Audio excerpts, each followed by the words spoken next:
han gloppe etla fjärstøvan fram till det främsta linjen för att göra så mycket stor att det var ringt att komma tror jag.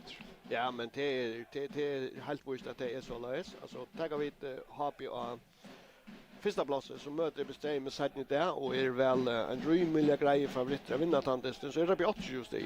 Och det vill säga, vad inte ligger fjärde platsen. Nej, Talitja just nu, femta plats vid Sejan-stigen. Så hvis vi tog så första platsen så var det alltså på 80 från Sejan. 11 steg. Det var tungt att som säger det vinna att och himna att vinner på 6 så är det på 5 just steg och upp till andra platsen var det en tung roll att komma upp här till. Så att för Viking har hesen testen och allmäntliga stora tutning om det ska vara om det överste platsen ja. Och jag alltid själv nu har vi bara sett där några dister alltså jag hade inte vi kunde fyllast då att averagen chatten har varit vanligt. Det hade inte vi kunnat att det så kanske häver vant och cha Viking ja. Det är ju en stora mån att gagna ut att ta möjlighet att spela sig till. Och inte långt sen sista veckan vi såg där mot har vi gått det här att ta tvåta och i vidöjne sista två tror jag något när det här var två risa möjligheter till att kunna jauna och här vi finns det där kärkomsti och lyckas som helt ha väck från att lagt den stora mån som är nu mitten hese Berlin. Så att averagen och det är att skapa målmöjligheter här var inte mankla men det har inte varit nog ska man säga no jarver till att täcka out av möjligheten här var väl här så att ja kanske var så att det är distant för det Viking en öle står en tutning om där alla spelar vi om det absolut överste platsen ja så att hade man blivit en spännande distant och Hivna att ska så långt klara på 60 utan det manglar som nekvar ska man säga storslagar så långt klara där att vara vi att här till är inte som bändrar där inte mäknade att ju att som mängden av röst säger den enkelt så där äldre glas var ros men där finns ju vi står om att Mon Ice men alltså det är jag hade bara det är fantastiskt att på 60 det är så väl vi måste ju omsynna hela sig ut på 60. Ja, och spelarna är kommer in av Vettlen och hälsa kvar på annan nu. Vi kan gänga fram vid 60 spelarna och tacka lägga tack Adler. 60 i Kvidon, Dona. Vi kan ju så någon ljusa gröna. Väl ljusa blåa, vad kan vi kalla det? Dona och svarta bragon. Så skulle där tacka Loda Kast, Lishi Barner hittast, Atle Gregersen och Ottmar Ferre, två av landslagsspelare. Och det har där Stein Leon Lee och i mig världen i första landslaget. Ja, men det är ganska eisning avversion det är att det vi snackar om 60 och vi gråter och krokodil där om 60 just manglar spelare. Här är ganska trutcher som har varit och i landslagshoppen som inte är vid det, ja. Ja, Roalder Jakobsen sitter på benchen och så där. Och så Alex och Jonas Torres ja. Så att inte smartare inte snacka mangla på 60 men hiven alltså så gärna bara att hela. Ska vi se nästa större på 60 att där framvis är det så väl vi som där är. Och så är spårningen om tröjorna kunde växa i himmelen. Alltså till lycka vi man helt det men detta var väl isen nu snackar om det Viking viktigt för att här vinner det Disney Ottersund men hiven att det här var en hoa har på spelet sätten i det alla helst tror det Gita vet att skulle där hänga och i återparten av timon så är det sig väl isen att kräva till P60 och detta vill inte en nämndest i överhöv för P60 helt. Ja, så för att vara klart att börja P60 det börjar att i norra räntan HP med in kunde vi säga någon till för husen standa. Och spelar så om man efter i förra halvlek. Och Eiler Rasmussen är domare och han brukar den igång till nu. Och till Lukas Sislovic med bollen mitt förra läkran ut efter högra med igen. Och här är det Erlender Magnusson som är han. Och så är han åter till Bjarne Pedersen. Allt han klipsar så igen så visst då. Bjarne han hade varit sånt känt vi synder så ju när som minns rätt. Men det är så färdigt. Oops. Ja, så blev en mer Eli Falkvart Nilsson på 36. Ja, så råk på vägen. Ja, jag råkade på den vägen. Ja, det var öl exklusivt då. Och jag tänkte bara att det är en inte vanta Mitchell stöv eller position på 6 där är ju såna äckning halv och det är och han kör en kurskort långt nu. Nu känner man till det. Nu kommer han bara flicka på. Ja. Och till Tulja, nu ska han spela cirka 5 minuter så att vi till goda korsen hängan så han kan inte lägga så öliga när vi. Ja, men hade det som kommer att vanta mycket spel, va? Ja, det han kommer till som en skottmissil han kommer in där, men så han inte så vana mycket det säger han kör, ska vi säga. Väldigt tacklingar en häsar just vet men hon är stadigt jag också bara mer om vad det nej att göra det akkurat här du vet sex det är inte en typisk ska man säga mot alla uppstöva som 6 gånger förr så det är inte så vanda mycket. Ja, det kanske näka vi tension i läge. Ja, tension i läge och så ja, kanske helt med små ganska. Så det var ju kan ränna på det allvarliga till han Sheffield Lervik som ränner sända bollen fram till Salva men sändningen är ju nog bein bollen har vi 8-4 och här blir inkast till 36. Ja, vi kan kanske Montpellier uppställning så här så jag vet att Lervik är färdig ut av högra back och Gunnar är så kom in och spelar mittamine och Georgievich ser ut att ligga samman vid Laval och i alla men så att det var ska lösa eller börjar uppställningen så så här.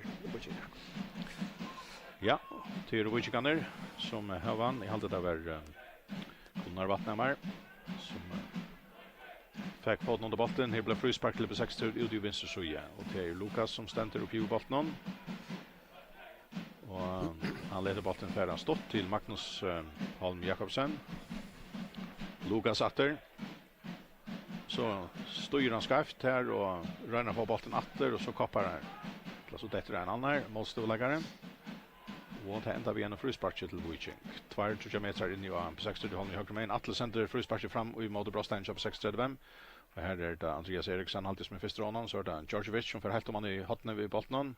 Och här är det han och Magnus Holm Jakobsen i hatten att öka med bollen i högsta sätta ändar vi hatten spark till Wojciech. Därför är Hans Jakobsen ut att täcka vid sin och vänstra benet och så tar vi det in efter skruvan till hatten spark väl sagt hans. Om inte där finner på akkurat annan men till Ange som ränner ut mot någon så tar vi helst ett in 4. Vi kommer till väl in 4 och bollen ända åter ut till Sjönon in i Brostein så Laval in i Brostein framvis har en 18-4 sen bollen kommer in åter Brostein kvar färran här så jag Fletcher uppe och här frispark till på 36. Ja, men man måste säga att det gott väl spela på 16 när det bollen lyckas vi spalter ska man säga framåt som tar sig på att så flyttar där backlinjerna fram och tar sig så nu så det är att arbeta ut på in och så Brostein kvar färran här så jag Fletcher uppe och här frispark. Men alltså så då var så vi längst över här stämmer för att det kunde bli färdigt om 6 läkarna blev standande skrätt som all. Ja, för 16 målman han sänder bollen ut av vattnet och häver inkast till Wojciech fram i halvare på 60 vid halvan vänster med under västaren skulle. Och det är Hans Jakobsen som ska kasta in och samstundes är det Adrian Kaskaval som ska knyta sig lyssnar till varandra som Josh till det klart att kasta in och Laval för bollen att till Hans Jakobsen till Hans Jörgen Joros sänder bollen in och i Brostein med här Anchen vi lägger starter och Malmören häver bollen 2-3 så i spel. Ja, det häver han så kört den han lukas som fitta i en utkasting. Men nu är så bollen i spel i åter på 60 varje sända bollen i hina halvorna. Ja, och i Kylland att akkurat mål är långt kom i en av hinneballen nu. Just väl.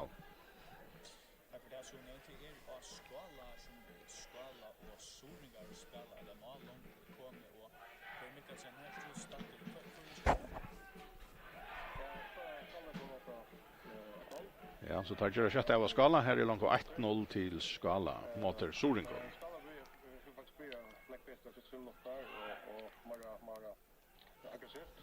Og her er det så Ottmar Ferrøn. Botten støkker ut det, og så tar vi innkast til Wojciech. Adrian.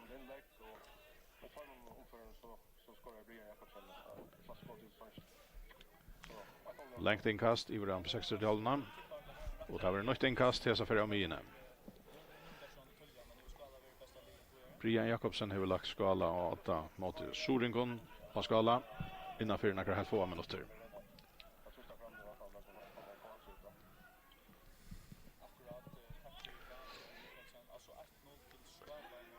Hans Jörgen Joros. til Moreno. Så det Atle. Han Jakob Lærvik. 5,5 minutter i fjärden her i Gondadelle. 0-0 mittlen B36 og Vicheng B36 hever innkast av Raka-millinjena ute i vinstre suje kjør B36. Andreas Eriksen til Lukas Sislevic, atter til Andreas, stått til Magnus. Magnus legger bolten atter til Bjartna Haldje, som kommer fram vi. Og reker sender inn av Vicheng-halvena, spiller så stått til Eli. Eli til Benjamin. Og Benjamin atter til en skavsending. Vicheng kan få stå bolten til Salve Vatnamar, sender så bolten sted, og her rønner så Lavalla fer etter noen, og han og en B36 så det alltid til Bjartne. Kapprenner med bolten, og han ferdig ut, og B36 hever innkast. Erlend og Magnusson kastar inn, og halvare B36 halvene. Høyre med igjen, og innkastet kommer fra Amina. Hans Jørgen er først rånen, så er det Filip Djordjevic. Bolten ender til Benjamin her Amina, helt ut i høyre søye. Regner så at senda Kaimar Seik alltid av sted etter noen, men Vicheng kan ha temmer alt støvende. Bolten vil lagt atter til Elias Malnon, så kommer utsparsket fra honom fram av B36 i halvene. Her var Ottmar Hakster. Bolten kommer ned inn i mikringen, og blir litt fram mot brosttegnen til B36. Og her han sender da bolten også lengt fram til Benjamin, men er vant ikke nær denne bolten, og han fører til av, og tever det til innkast til Vicheng. Adrian Kaskaval teker innkastet, og i vinstre suje, Atalia og Vichengs halvene. Og til for å komme her. Fram etter vi søylinjene, og Erlend har jobb 6-30 første av bolten, så kommer bolten nier her, bænt vi her som han rundt i skallan, og så blir bolten litt river av halvene av jobb 6-30, vi Altmar Fer gjør en samhandel her vid bolten, og Fer helt inn i egna brosthei vid noen, og Laval stender river av noen, så han Fer ikke en samhandler sted av bolten, og leter som malmannen få han. Og han spiller til nasta mann, som eisni hever en måtleggare i noen av seg, så atter til malmannen, og Vicheng kan leggja trust vid nekon spelaren, og fer helt søkja helt fram i brosttegn jobb 6-30, Aurek hva heter her oppspillet Tjadamon, og her var eller å få fætra bolten, og ja, det ser ut som tar trustan også framalega. Ja, jeg kan ska råkna vid det for kanskje litt sin rattali av vøtlen, så kanskje på måte lov som kanskje prate med bredvid, men det leggja trustan framalega av vøtlen her, og på 6 er man holdt, så får ikke lukka som spille at genka så som der vilja. Vicheng kan legge en øyelig show til Rasher Adam. Vi kommer innkastet fram brosttegn, på 60 har skalla bolten ut av backlinjen, så nu blir hotna spark til Vicheng. Vicheng kan ha haft hotna spark og i tarra vistre søye, og i tarra høyre søye, det vil si vi vinstra folks innskruvat til skottet, men nu er det hinne med inn, altså Vestan 4, og vi badminton høtla, og her er det Sølve Vatnamar som får ut et skjota.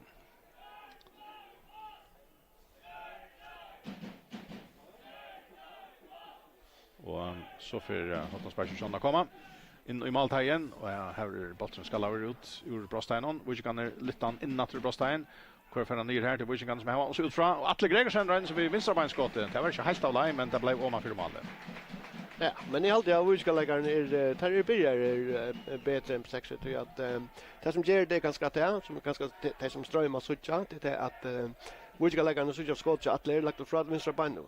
Øyla gå at høy, men sjåvande høyre bein som var skottet ganske sint lagre, og sikkert kom på arbeid, men det tror jeg men att det gör det trobel på 60-dörren är att spela sig fram från egna målmanjäva och ta dama på 60 allra bästa och så är alternativet att sparka vi eller bruka länka sändningar och här är Vicheng-lägaren inne i att central och eller stärkt här vi Gunnar och hans Jörgen Särliga som är att här som möter den första sändningen här. Och så jag ser fram emot någon som så jag gott om på här att sexan har inte funnit så väl på en annan så första touchen noterna av distans som vi vandlat vis så och det ligger väl ut i att vi ska lägga en öliga grammar och ge vad de lägga något trust att låta in. 20 minutter farner, her er Gondadelle 0-0 mellom B36 og Vicheng. Bolten er opp 36 halvene, Magnus Havn Jakobsen. Venter vi bolten, sender han så fram av hine halvene. Her er det Moreno som er første rånen. Finner Meinhard Olsen ute i søyene. Og han er ikke krasjer av følge her, men han sveimer litt som latt vi bolten åttan der. Men nå er så bolten ferdig ut av vøtlen, og til innkallende fryspark også igjen til B36. Helt der ute i venstre søye. vad ska vi säga, och halvare Witchingsolvene, några så läs, spant under på 6:30 hos någon. Och jag hade det är Lukas som ska ta det här frisparken. Och när folk framme vid Brostein tja Witchingon. Och han trippar och så kommer han vid här frisparken högt och väl in i Brostein och på 6:30 får hatt under bollen men det får inte lukka som skalla mot Malnon och här blir det målspark till Witching.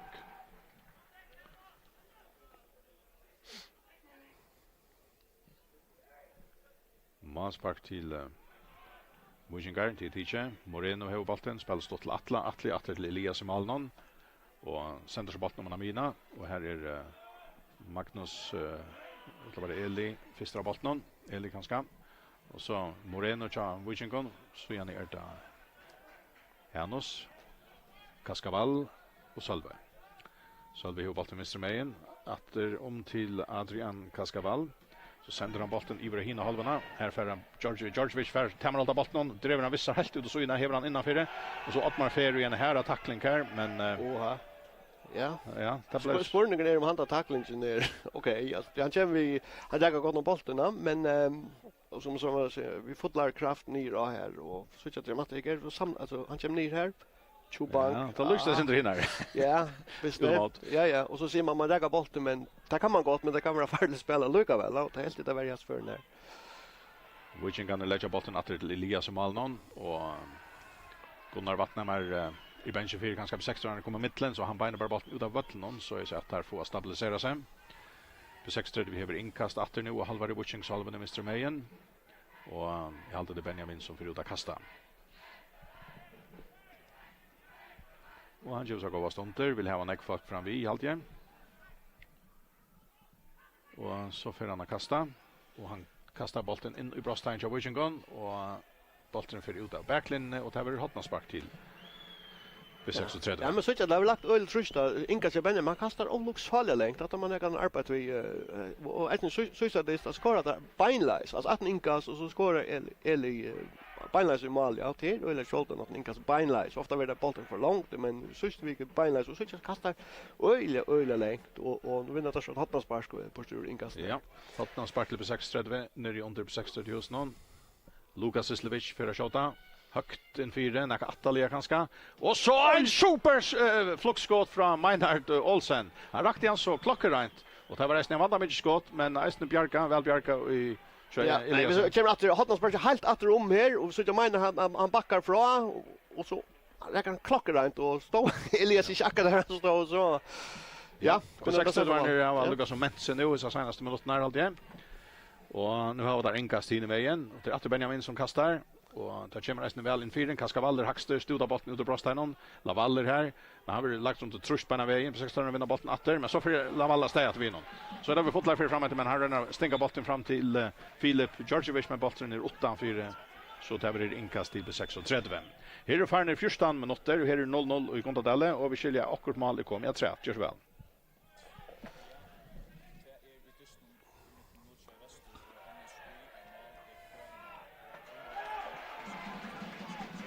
Så det Salven. Fotlar för. Och väl Richa och så går den till Filip. Så in fyra Hans Jakobsen. Och NSOI har lagt sig åt 2-0 nu. Vi servar i Frattavid. Först 1-0 och så beina vi till 2-0.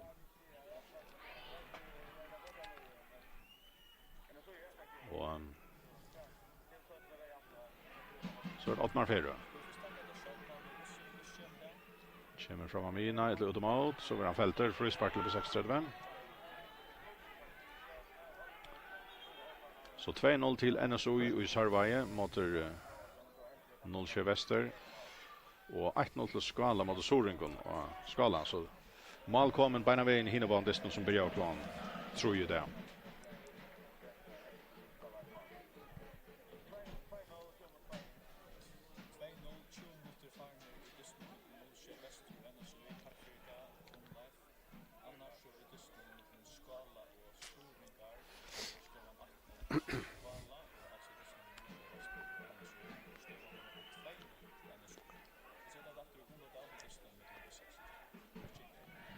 Ja, tack för det. Här är jag kort här färre, 15,5 minuter. Här framvis inte mål kontatelle.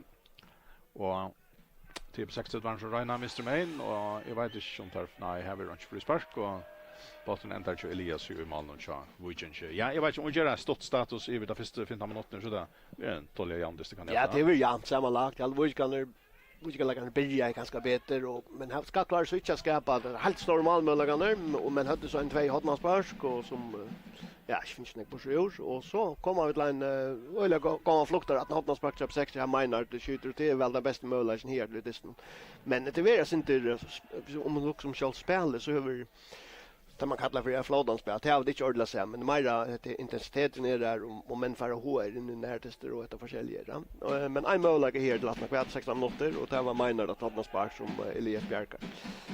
Ja, nu är det Wichinger som Reiner. Tar har finns ett inkast till vänster main som Hannes täcker in i Brostein på 6:30 Eli Falkberg Nilsson ska la botten ut där till Brostein. Så det Sölva Vattnemar till Hans-Jörgen Juros. Och väntar utåt till Sölva som startar ut i vänster så igen kan miska så på 60 nu räcker vi botten prickar in efter till Kaskavall. Kaskavall lägger han och skakar atträtter till Atlan Gregersen. Wichinger har nästan allt följt ju på 60 akkurat nu. Han checkar Lervik fram till Gunnar Vattnemar. Och högra vänche. Här kommer Ottmar ut mot honom. Botten vill tackla ut här så tar vi inkast till Wiching. Och det ska Atle kanske komma fram att kasta. Det är en 20 meter kanske från hotmanflaxnon. Men det är så. 15. Och här kommer det. Väl in 4. Ottmar efter högsta botten ända 8-4 som är lite helt in i måltagen. Och på 16 får han vi hade någon ut ur Brostein om vi 2 hött. Vi kan vinna natter. Lägger han åter till Hannes Jakobsen som nej hade Moreno. Och med inne lite fram och högra vång men här är det bara Andreas Eriksen på 6:30. Och vi kan ströjas vi att vinna där bollen från man åter lägger ett högt trust och det Lukas han för så vitt men tar med sig bollen till.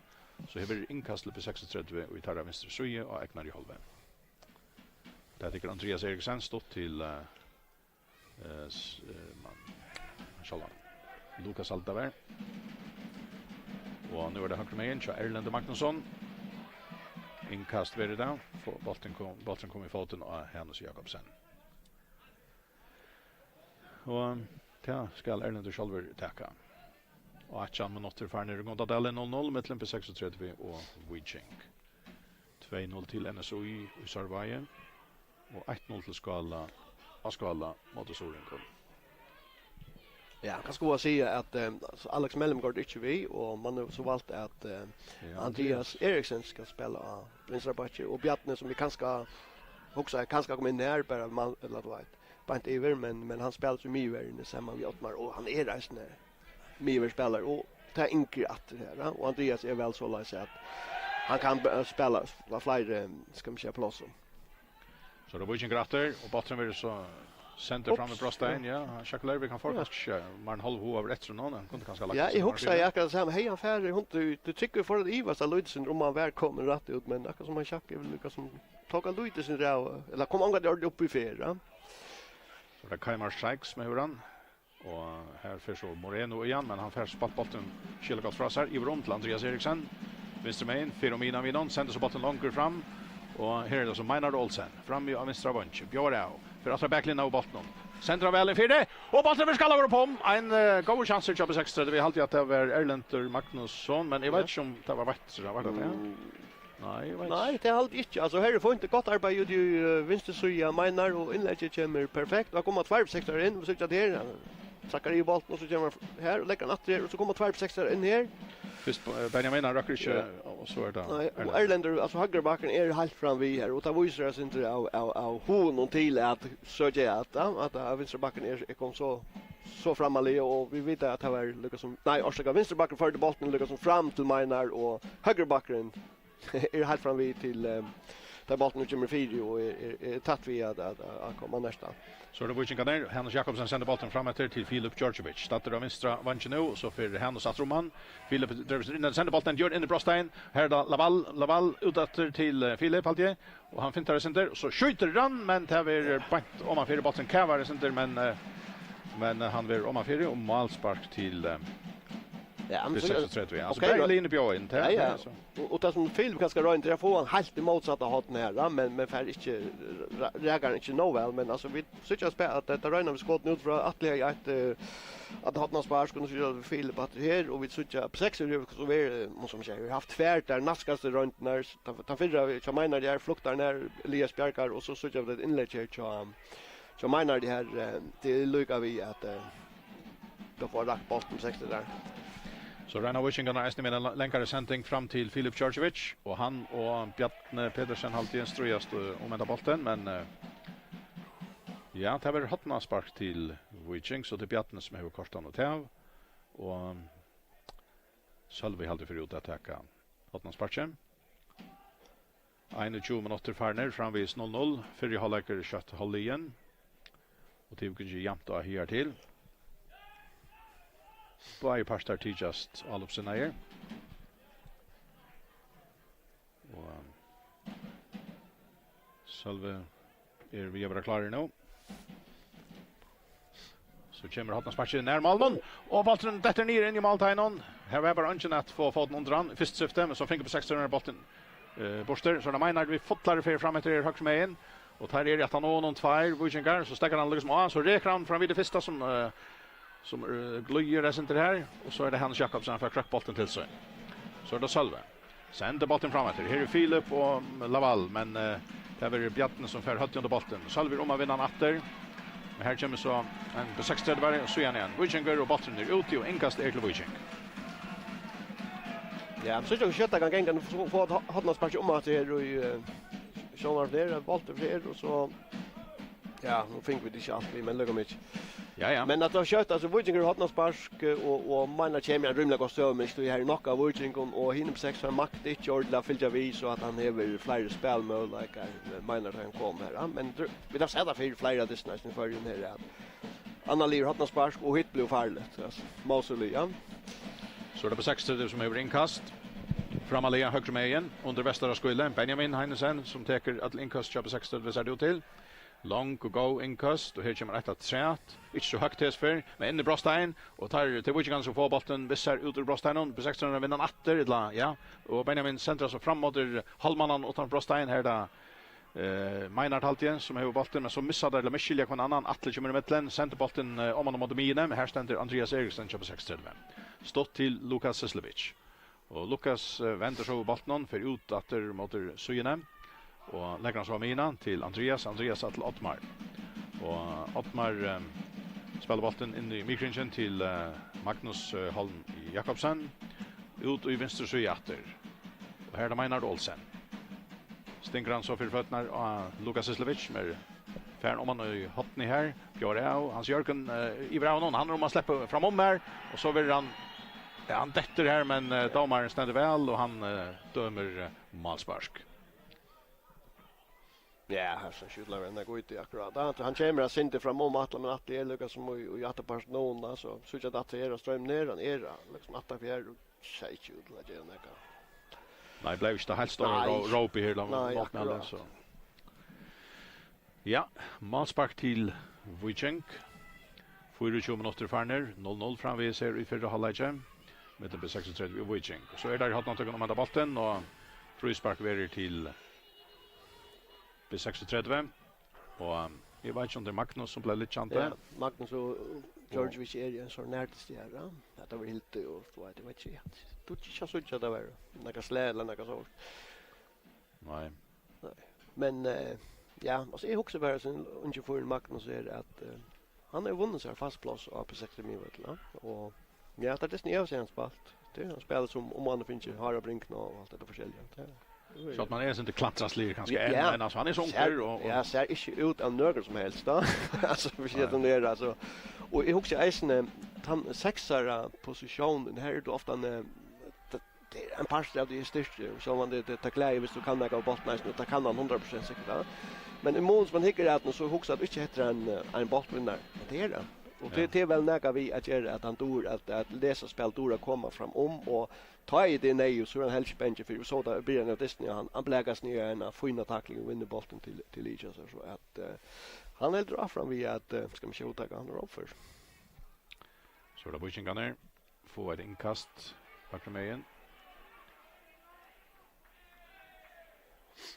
Och ja, Magnusson Jakobsen till upprunnligen en HB-spelare, men han skiftar för en 2 månader sedan i till B36 och det var nog att grejt han har stora evner. Ja, men Chivas nu känner han extra att jag har haft onkel Björn gänga den där hoppas och känner han alltid vill gå och har kanske haft några Björn men som där har finns styra i 6 år. Så där borde kan ränna på alla bilder och här är det Georgievic som han är väl också SNTS när det nu är Andreas Lava inte vi här men ja, men jag tycker att han ska in och präkva något att han är varit nu av banken ska man säga sista det framan undan så att han onkursvägen är inte ordentligt kunna spassa till en fast plats och det är ganska isen näga vi hur man väljer att spela Viking att man väljer att spela ganska lägga trust framåt av Ötlund och ta han ganska bättre ägnar än Lavamar. Lavamar är ganska bäst att ta en fair plats renna och bollar har lagt att man har ju så för han brukt speeden just och som den kan ändra börjar vi och det är ganska en passra plan att ta Karlan in sätten. Ja, och så där Viking som återför alla på Salvi och bollen till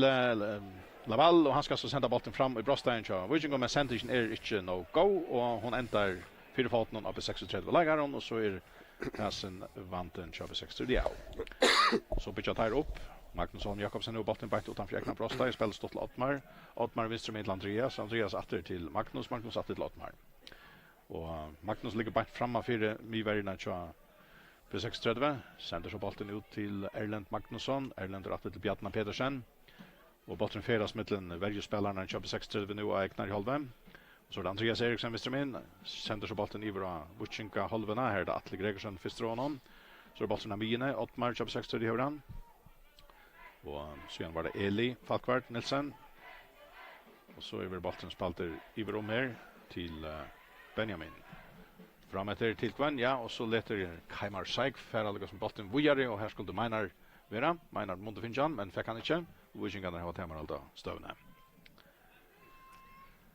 Och så kommer utsparket från Elias i Malnon och här är det Erlend Magnusson på 36 och högra backe i dem som för hade under bollen och här för bollen till inkast till Viking. Där tar Adrian Kaskaval. Tvåde bollen i bra 36 vid halvorna. Och här är det Benjamin stinker bollen in till Meinard till Kaimar. Bollen stackar sin från honom, men han hever han. Så är det Ottmar till Andreas Eriksen. Atramina till Ottmar. Framåt till Lukas. Stöder bollen från sig ut efter till Andreas. Med startar vänster med. Att gör framåt till Kaimar Scheik. Väntar. Och så släpper han in i bröstet och bollen. Lukas för Atra backlina vid någon. Och så Malmö köper sig. Och så är bollen läser för han. Och så är det Magnus Aldia skjuter. Och här är Viking för är Ottmar vever här framme för ja in i bröstet av Viking. Här kommer ett rust. Ja men det är alltså på 6 har vi mer vant jag för det på 6 när komma. Det är faktiskt 3 goda stöd där kommer då.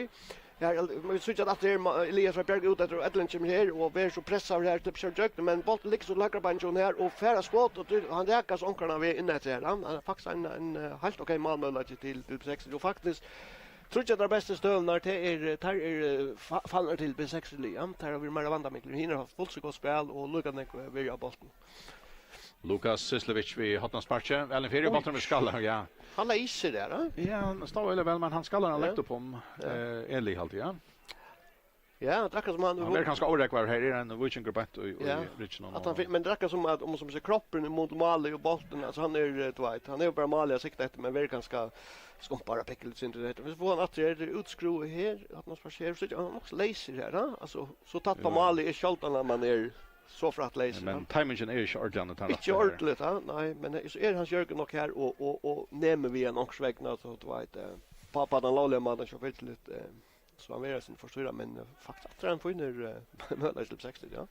Så vi det är kan faktiskt alltid bli 4 som så öla gång stund som 16 och halv fram för which kommer Maspark till Viking. Spalter är då 30 minuter om några sekunder. Och ja, är det Jörgen som finns snott här han tar av Tijan och Tom och ja, han var nog ojas när samman vi Eli här. Jag vet men det var inte några äggvisligt det spår om man är ska tracka ska efter vad det hela finns jag att jag vet inte. Halva timme färden 0-0 fram vid sekundadalen mellan vid 36 och Viking och hinodisten som gänga samstundes. Här är 2-0 till NSOI och i Sörvaje mot Norge Väster och 1-0 till Skala mot Soringen och Skala. Så färra Vikingarna ju all upp till Hans Schakelervik som renner bra till Jacken högre med in. Och Philip George kommer sånt hjälpar men han var så all uppen. Jag hade det Andreas Eriksson så fär bollen från honom så är Möller köp 60 helt fram mot 2 man och det är Kaimar Scheik som stänker bollen fram med till Meinhard Olsen. Släpper in i Brostein med bollen här så Moreno att han någon och tar stand i över cornern och han lägger så bollen in i Brostein här Vikingarna som rota borster. Jag hade det var Salve som fick han ut ur Brostein. Så kommer han nytt på 60 tröst men domaren brukslar och säger på 60 det har gjort frispark. Ja men faktiskt han får ju stöva på 60 som är att det här så fair. Det är alltid det Eriksson som vinner bollen här och Elring Trasak fram till Meinar är för akkurat för nej alltså han blev för länge alltså mer fölning vi Elring som Meinar kunde inte check in i vatten Lucas som och så la till högra ben så vill det vara bättre men akkurat som väktingen av Elringen var sin förhör där. Han kör Lervik. Lägger bollen i brom. Så är det Kaskavall. En diagonal sen kan säga och Salve tar ner här ut i högra main. Väl in 4. Och Lavaller här men här reisne Bjarne Petersen alltid där som fär skalla bollen ut med bollen äntar till Salve åter ut i högra sjön. Samma spel vi Lervik alltid sänder bollen in efter. Hans Jakobsen fär bollen bort vid Brostein. Är Ottmar Ferrön spelar under spelet. Vi kan rejna vinna bollen åter till 16 från så är vi så tar bollen till också. Så lär spänta stöver här. Parstaner lyckas som Reina kommer mitten, vinna bollen kvar av öron och så en lång kursändning fram av 60 halvan. Och här vill det så Salve Vattnamar Hilton ja men så jobbar han med då frispark men ganska 4 månader här som kom attan.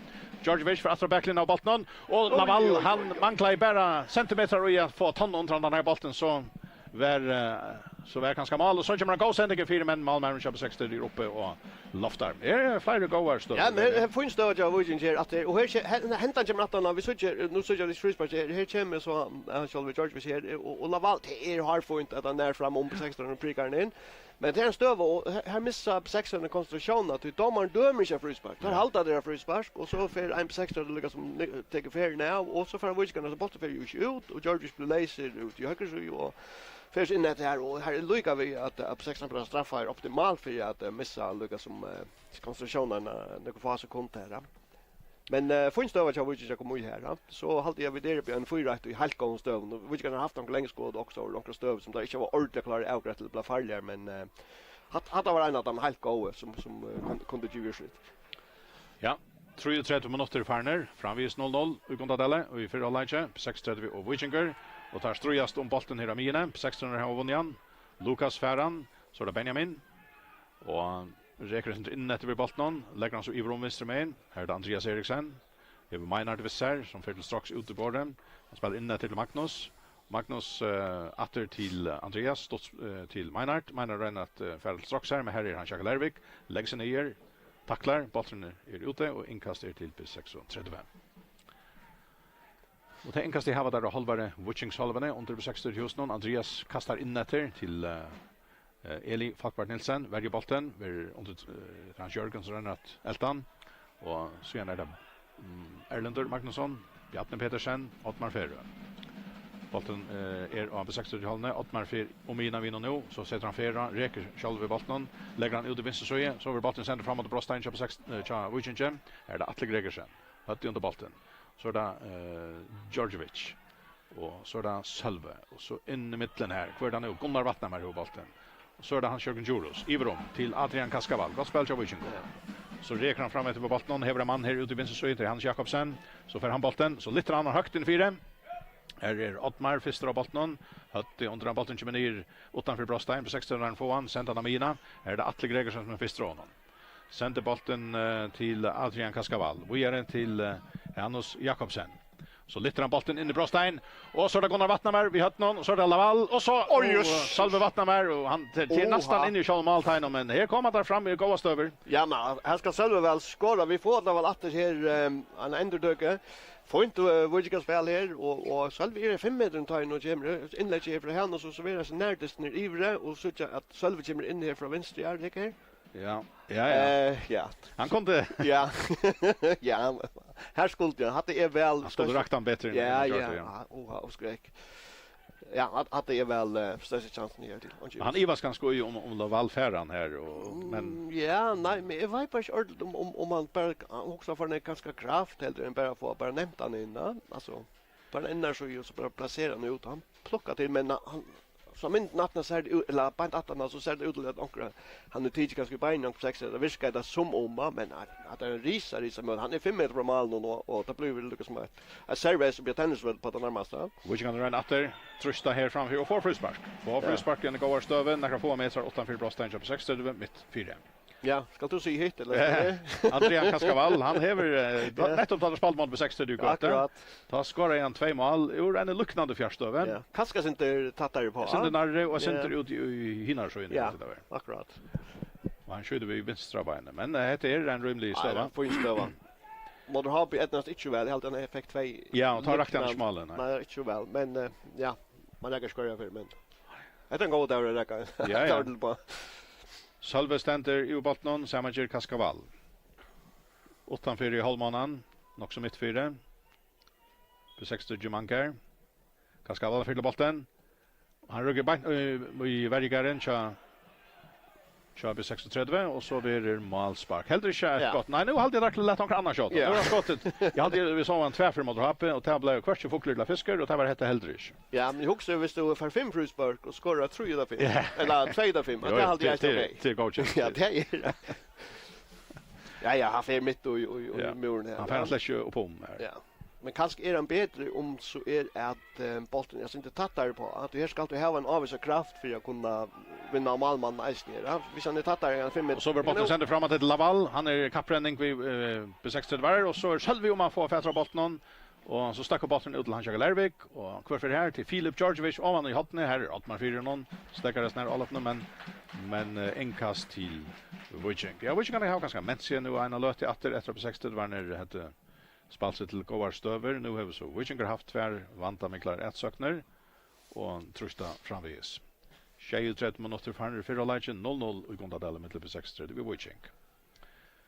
Atle Gregersen teker inkast ut i högra sida och han häver han Jakob Lervik chansar leder honom bollen. Han väntar, spelar bollen långt åter till Moreno in i Brostein och så om vi sett hött så Kaskavall halvtid och så för bollen sparkar upp i loft och han ändar här ut i syne. Och till Hans Jakobsen, Wishington som är bollen. Så sänder han bollen framåt mot Brostein och på 36. Laval detter, men för inte frispark. Kvar färs och bollen ner till Lukas, på 36. Och här är så Hans Jakobsen tacklar. Och bollen för ut och tar det inkast. Och Wishington är inkast. Och Hans steger det framåt till Laval. Och sen där bollen kör Filip Georgievich. Han släpper den om, Ottmar halvtid. Men så kommer Magnus Holm Jakobsen på tvärs här. Wishington vinner bollen åter. Sen han iver om. Han checkar Lervik för bollen med Andreas Eriksson resten här. Och bollen förs ut av vattnet och till nytt inkast till Wojciech. Tack så. Ja, men det är allt Wojciech har rätt löten. Ja, vi hade eisen Goskan och Sean Disney månaden hackat ut av första löten helt det var öjligt tillvand. Ja, att man viskar som Berlin leita efter såna äkna men funnit det men ja, senast 25 minuter här var alltså hur Goskan vi så förfärligt bättre och så spelar nästan över där finns chanser. Och Atle tvåde längt in, Ottmar Hackster och så är det Laval som förfästar bollen och bant ut av Brostein. Vad gör det? Hans Jakobsen skjuter och här bollen vill Lukas som fänkar i blockaden in i Brostein här så när folk har tjukt för den bollen stöcker ut av bollen tar inkast Wojciech Winstermain. Salve tar det till Hanus, att till Salva. Nej, bollen kör till han. Han räcker inte bollen av väl så tar vi inkast till 36 vid Stein.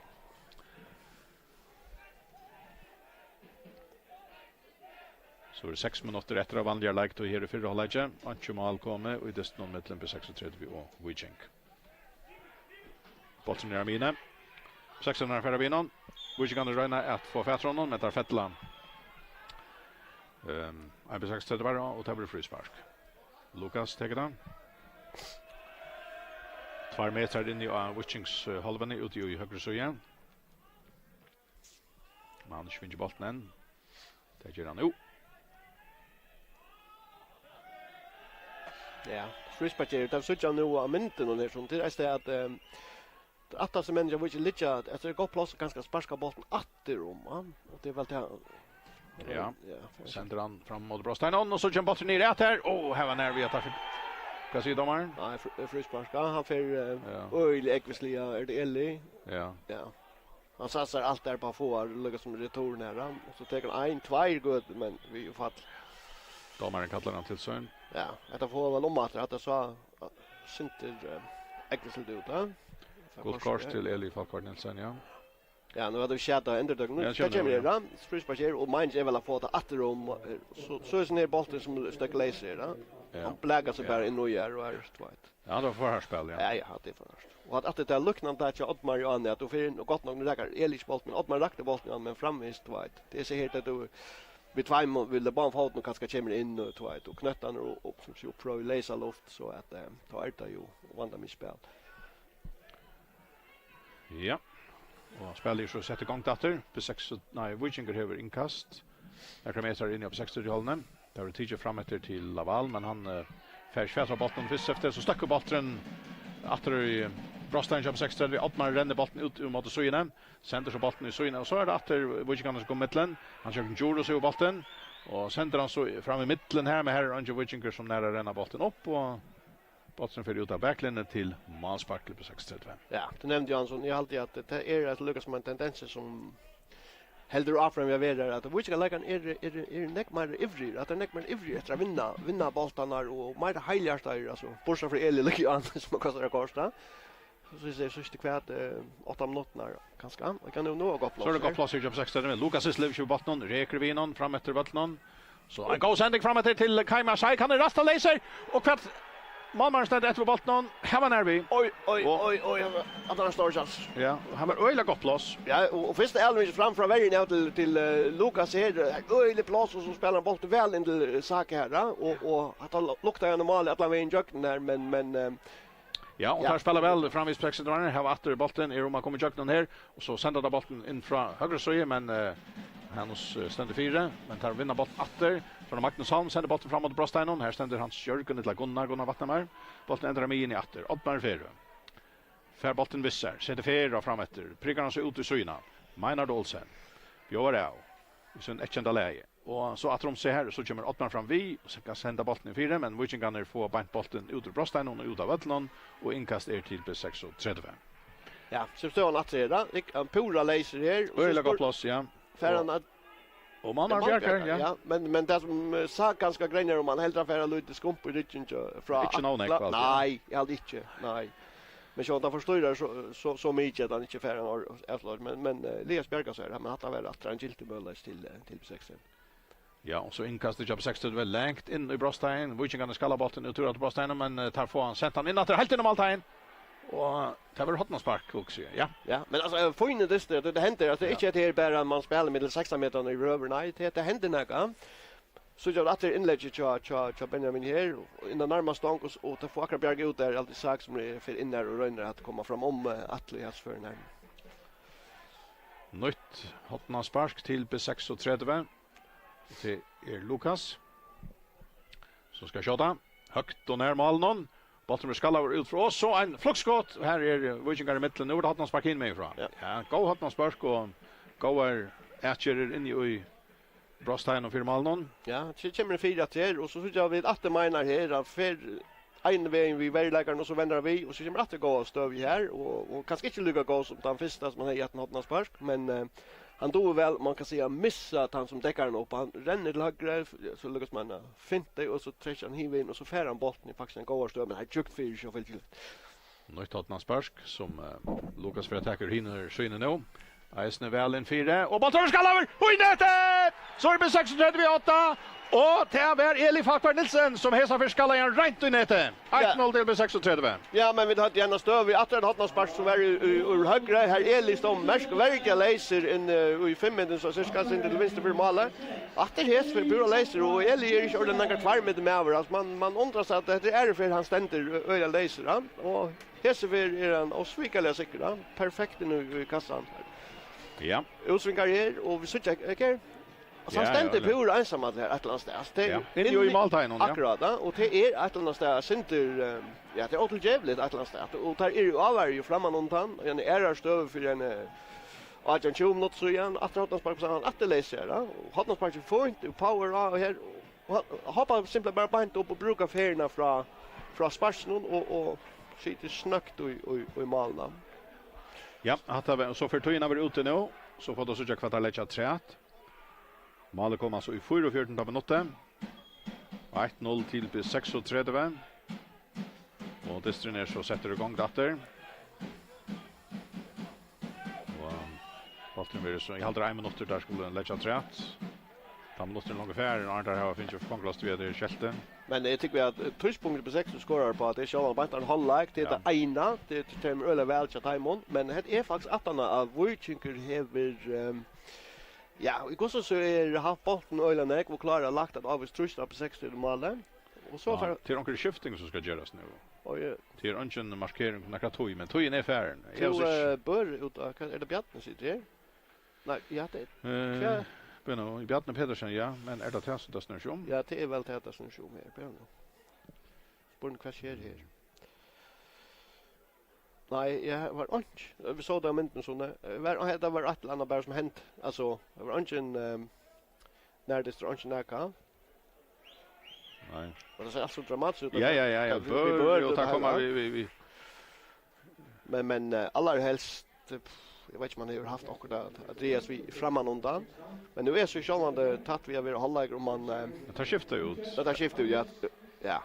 Okej. Han har sagt när sån in. Ja. Och Bjarne ut. Ja, så för Andreas väl in i Miverna och Benjamin vänsterback. Att det vill det vara lockskap, ja. Och där så vill Aknar som vänster mivatlare, ja. Ja, Benjamin är färd att vänstra bak och Andreas in i Miverna samma vid Ottmar. 2 minuter är nog lagt det rätt. Skjuta Lennon. Och bollen är av Buschings håller med på 16 för vinnon och det han har sagt Narsson han släpper det strax här så Atle som stäcker honom men Atle han krösar den nästa målskyttan Elif Hackberg Nilsson har fått gott kort för det. Ja, Atle mot Malic så tar man väl om man har lag, ja. Ja. Ja, men alltså vi är fler eller några gol kort här var men det är inte ankra tacklingar hans gör det första så helt jag stannar åt man så att man lägger bort vara center och kanske Eli som kanske vara in att man har något spark här där. Och här är så att det så för ny och stäcker en all och pitch up 60. Men inte några hade mina nerver. Inte så eller.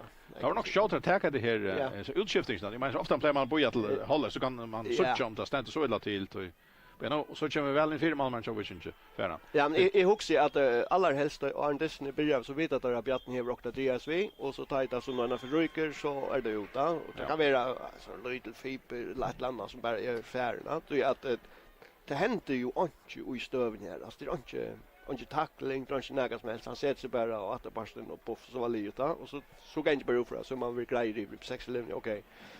Han mot skifting bara och så gör man på annars vill det nästan spalt 5 minuter och normalt vill det kanske vara att man bojar ja. Är det mål som natten nu här strömmen chock ner. Ja. Alltså och där man sitter alltså Eli pure ett and laser. Alltså in i 5 minuter gott nog vi åter stång och han ska bara löpa bant upp efter och att man ska bara styra bollen i motsatta så in det får inte mål men från på 6 är det ju helt fantastiskt men från vilka så in mot levererspelet är inte något att det är för Stäver hänt ena för okej, fri tur så täcker de massor men ta glömt där. Alltså 1-0 till på 36 vi här nu halvlägger det i Gondadale och ta målet kom nu på ett Arn halvlägg och det var Elif Hackberg Nilsson som ska lägga bollen i nätet annars också Janne Dyster men inte över på borre korsningen till 36 som har Tiche Lasna och en Myra trust av färjamästaren Wiginge. Det var spännande i sätten halvlägg men nu får jag veta hur var det i Hindeston just väl tid.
man skott det.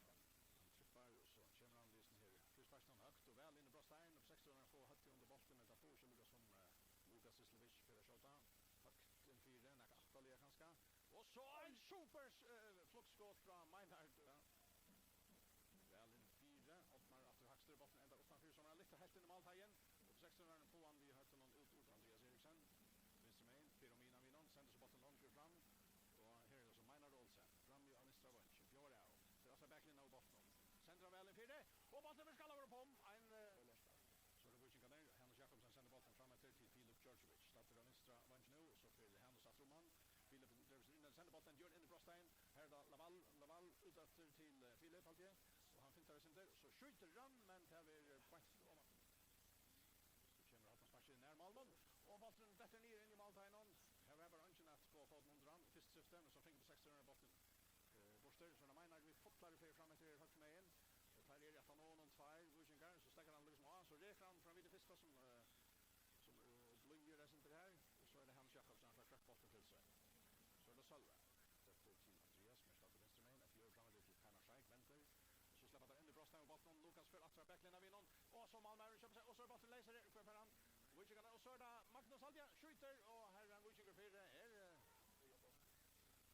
Lukas Sislovic vi har någon sparke eller fyra bollen skall ja han är i rum så det Kaskavall en diagonal sen kan säga och Salve tar ner här ute i höger main väl in fyra och Laval här men här är kanske fyra månader här som kommer att han Georgievich för att backlinjen av bollen och Laval han manklar Hannes Jakobsen så lyfter han bollen in i Brostein och så är det Gunnar Vattnamär vi har någon och så är det Laval och så Salve Vattnamär Kaskavall fick bollen han rygger back i värjgaren så vi 36 och så det är mål ja och sen går han fram mot Brostein och så kommer bollen ner rätt här och här var när vi attack ska se domaren Ekervinon fram efter bollen så en god sändning fram till Kaimar Sai kan det rasta laser och att Malmö ställer efter bollen ja så inkastar ju på 16 väl lägt in i Brostein vi kan skalla bollen ut till Brostein men tar få han sätter han in att helt in i måltagen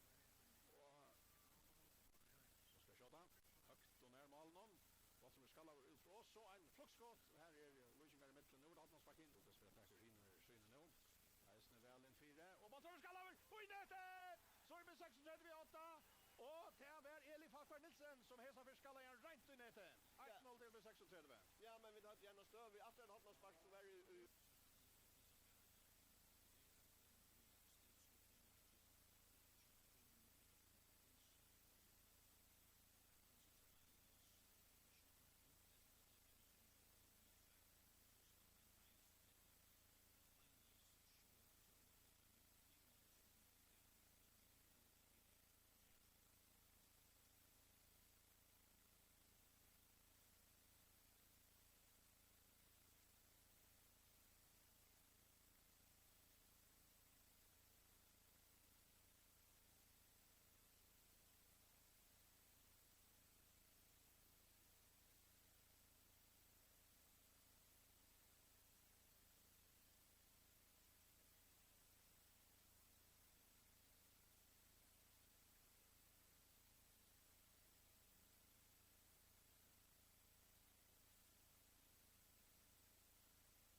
Ja, så dysten börjar åter här i Gondadalen.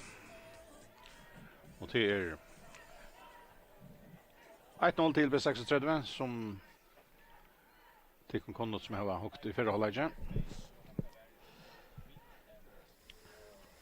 Magnus Holm Jakobsen priggar bollen till Eli Falkvard Nilsen, sänder bollen ut efter högra men. Men Vujinkan här vann.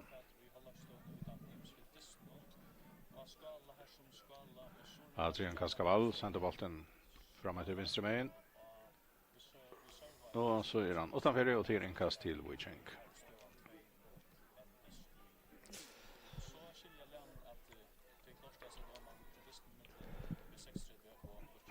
Ja, setten i halvlek börjar i Gondadalen. Här 1-0 till B36 mål fick det bara för halvlek och det var Eli Falkvard Nilsen som skorade igen. Vi genom Hettara efter hotnarspark och till det mål som kom genom här till Janon. Och gåen det hade vi kan säga. Helt där Jonas. Jo, alltså i helt av början var det inte trillvande men så långt det lej ut och halvlek ner eller i för halvlek ta.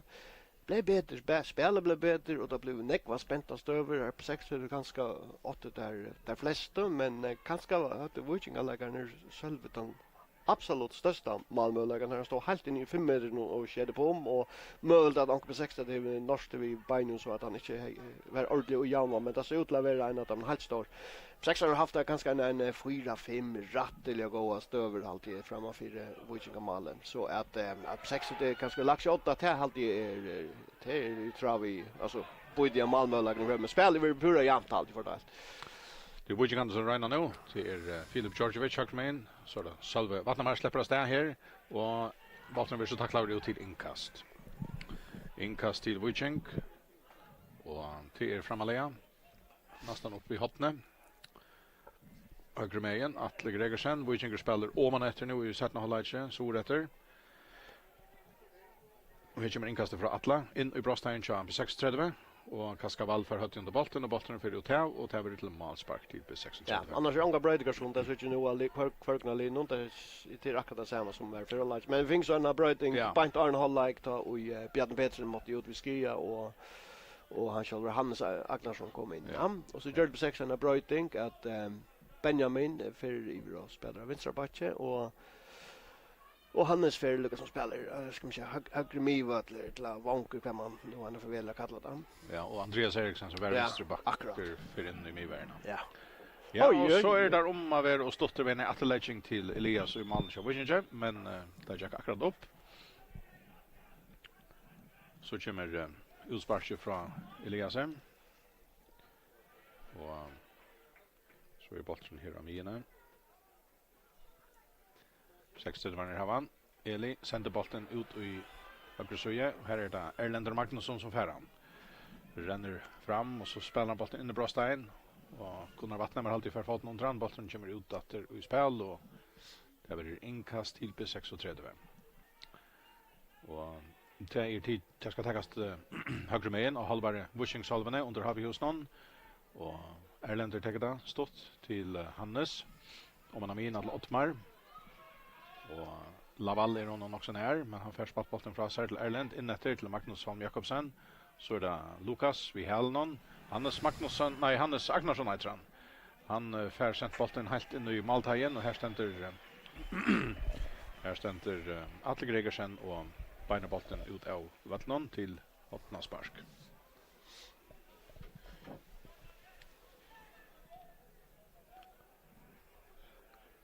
Och det är så Lukas Islevic som ska täcka Hotnaspark. Högre med igen under Havihusnon.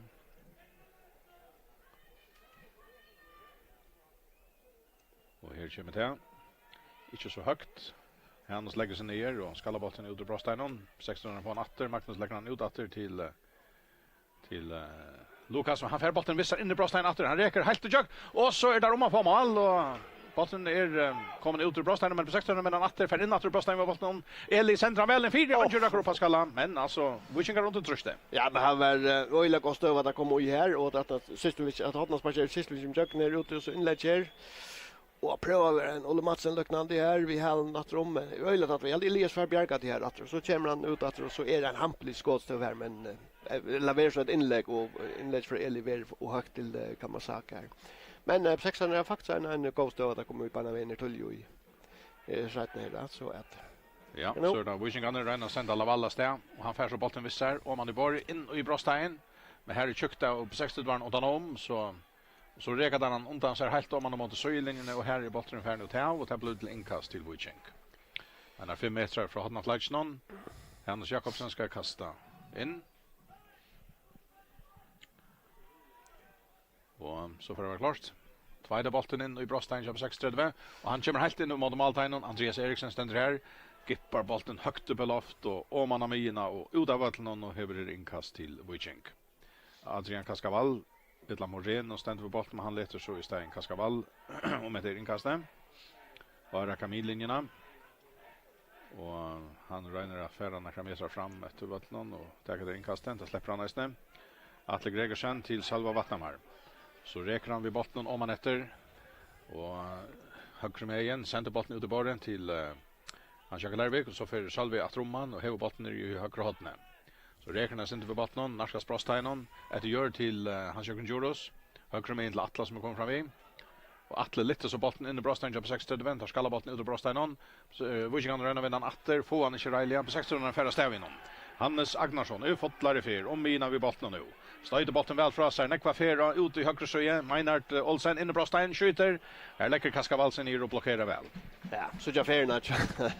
Hannes gärna. Öjlig drive där han färras där. Kaska skulle den runda lite längre och in på 6 färra lite längre ut söjna så att han äntligen kommer till skott själver eller skapa bättre möjligheter till villagarna. Men öjlig färd där han kommer upp på omställningarna. Ja. Inkast till på 6:30 och den ska Erlendur Magnusson täcka.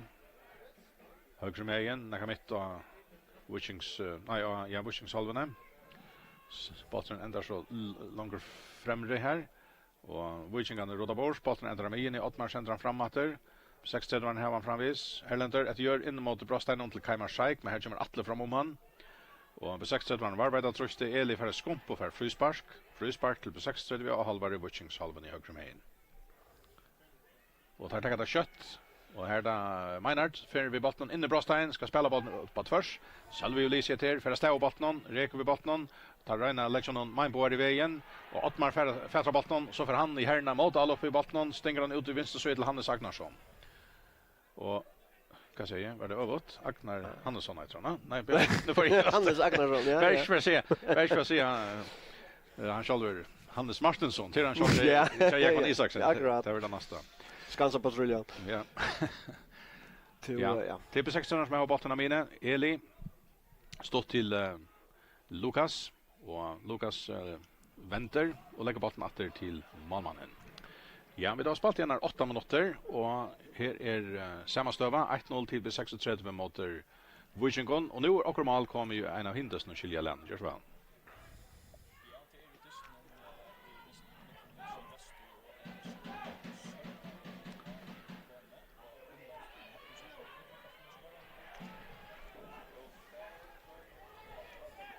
Så är det 3-0 i Sarvaje till NSOI mot 0 Väster. Så det var 6:30 efter. Meinart Olsen. Oj.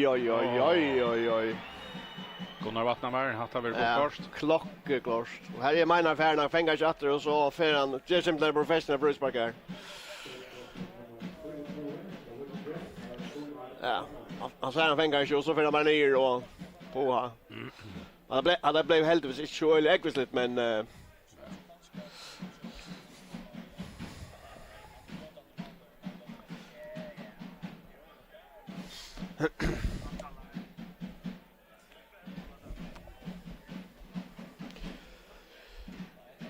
annars inte Andreas Lava han är där uppe i folken där ivriga så det är väl den nästa korset som vi spalt ut över att få Andreas Lava in.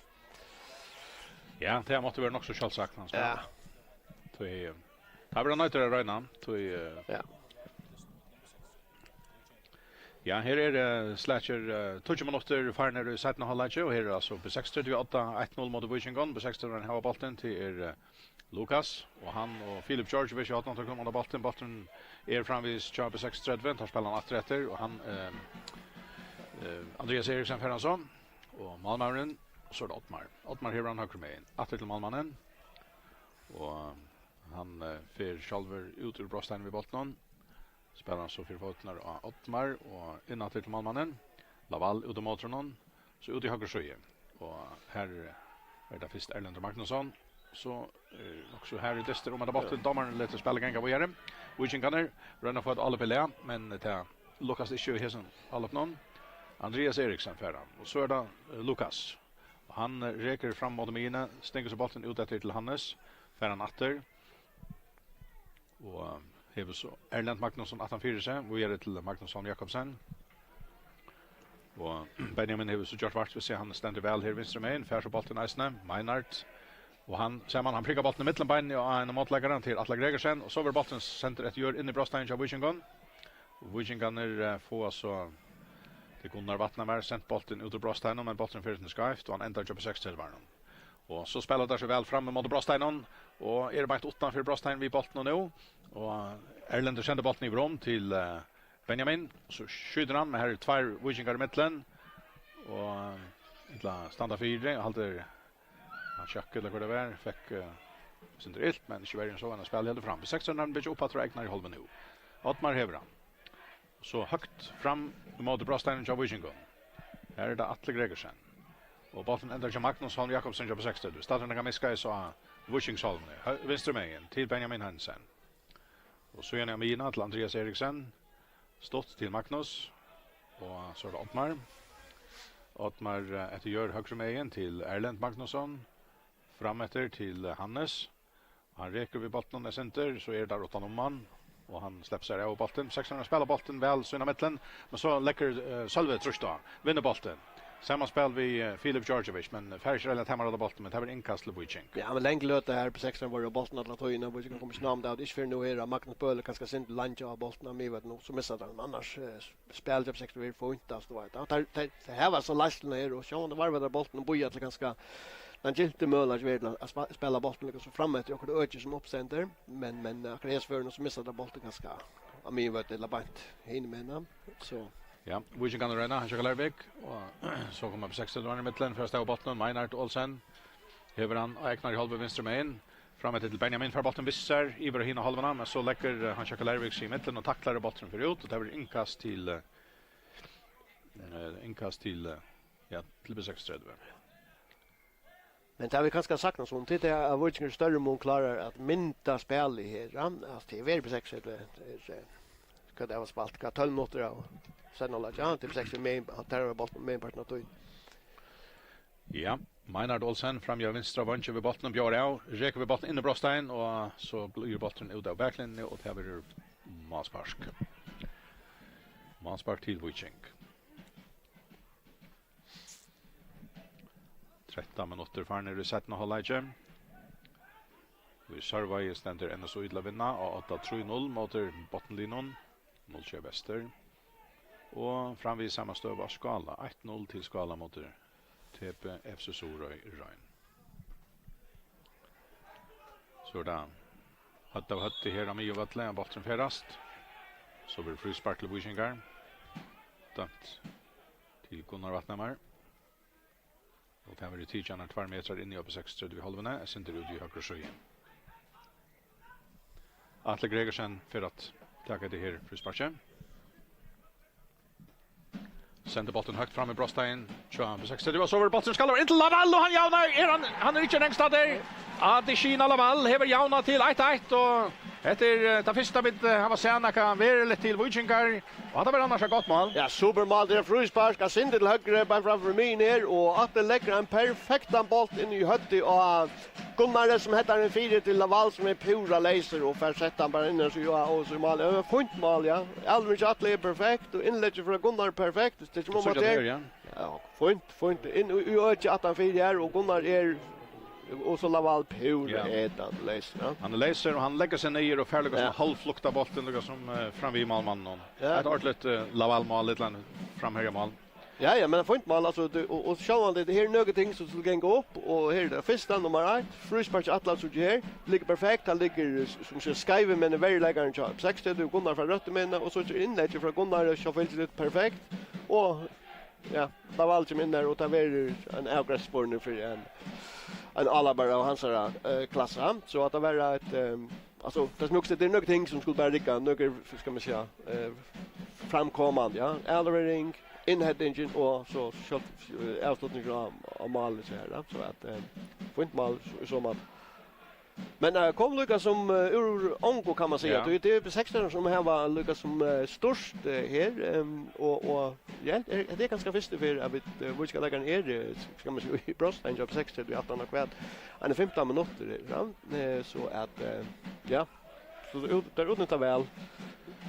Ja, och det var Mauren som åtte så stora lot i kan ska säga FM-heten jobb 60 det halta var 11. Det Kina Laval som kom till förra att vara på 60 spelare var ekvill S under här. Och så igen är han mest ju i Eströtningen spalt och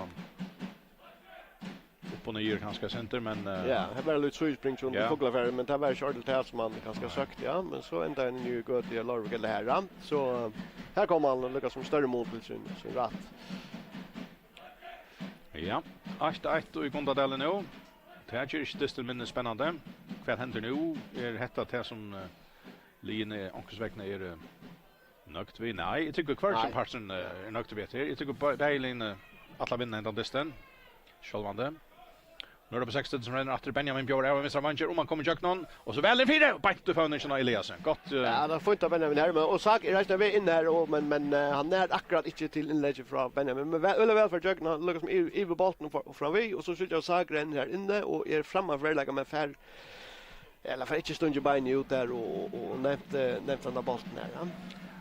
Nej, men jag tycker Angelino ska vara nökt gärna. Kanske Viking större mån att du heter Ankersvägna en blöjning som ska stäckas då.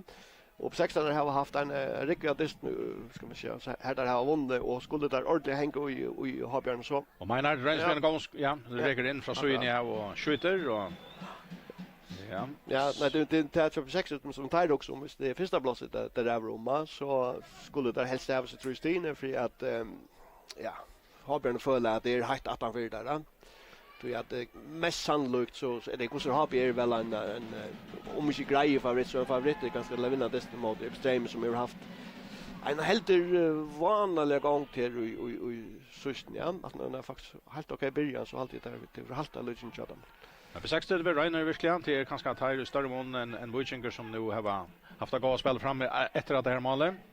Och att det är vänster med spelar så väl fram efter komma fram till Brostein och där Lucas vid bollen och han skjuter bollen. Han ser gå Bjärgen gå fra Alex Scott. Ja, på 60 så det vi visar sig från sina bästa så you know. Ja, men super Bjärg för Elias här och jag vet inte han helt inte att vi sitter de att det måste räka och att det upp att det troplar till Elias men han super Bjärg så ja. Nej, men nej funnit inte Elias här. Gott skott så sitter ja, så finns lite. Och att man åter far ner här i sätten och hålla i kön. Utskiftning här.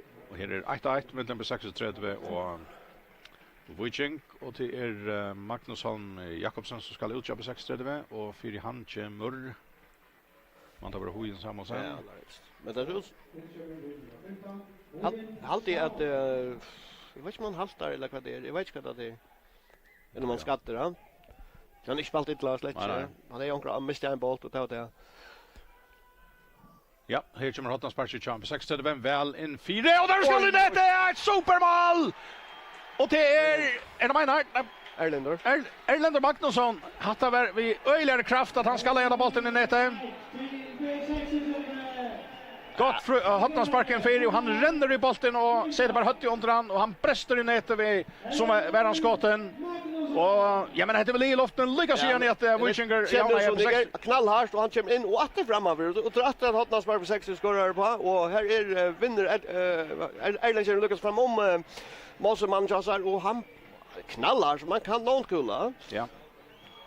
Vi huxar ju först i Hottas Bargemer och kanske låta så lågt men på en knut för en så att det han vinner att hålla meter när vi är framme för verkligen och ja det är öjligt gott flott ja.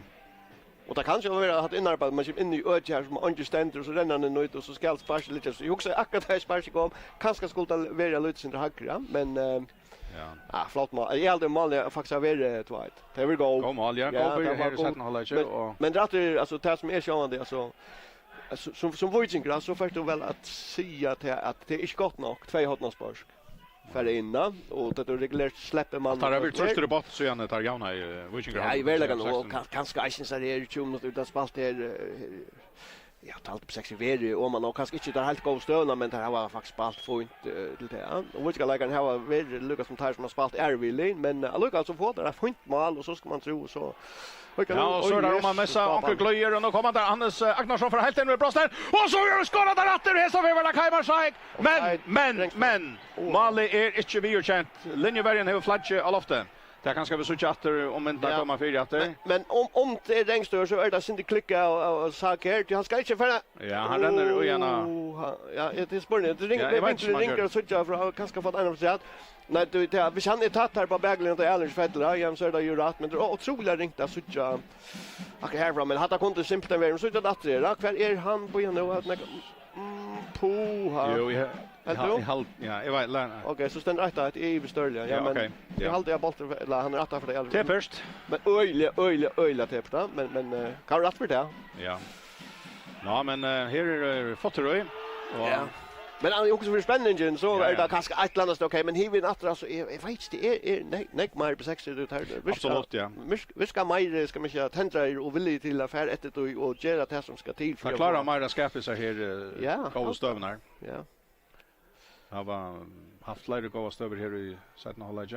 Jag vet inte körda kommer ut till sättna halvlek som det ganska släppt. Det mål men annars är det svårt att slå. Och så sänder där bollen fram i Brostein och så blir en spelare Kotlar när man Arda ska skallas. Så tar vi frispark. Ja, han måste ju här Ireland läcker en arm ditchen av väl läcker här så och äckla. Man ser det så öliga väl, ja. Men så ofta man det är ofta en reflex man häver armen framåt för så man inte får nacka inte hinner spelaren kan gå och jandet, ja. Så Rönne Viking gratter men tar missa bollen 60 var ner Adamon får fätra bollen. Och här vann Eknar i halve Ottmar. Räcker vi bollen och spelar stått fra sig till Andreas Eriksen så är det Benjamin Heinsen och åter till Andreas. Andreas sänder så bollen länga live fram hina halvorna. Atle vi hade någon åter till Malmannen.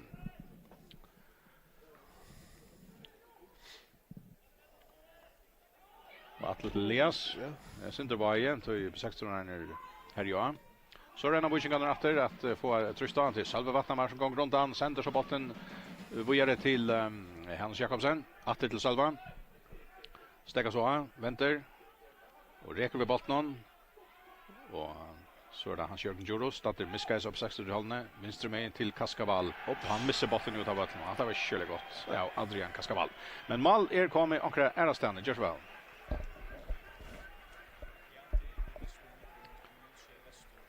Och här så vi så att till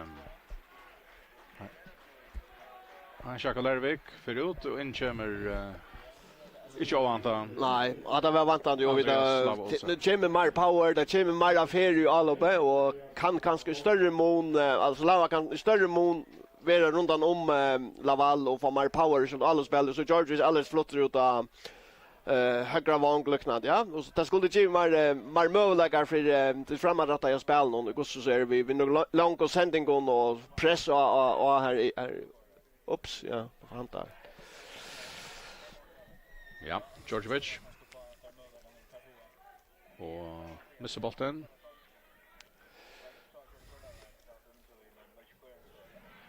Benjamin med bollen.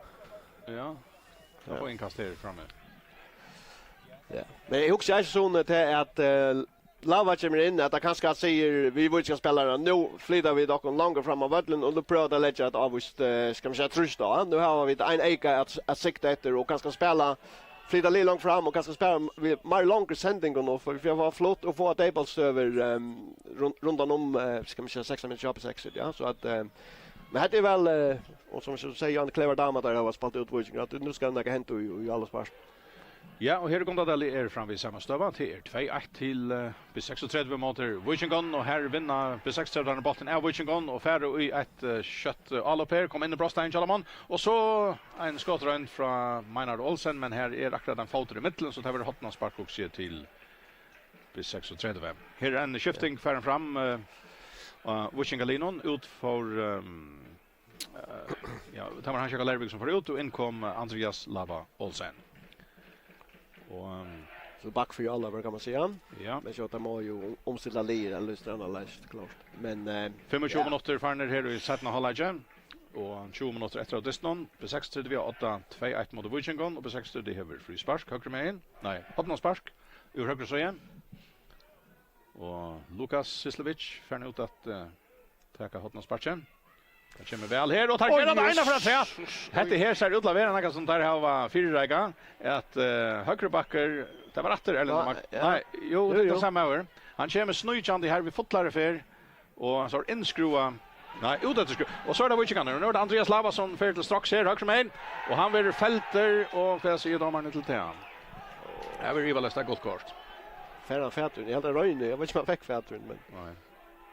Tänk så är det gott kort. Nej, men att jag också att det en dayboll stöva nu och rakt han lutsen bättre så får det isen alltså bollen in då. Så att det visar sig vara jag har haft någon benen ja vilka lagarna är dayboll så jag skulle just någon mat fiction just neck men jag känner sig kan blås vi benen det så.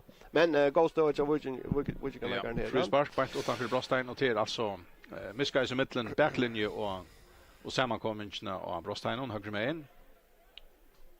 Och till Hans Jakobsen som för att skjuta.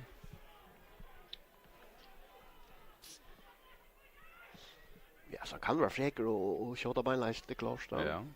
Till är möjligt. Ja. Så för att vara klart allt igen. B60 är det tvärman så i Mankaren någon i Brau. Så annars näck folk in i under Maldon. Så brukar domaren han spelar bollen. Och han skjuter harst in men här på 60 där 4 och bollen stackar ut ur Brostein. Sölve Ferran högt in natter. Helt in i under om han är uppe och loftar. Och Malmö nu finns ilt. Ja. Och blev lite chande. Så inte så exklusivt men det var ett kanske väl talenter eller vad för hött. Han är så en ordinärdaste vi ananas utlänningarna där.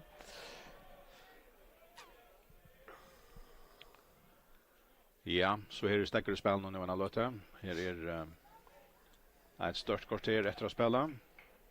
På 36 vi 8. Men det är så smalt som tycker vi ut det.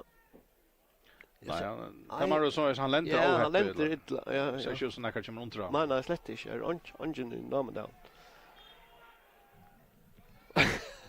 Illa vad ska det mål. Jag har något speciellt att det är så ju att det där. Jag puha. Ja. Alltså att man säger ska ganska och går så halta bollen under i men alltså väldigt möjligt att det kommer till att han spark. Alltså så var Eli förra lag men inte akkurat på samma att in i 5 meter. Att ofta är effektivt för att räcka bollen alltså vi färra skjuter harsten för bara för att det upp pusha till uppa skallar. Nej och svinka vi bok måste allt. Nej, här ofta målet i Eli dömes alltså det är bara han löper bant upp och styr brukar färna bollen och styr den motsatt håll och det samma till Eli han nej Erland här alltså han ränner bara i bollen och så Twight så färna som är projekt till efter från pannan ju då uppe i nätet här alltså. Trots att vi har mer tekniskt för bollen så kommer in i ölla ska man säga blade alltså det är en sån ballonbollar att så ska man la svinka nacka muskler bukmuskler och så kräver det mer av det tekniska emot att hade sparkal frispark kvad är som kommer in hvis det är knall etan i hart så är det bara måste man anneman och styra men jag också här blev man spark till Vikingar. Och kan för Malmö attackan.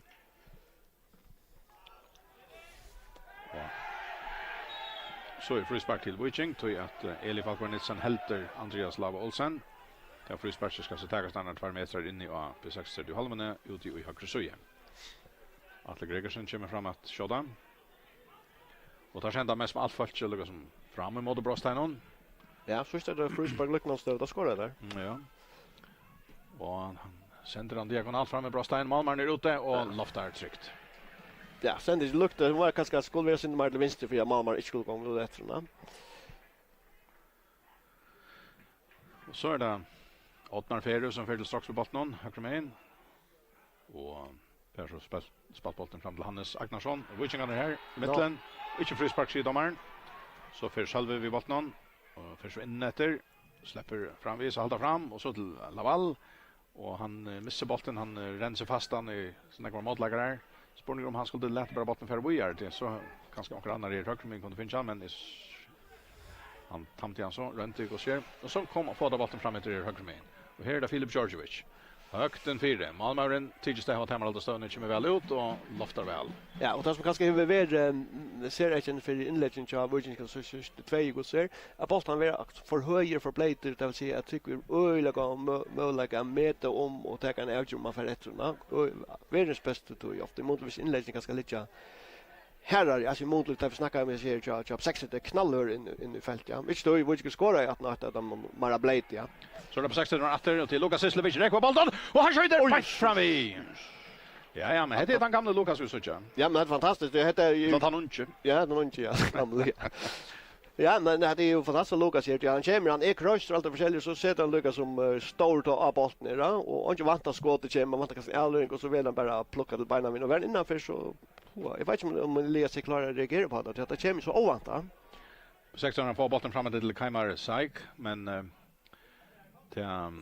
första syfte rota vi kan väcka men nu är det Lukas. Point och Brostein prickar väl in Brostein. Kaimar Saik där. Och en superbjärging i mål någon Elias Färbjärka. Nej, här ja, här lägger jag på Anton. Ja, det är ju och det är 6 som har väl lyckas som ska man säga starten i handen det här som i Sora Monso och det Lukas som arkitekten här och finner han inom här och skjuter första fer och Kobjarga och Elias han placerar sig rätt så att han först igen på. Första minuter efter att det någon 2-1 till 36 vi här mot Vichinkon och i Gontadale. Hotna spark till 36 under Happy hos någon och Lukas Sislevic och så är det snär Erlander nu ansar han Jörgen det går det efter någon. Han ska ju komma och få ett sådant träd men tar ja och så är skottrand från Meinhardt. Vi hade han botten ber vi målläggare så det var nog Tottenham spark ser man säga. Ja, men här så fick där så eller nu ligger spark kanske inte så det spark ligger inte akkurat in där som 60 är men returen att det jag skulle placera folk i mån till Hotna spark för att fänka annan bollen den nästa bollen som ändå för detta kan det uppfra. Ja, och nu Tottenham spark.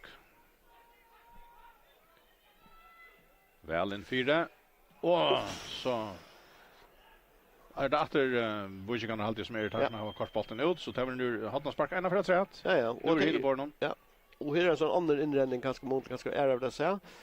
Men snart är det så bollen kommer här är så Vichikan lägger ska man köra fast rätt men nu får det så att alltså att Hotna spark så här det har vi vill ut att skruva ja så för Lukas i rum och så för inskruva och så vidare där står också annat i B60 len vi tar det inskruva och där pro shot ett mål och där arbetar in i främröret här och en ganska för att vi att röret här.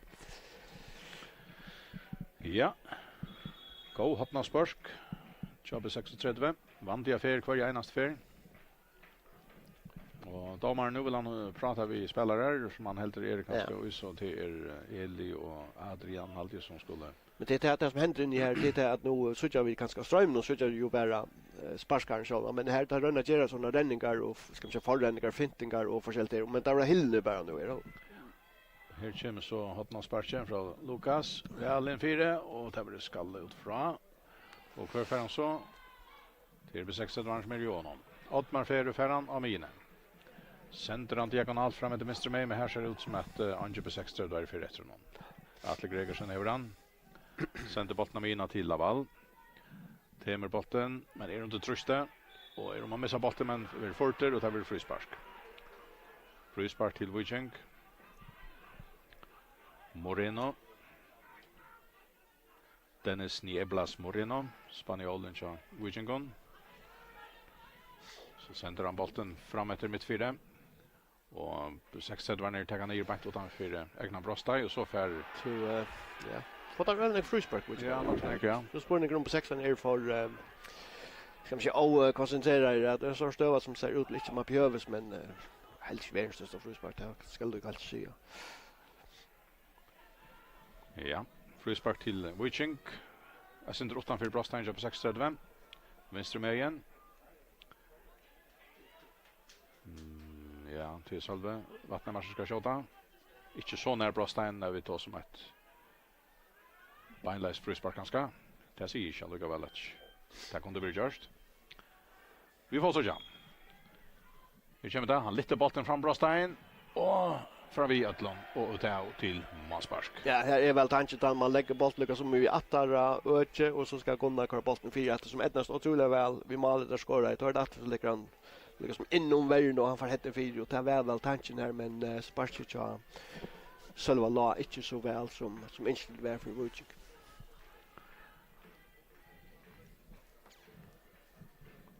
20 minuter efter av dysnon. Vi går då lämpa 36 ständigt till att vinna en tista 3 och Wojciech ständigt till att tappa en tista 3. Och men Wojciech har vi ta boja till Inter så får han två stora ganska. Nej, det är det alltid att det som vi är här till det kan ta spalt först notrast. Det är väl inte i oss på 60 det är väl det har haft månen ja. Ja, det. Det är ju ganska. Alltså så då nämnt också ganska sätten alltid på 60 vi näck Maria bollarna. Men kanske inte så eller några stövra över det och så näkrar. Här är inte för stora månen, men för alla var det Maria ja, spel på det men på 6 var ska vi säga naskar farligare utan gå stöv och tar det ganska månad flyger. Wojciech sände neckfall fram nu tar och frispark. Atle fram i Brostein kör på 6:30. Ottmar alltid där så får han ut så är det Kaskaval inferiater så blir skalla helt in i ja utanför in i Brostein och i halta var Morén och man fick köra den smättla han den här skallaren. Och så är det ett mål av 60 men Minar är really ensam Atler men han räker nu kommer hin fram vi. Och han räker ur vänstra borre i moder högra borre och här häver han Agnarsson nu och han bjöd av här och så att Romse här attlar han så att Minar ska komma men det Jackie kört ju upp här. Ja, kanske var det hoen där men Agnar var runden in från högra så för kan ganska få en boll ganska mitt efter vatten där men så skattade han så plats för i hoen här. Och så är det Wojciech Andersson Reina Sveratter och Andreas Lava och bollen är vi ut och tar vi till inkast till B36. Nej, börja nu. Det tar man då bara. Det kommer bara så näck fram. Ja, men lägger det trusch fram och hoppa på att vinna bollen ner så kunna komma så det stitter till mål så vill det lite. Och där är något att göra och nu tar man lägga mer 4 så Wojciech för att få att utjämna mål. Till resten tror vi kanske så gör här. Modal upp på 60 nu tror jag att där tar men som att fram om mina går så att att fallche. Och här är det 8 minuter efter av vanliga lägtoy 2-1 på 60 då mot Wojciech gång.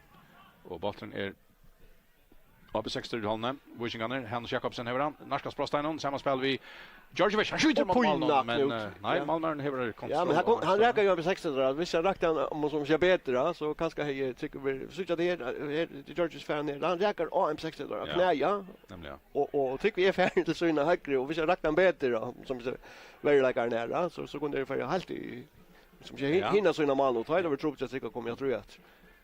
Och så är det Lukas med bollen ut i syne. Och han och Hans Jörgen är då strujas man bollen. Men det blir inkast till Wojciech Sölve att till Atlant. Atli staten kan minska sig eknar i halven. Sänder bollen gör fram till Georgievic och så är det Andreas Lau. Han måste finna bollen visar här men Andreas Eriksen fick akkurat fått den i mitten. Så då 60 Werner, Lukas, Firomina och bollen nu. Sänder han i rum vänstra med. Go sending först rum till Benjamin Heinsen. Det går bollen ner här och så har 60 Werner han flyttat Hui. Tackar sen till för nyspel någon Huyen Samuelsen till Lukas Sislevic, Benjamin Heinsen. Så det Hannes Agnarsson. Huyen Samuelsen åter. Och så är det Ottmar Ferrö som häver bollen. Högre med igen till Erlend Magnusson och så åter till Malmanen. Och här över bollen center i spel och man har med Gina. Och så är det Wojciech Andersson Reina. Hans Jörgen till Kaskaval. Och så det på 60 Werner så är det kanske målare Meinhard Olsen och han får pricka bollen fram via genom målläggaren räcker om han är vänster så ger vi någon. På rätt fältje och hyggas ju om och letar så bollen färd till Lukas. Och det gör Ivron till Erlend. Och vad händer så? Stäcker då. Nu tror inte att på 60 Werner vill jag arbeta bollen. Hellre att lukka som så tjät för en frus. Så en lång diagonal sändning fram och högra vånk. Här är några spelare på Kvider och Blalier. Och så är det Sölvatnamar som finns han. Här räcker vi bollen och ägnar i halva. Gå en bollraxter. Så sänder han bollen flyttas steg fram efter till Laval. Ska så stäcka bollen och här är en god tackling. Ottmar. Och inkast till Wojciech. Och bollen kommer helt fram och i Brostein kör på 60 och Ottmar färdan efter här. Her er då går 5 minutter etter av vanlige lektøy. Her er framvis på 6:30 og 8:21 og akkurat malet kom i en av vintesen og skilja lennon.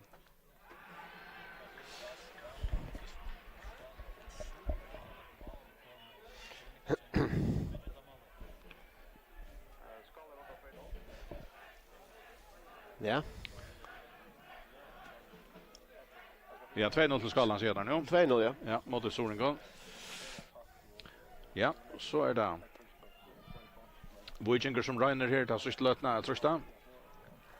Innkast høyre med inn. Filip til Atla. Så Gunnar til Filip, helt etter backlinna. Inn 4.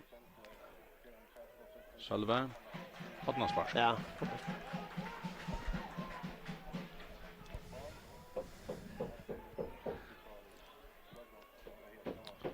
Det var Hannes Jakobsen som får ut att attacka Hotnarspark. Väl in 4. Battrum skallar men han vill roma 4.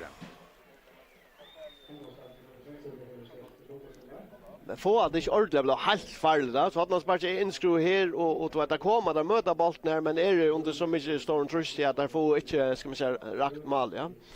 Och det är vi ganska manglar för att Viking är ganska där har vi inte skrapt där stora målmöjligheterna här du sett nolla inte. Så man där mål gott mål allt det där men utöver det är inte så illa när jag skriver hem. Mikkelsen alltså inte stod skala med skala och sorgar skala. Och vi hinner inte. Ja, här är inkast till Atlan fram efter högt med in och 6:00 på han. Meinhardt släpper fram igen läggarna.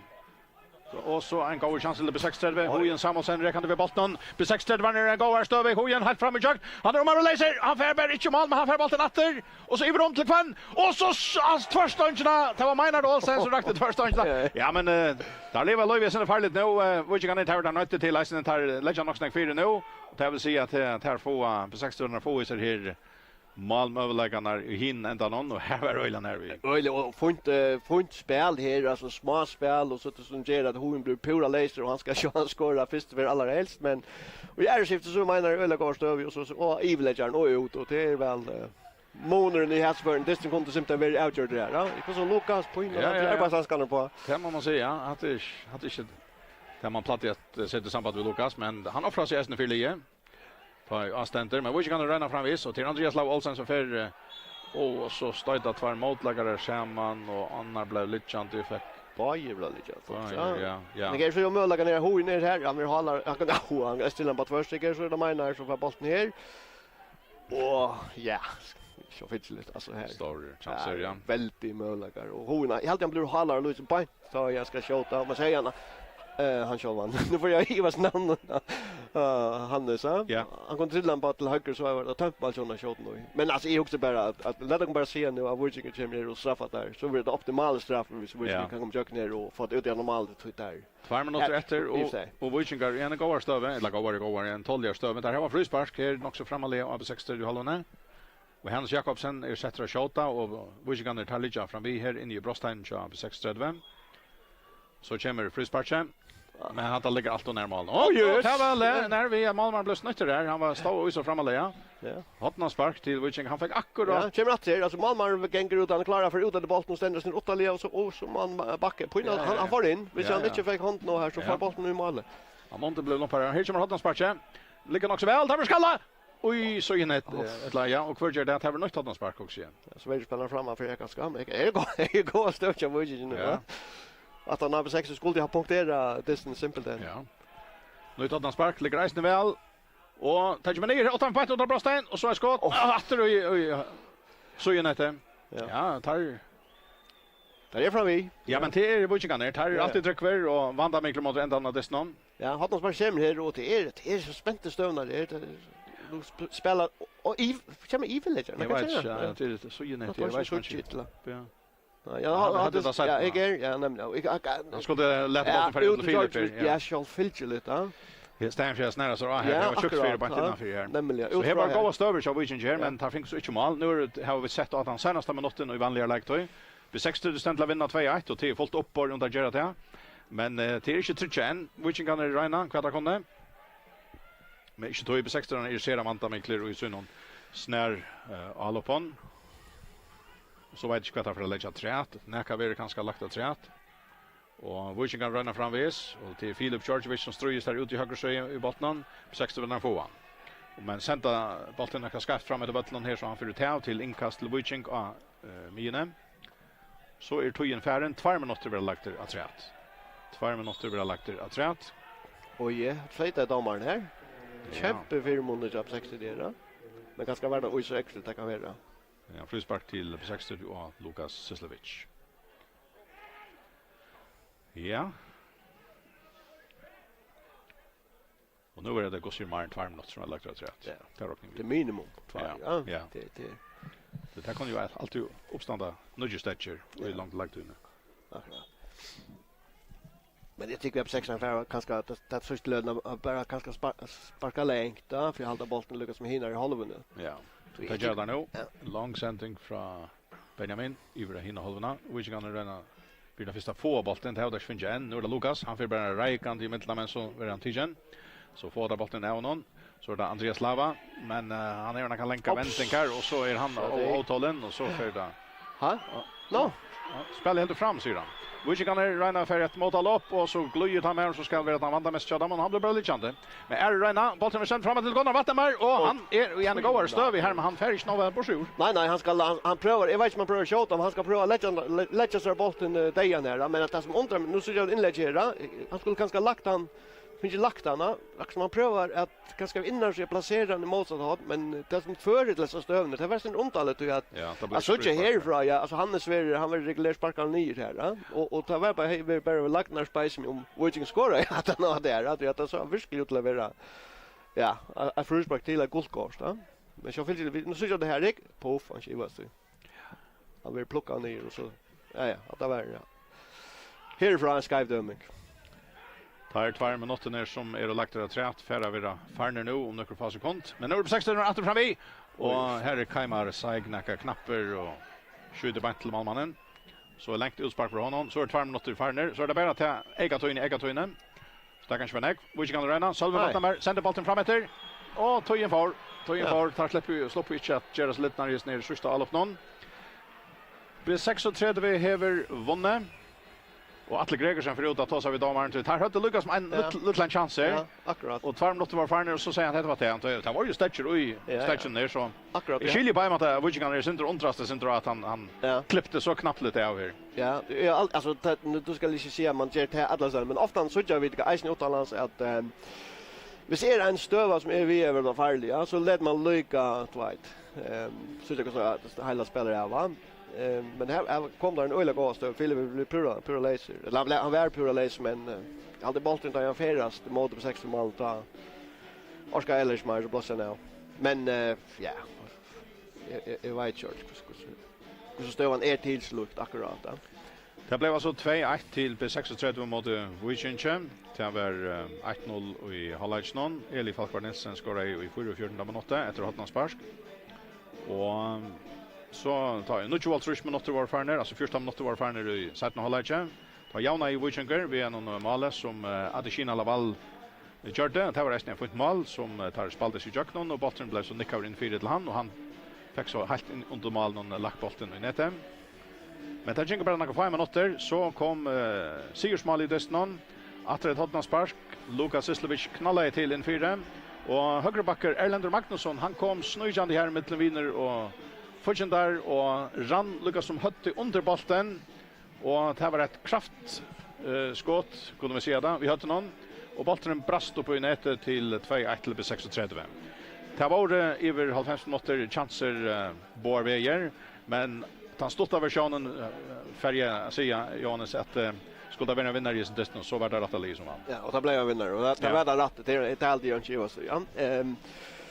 Alltså hvis tager själv spel så är ganska på 60 det låter en mer bollen sammanlagt men öle jämnt i fyra hållet helt och början jag sätta ganska på 60 om man då men och just löten här så fär Viking ut genom mål men så på 6 var det tungt att du lyckas därför att nästa mål och faktiskt Eisen att han så att det alltid sidan är fullt uppe på den. Jag hade eisen att vi får faktiskt en god mål. Alltså det är inte helt smart mål, fixa mål, men de boltar är också det första som Eli. Alltså han vill stäcka över och som man så tar på 16 så stäcka sig ja men alltså han har bara ligger perfekt. Han ska bara löpa bant upp efter och bruka färna botten och styra den motsatta.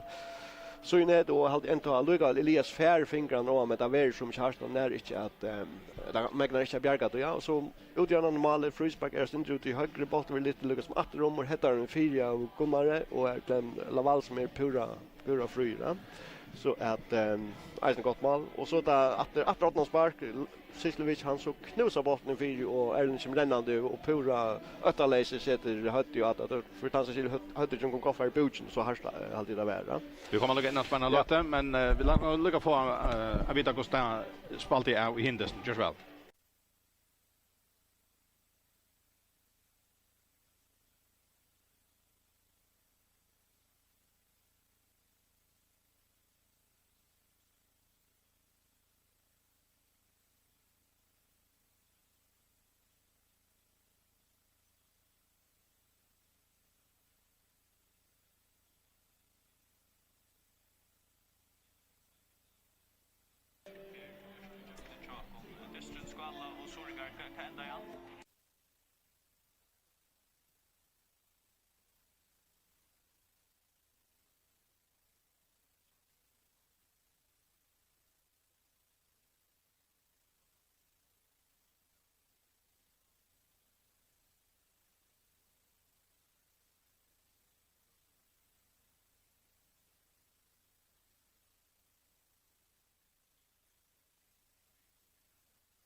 Ja. Vi är klara här vid en samröve så kan se det vi antar.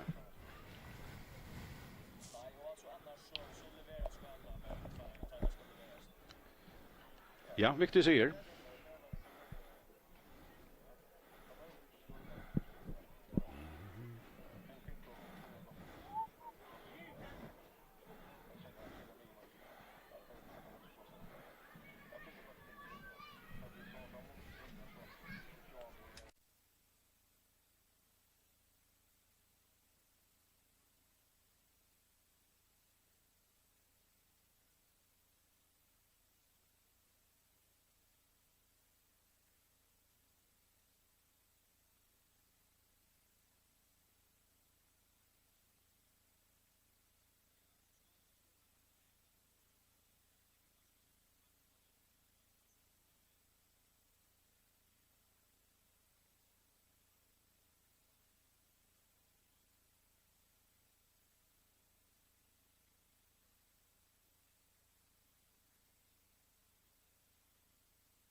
Ja.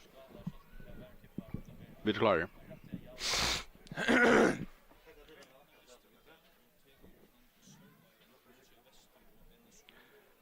Ja, tack för det. Som jag kunde ha med.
Ja.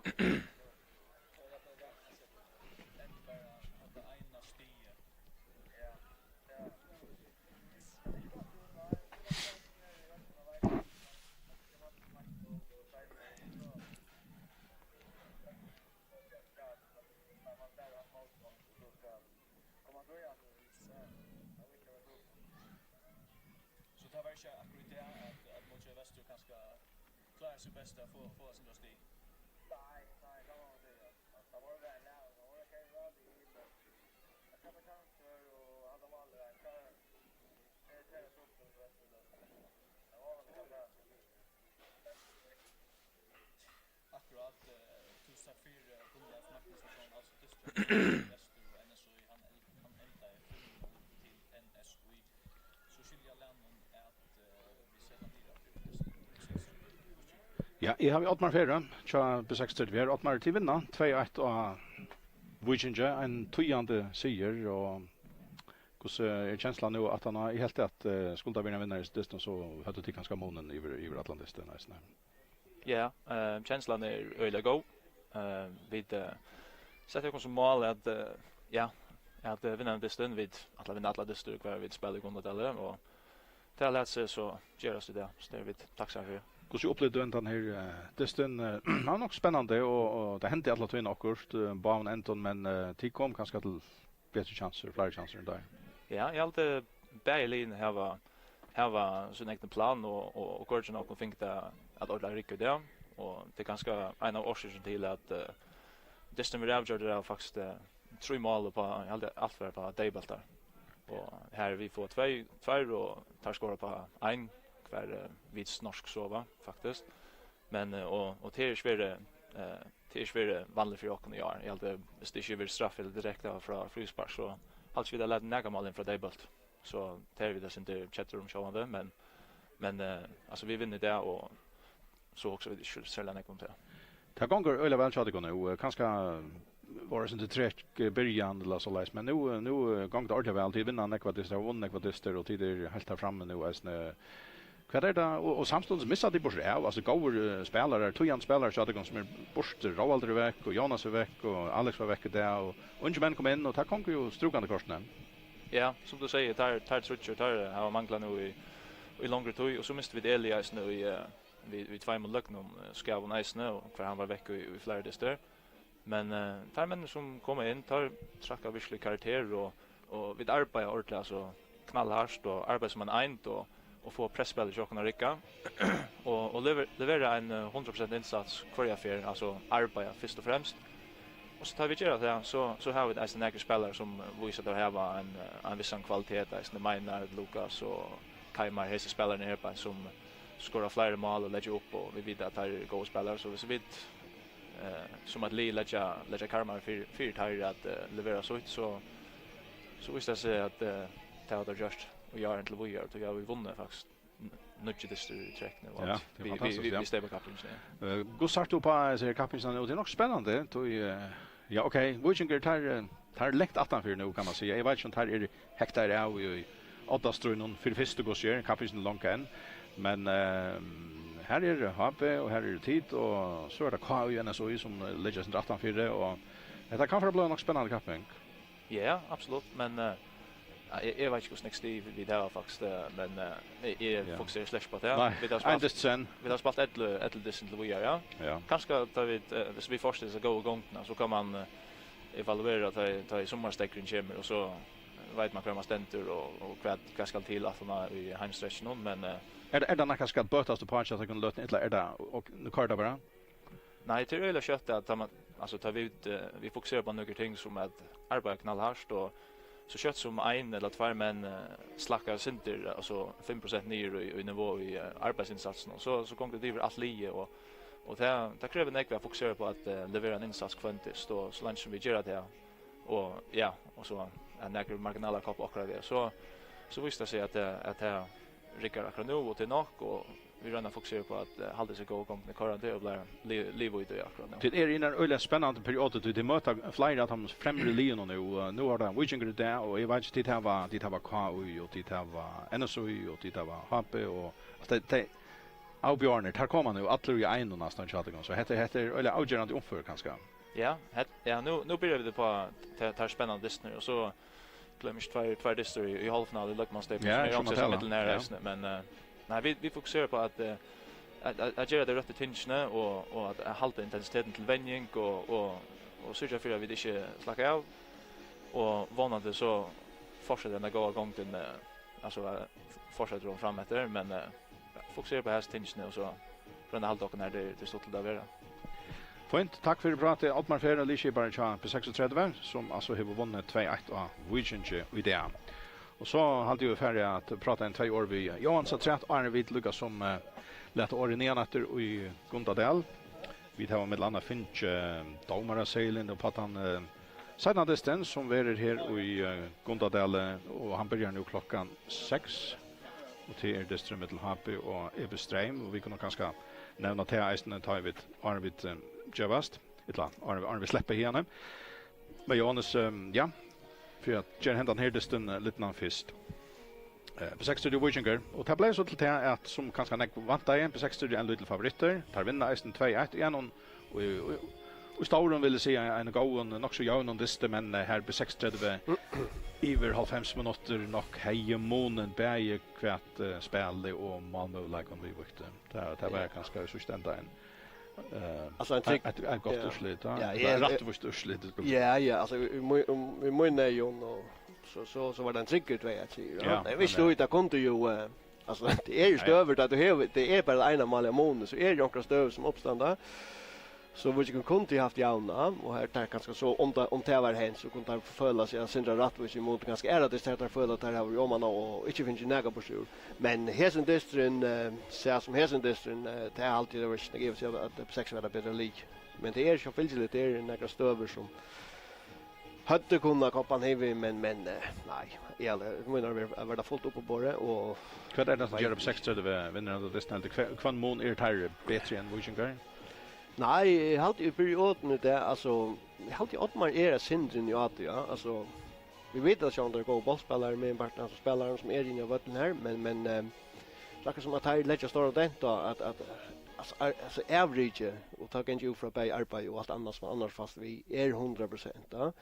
Och så också man inte så öliga mer om det överläggan så det bara visst att det fungerar men det som är mest hotagande och det har vi ganska nämnt flyer för öron sammanhang nice det är man kan omvära legalagar alltså nekvar och över nekva dister va att ja och det är nekvar unga spelare fyra där alltså det är som ger sjövna att köpa 6 det här till öl och goa så är så här nekvar och spelare och så vi alla reaktion där men vi sätter Jörn Deston och ett av försäljare att det visar sig att spelare som kommer in här man kanske kan bära en av sån 8-4 att det kanske inte för att slå till Twitter här vi står runt när och då är det försäljare och så och ofta är det spelare så blir det ska man säga imponera det och bara släppa spela först eller det men i hade släckt vi såg att det är så spelare som är kommer in alltså tar har tidigt möjligt kan bana vägen och vi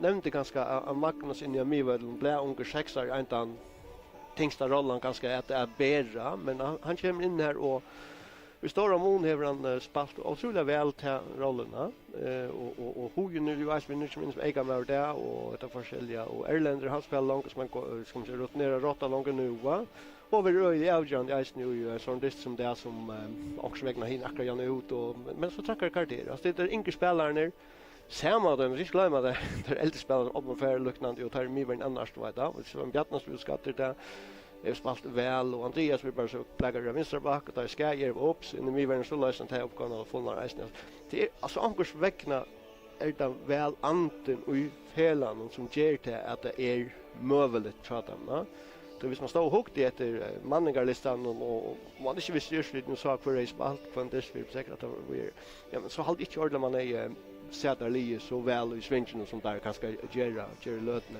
och här är några isne vi har nämnt och det samlas att du häver en avvisam spelstil och vi stäver så lyckas som planta ska man säga nyrätter och så får man att det går på Atlantis och väl säkert finns det att öle väl väl vid de unga mannen som kommer in nu att Atlantas där vid att hur mat man spelar på man vet man ska offra 100% för att vara alene och vet att det är tingen Lucas som för Lion just där hand i hand så räcker man maximalt hemma och en för kan och därför räcka om som man säger i shade ungefär ta vid av det inte men Atlantas där så är det också så England har sagt att man vinner inte eller vinner inte att FMI det la Premier League vi smadrar men alltså det som vi så lite sexigt det alltså ja för inte så lyckas väl som och andra så vi är lägen att jag hade ju jag kanske börjar vi det spel inte så fantastiskt men tar ju alla tog in och så knappt så började lös och så började spela har så inte rack de helt hör vi haft någon men så halt jag 16 var vanna mig och nu nämnde jag att man resten nu skorar det inte öppna spel men det kom direkt att samma körs det fick mål Colton för längst som är nästan det var som kanske så här för Vigilant och så här var där Hoin Jöken ensamt land och ja men rekord och mina för bollar i tornatter och pura fröjer och så att någonstans där kunde och som jag säger vi är synde mera magelig eller synde grejer kanske att allt han tog det är det ena målet så är det så sitter väl på 60 årskarna lyckas som 8 assett någon två det är eller kött att mål kan komma. Och shot och just ner kanske här vi ser på 60 vinner uppe på men alltså här är det stöver där vi ska lägga den kanske kontrollera som det kallar butchen och finns ju mer boost och sälja ett inlägg som kommer helt mot ända av dessen helt i rum till Gunnar som är öliga går stöv vi har han ska röjner att det skår på första nästingen här han hit och ila TJ bollen ner och så lagt han ifrån att alltså det är inte såna stöv kommer att låta in och ha så på 60 hej så i andra 5 minuter näck flyger ska man köra goa stöver så att jag vet inte alltså jag tycker det är något vi så filosofin hur så spelar vi fotboll ta upp dem naturligt och jag tycker stadväck på att alltså vem jag tar med jag går borg att Atlantas där måste som säga gamla på 6 gott nog en avstickad lopp allt det förskälliga finns ju synda lär i här säkert men jag tycker att man klarar att hålla fast i en koncept ja jag tycker det är lättare att de yngre kom in och för att vojar ja så att ja jag säger nu jag kan mest nu Viginger är där framme nu förtälja ja så man är där längst från topp någon ja där längst från topp någon och jag vill säga att average där kunde eller ett mån inte i mån kan man här vi läkar det ja helt det ja och särskilt att alltså 6 scorer på att tvär ska man säga tables över men det var inte hela det var era stöver tables över här där inte är alltså närlagning är inte nöktan i halvdje och till skjoltan halvdje som äga minnast att man inte vill så ivrig rätt kanske få att täcka upp och sitta på så normal inte komma in ta in upp 60 det inte i öppna spel fick skora men alltså det är att det kan vänta man av Viking ju att det är väldigt stor utskiftningar alltså när att de runt spelarna blir väck eller är fan är vägar eller givner eller vad det är så det är inte tänkre cha Viking ju det är väl 100% och jag tycker att mål och det har alltid varit så att alla tror att man ändrar mellan fyra det bästa ja och själva som stövar när lötne det kan nästan göra så det kan se en kamp ja det är ju vi har ju en deciderad topp kan man säga och ja Ronald ska vinna så är det allt det forskjelliga men det är inte färdigt men akkurat som det också första plats så vi kan gå för en distribuer där och hoppa är väl grej favoriter mot Ebeström med att tar få sig trusty och content där så är det så öle långt upp till första plats men är alltid att jag syns det minne en första plats att Europa på plats liknande det vill det så över naktande för Viking ju det är Atlantas där vantar jag att det får över vi helt i att men man kan inte avskriva att Lee som är förmästare 2 år och det är så att men akkurat nu halt jag också så är man kan säga stömmen nu är han att fyrbils är där så ute som att bara skydda sig extra och kanske komma in att ro i han det heter plats ja och vi får en dist nu klockan 6 och vi då finns ju upplöst kvarjer för att spela och till alltså Ebeströmer eller Happy och Ebeströmer som spelar nu här klockan 6 och hittar vi efter tarmen som började sten så tackar vi Timelie först heter Jesson Very Malcho Happe utlagare vara Magnus Eilsson, Brynjar Löversson, Adrian Justinsen, Danny Söyle, Trønder Jensen, Alexander Stankov, Jekvan Kjell Nolsø, Barstal Vartom, Simon Samuelsen og Lasse Andersen. Og Ebbe Streimer hever hesar 11, Rowan Zachariasen, Jester Dam, Peter Pedersen, Ari Ellingsgaard, Hans Paul Samuelsen, Marne Jurus, Ragnar Danielsen, Rekve Ilstoff Nilsen, Peter Zachariasen, Leif Niklasen og Andras Olsen. Så ikke det er en likskiparen til HP Ekman Rove Davidsen sitter av Banston, og her sitter eisene Bjørste Vitalis Mørsk, Daniel Johansen, John Fredriksen, Hjalte Jurus, Arimor Olsen og Niklas Kruse. Og han tja Ebstremi av Banston Jakob Høygård, Rovi Olsen, Arnar Dam, Frode Johansen, Arnbjørn Hansen, Jon Stein Magnussen og Høgne Hummeland. Ja, alltså nu räknar vi att HP stor favorit att vinna distan, men alltså han ska så spelas först och har betappat kvantisten alla tror jag distan mot Ebstremi i fjör. Så jag vet inte hur stor favorit där är, men ja, en 2 år om ligauppställningen kanske. Ja, så har vi är väl bara att jag kan råa ut, jag vet inte man skattar, jag vet inte. Nej, det kan vara nägt att precis göra näga som helst helt då. Det kan vara att man vill pröva något annat, men kvar vill svaka på förresten. Ja, det är så spårningen kan man göra här då. Ja, det ska levera där. Ja, det finner vi det. Vi börjar bara. Men det vi har mest hos så Simon vi har varit ute vi går att och han annars där i öle väl kapingen och själva det är väl den stora spelaren är kanske att minst jag har blivit TV så är det Adrian Stinsen som toppskytt i delten, ja. Så ja, men det vi Atlantas där drömmer om det gamla klassikerna mellan Habib Stream som att leverera det rena fyrverk öle ofta här i Gundadal och norra för det samma, så att jag hoppas att stämmarläkaren kommer vi tog trunn på att det förra bra till. Man kan gå sig lite som att han kommer spela. Ja, akkurat. Ja, nämligen ja. Ja. Men det som jag hoppas är att tycker vi att stämmarläkaren har haft ordentligt gott vi att Hitler har blivit i favoritlag lot någon till klart och så på stad i gasen inte skapa sig den men så då på som det var så otroligt starkt till för nämligen att det är mot alla showt mot alla och allt det förskäljer och ankar läkar ner så känner vi det så och reisen där vi bestämt där helt där börjar i rummet väl kappa så finns flera urslut mot de goallinjerna ser men det är rakt som att det stäcka lite då anta gå igång men det är väl en väldigt möjligt att som kom på hästen efter en sån där moder har vi kunnat dela ju fantastiska gång väckre och att det förskäljer. Så jag drar mig lite syndrom vanliga lite syndrom vid vad kan man säga. Ja, några som minner om det gamla klassiker mellan HP och Ebstrem och det var ju väldigt just vid det här och för hans läsen att det var ju kunnat dela på 6 ja. Tror jag att för här tror jag alltså det tycker vi att allra flesta ska man säga neutral i hitcharen eller fotbollsälskaren.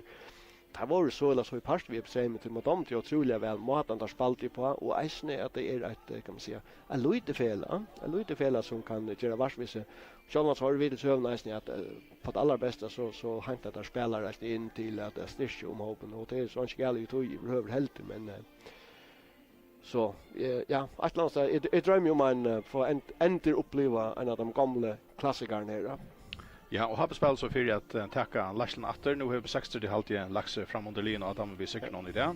Så jag har är det där man vinna för att ja, och halta han avstånden eller ta månen där här var det är gott nog bara trust i under vinnet där.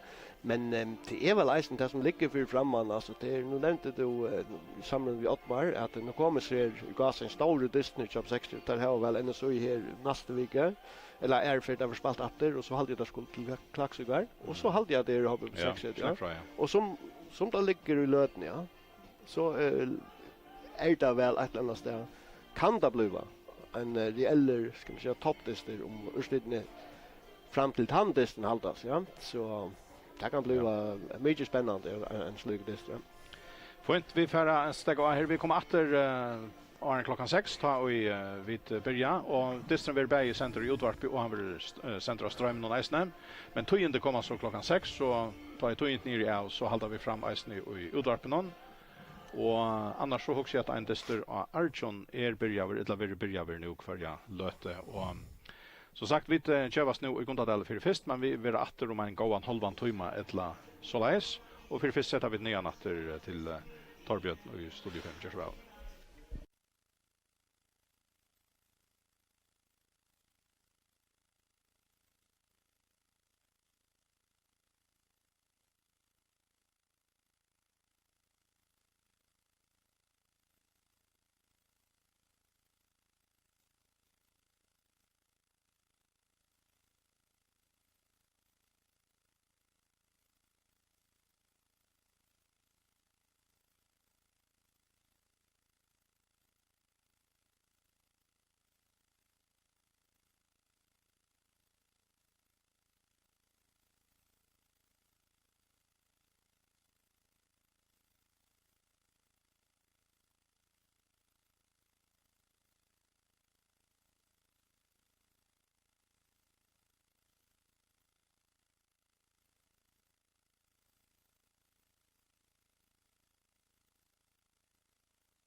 Och så för Hotnarsberg som komma in i måltagen och här bollen ska lava ut ur Brosteinen. Vi kan lite in till Brostein. Kvar för ner här till Wichingen som har så ut från och Atle Gregersen så vi vinstar på en skott. Han trippar och så kommer han visst här frisparken högt och väl in i Brostein upp 600 få hött under bollen men där får ju lukka som Lukas Sislevic för att skjuta högt in 4 näka Atalia kanske. Och så en super fluxskott från Meinhardt. Väl in 4 Ottmar efter högsta bollen ända utanför som är lite helt in i måltagen och på 600 får han vi hött någon ut ur Andreas Eriksen. Vänster med in Firomina Vinon sänder så bollen långt fram. Och här är det så Meinhard Olsen fram i vänstra bunch. Björau för att backlinna och bollen. Centra väl i 4 och bollen ska över på en nästa. så det Wichingen där Hannes Jakobsen sänder bollen fram till Filip Djordjevic. Startar av vänstra bunch nu så för Hannes Satroman. Filip sänder bollen gör in i Brostein. Här då Laval utåt till Filip alltid och han fintar center så skjuter han men det är bant om. Så kommer Hotnarsberg när målen och bollen detter ner in i måltagen. Här var bara ungen att få den under han först syfte men så fick på 600 bollen borster så när Meinhard vi fotlar för fram efter högt med in och tar det att han någon två Wichingen så stackar han liksom så räcker han fram vid det första som glöjer det center här och så är det Hans Jakobsen för krack bollen till sig. Så är det Salve. Det till Andreas med startar vänster med att gör fram till Kaimar Shaik väntar och så släpper han in i Brostein och bollen Lukas för att backlinna vinner och så Malmö köper sig och så är bollen läser för han Wichingen och så är det Magnus Aldia skjuter och här är Wichingen för det är bollen. Lukas Sislevic vid Hotnarsberg väl en fyra bollen med skallar ja. Han Nivrom. Så är det Kaskavall. En diagonal sen kan rätt och Salve tar ner här ut i höger main. Väl en 4 och Lavaller här men här är kanske en 4 månader här som kom att han Djordjevic för att backlinna av bollen och Laval han manklar Hannes Jakobsen. Så lyfter han bollen in i Brostein och så är det Gunnar Vattnamär vi hött någon och så är det Laval och så Salve Vattnamär. Kaskavall fyller bollen. Han rugger i Vergaren kör 36 och så blir det mål. Det var det. Ja. Sänder han fram mot Brostein och så kommer bollen ner rätt här. Här var när vi att ska se domaren. Eker vi någon fram efter bollen. Så en god sändning fram till Kaimar Shaik kan rasta laser och kvart målmannen ställer efter bollen till 6.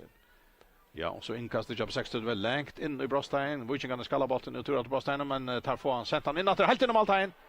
Och så ska skjuta högt och ner målen. Bollen ska lava ut för oss så en fluxskott. Här är Wichingen i mitten nu det har Hotnarsberg in. Lukas för attacker hinner synen nu. Eisne väl in 4 och bollen ska lava och i nätet. Så är det 36-8 och det är Eli Falkberg Nilsen som hesar för skalla en rent i nätet. 1-0 till 36. Ja, men vi hade gärna stöv i att det Hotnarsberg så på natter Magnus lägger han ut åter till Lukas han får bollen vissar in i Brostein åter. Han räcker helt och jag och så är det Roma på mål och bollen är kommer ut ur Brostein men på 16 men han åter för in åter Brostein med bollen Eli centrar väl en 4 och gör på skalla men alltså Wichingen runt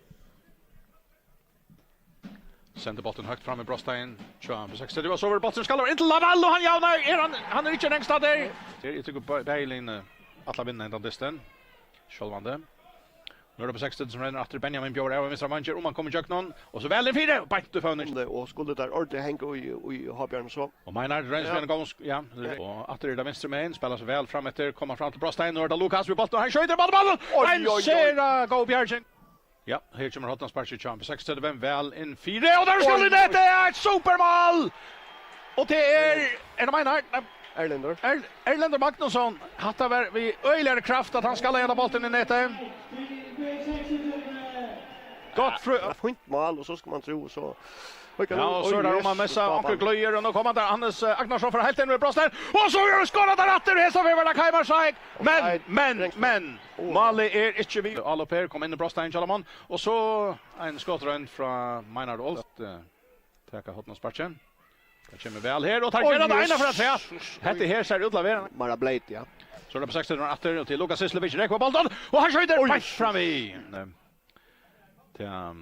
Första syfte rota Wichingen i veckan men nu är det Lukas. Pint och då Brostein prickar väl in Brostein. Kaimar Shaik där. Och en superbjärging i mål. Det går det efter någon. Han ska ju komma och få ett sådant trätt. Men tar ja och så är skottrend från Meinhard. Vi hade han bollen. Väl en 4. Och så det hållna Wichingen Hans Jakobsen har han. Narskas Brostein samma spel vi Djordjevic han skjuter mot mål men nej Malmö Väl in 4. Bollen vill skalla men han vill upp fram igen läggarna. Och så en god chans till B630. Hojen Samuelsen räkande vid bollen. B630 var en god stöv. Hojen helt fram i jag. Han är med laser. Han får bara inte mål men han får bollen åter. Och så Iveron till kvann. Och så tvärstångarna. Så kommer frisparken. Men han ligger allt och när mål. Oj, det var väl. Bollen i mål. Han måste bli loppare. Här kommer Hoddan sparken. Ligger också väl. Tar skalla.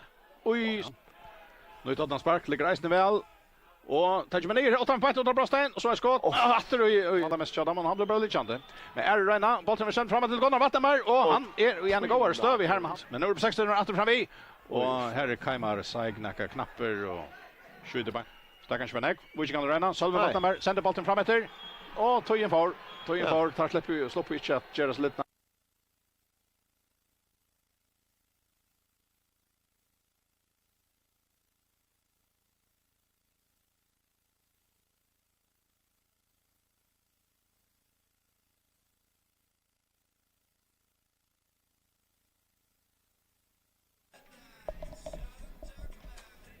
Ja, vi är åter här i Kundadalen.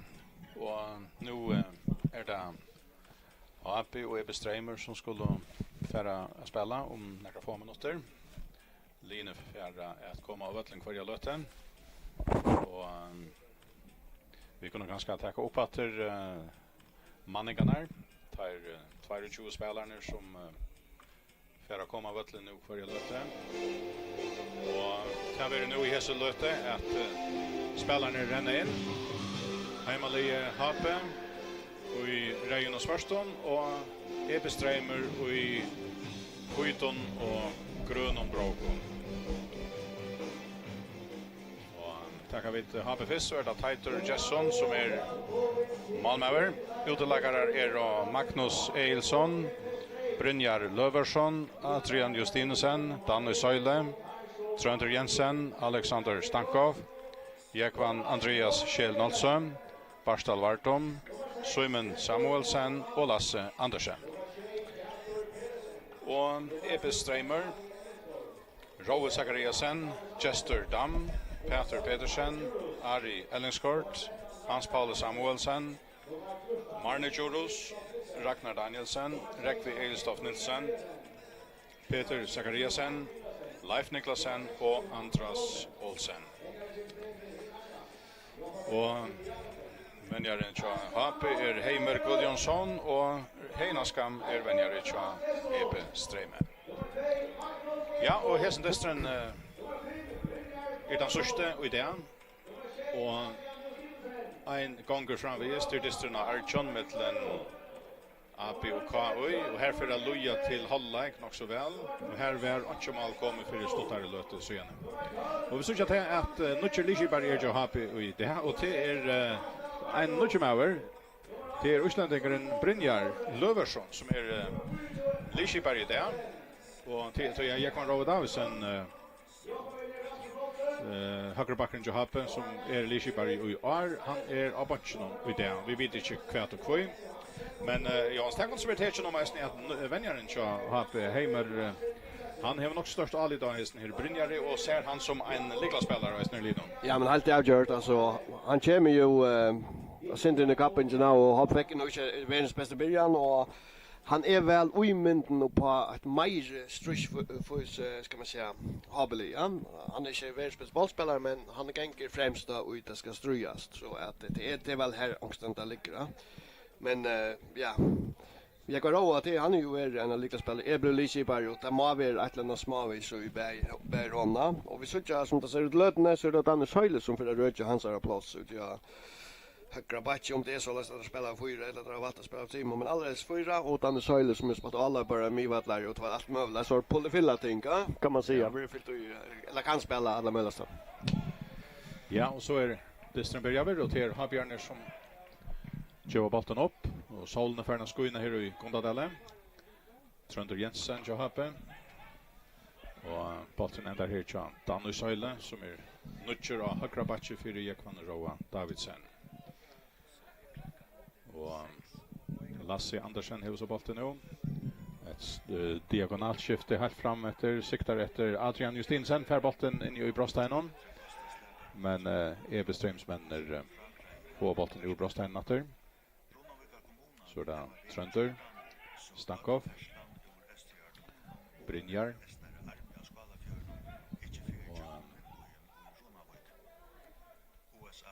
Lasse Andersen hever så bollen, kommer fram av mina vidon, finner Alexander Stankov, som Reikare Sinter og Habelinon, Sym Samuelsen er viatri der, ut i venstre søye, hei Leikban, sørsta dist, hever annars finner gåa byrjan, altså Lie som helt, og i hesten Kappinger Arnold og Habbe. Her er det altså innkast til Epe Streim. Jeg vet Johan som tog Dora Sia, hver er spelaren er og posisjonen, altså Habbe pleier å spela 4-4-2 också. Ja, det gör det. Alltså det ena säger det är, alltså Danne Söjli är lyckas som högre backer där. Och räknar bara vi att det här har sett att för att det bestämmer lite för att det ganska lite attaliga vatten och där kan vara ganska bruk för fältet som är offensiva kvaliteter. Från backlossen och det är väl här Danne Söjli ska komma till sin rätt. Men då alltså det vill jag ro är ska man köra full för så är det Johanna en läkare som kom kvar att gärna sfär fram vid Söljen här och gav alla sparten till ha tänkt men vi vet ju inte men alltså jag mobbar kan gå upp att du är inte som Lisi bara Lucas som sätter dem till några andra ska lyckas på chansen här. Det tycker jag att det är det helt rätt va så det är väl här det då. Och Happy Renner har fått bollen fram till Sym Samuelsen och han har laser och han skulle nog ha sett han i nät igen. Ja. Han har rättliga laser men ja, så kan där diskutera om det skulle bli hett att men det stod att längre att det var en så stor målmöjlighet att han hade sannolikt sett han i nät här halt igen. Ja, men helt avgjort. Han vill spela den i mitten men ligger ganska till vänstra ben men så han spelar vänstra kant här men jag skulle tänka ganska finns ju mer på sig och faktiskt en fin möjlighet ja. Och så är han skora 4 mål här till och haft ska man säga grupplägg isen ja så han vill öla 4 upplägg isen han haft så han är väl har störst vidare för Happy ja. Så där Adrian Justinsen fixt fram efter vattnon snöjde där. Och så får Sondalagsmän Petra bollen. Bollen blir center i bra Happy halvarna här Barstal vart lägger natter till tajt i målnon. Och annars ser det ut till att Marne Juro som plattar vara och i Mivarin i Köpström han spelar framre han är av mien samma vi räcker är Stoff Nilsson som heter vi så och så är det Andras och det Petra Greasen som är i Mivarin så Köpström ju gestor är av Mr. Batche. Och så vet jag inte hur akkurat är högre backar här i det. Salomon är det kunde vara ja det tror jag kör det så ja ta final till town. Inte så kunde vi veta det här nu i bestämmelsen. Ragnar ganska ja. Ja. Så kommer Dan och Söjle fram vi här till Happe. Bollen kommer i batch och bestämmer spelaren någon. Geste. Så det Brynjar i rum till Magnus. Så det Lasse. Jakonskjell. Adrian till Jakonskjell. Så är Dan kommer fram vi här högra med. Välen 4 och Malmören Ferran Rowan Zachariasen. Ja, får inte uppspelare, spelar bollen väl så i mitten och så är så att Dan Söjli han kommer fram vi här och det är faktiskt att okej inlägg här men det är inte någon extra. Men Asmarne jag säger så här har han spalt långt fram jag vet nu han kommer att tro jag tror. Ja. För var han kände som jag går inte spela backar ja men mig var känner det som vi känner det som vänsterbackar allt inte att det var landslinjen tar han vänsterbackar det var inte så öjla ska man säga naturligt. Och lång sändning fram till Alexander Stankov. Inkast till Livström.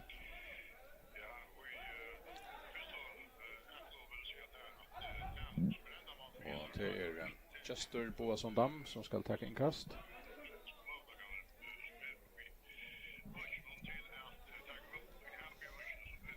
Det har stått till Hans Paula Samuelsen.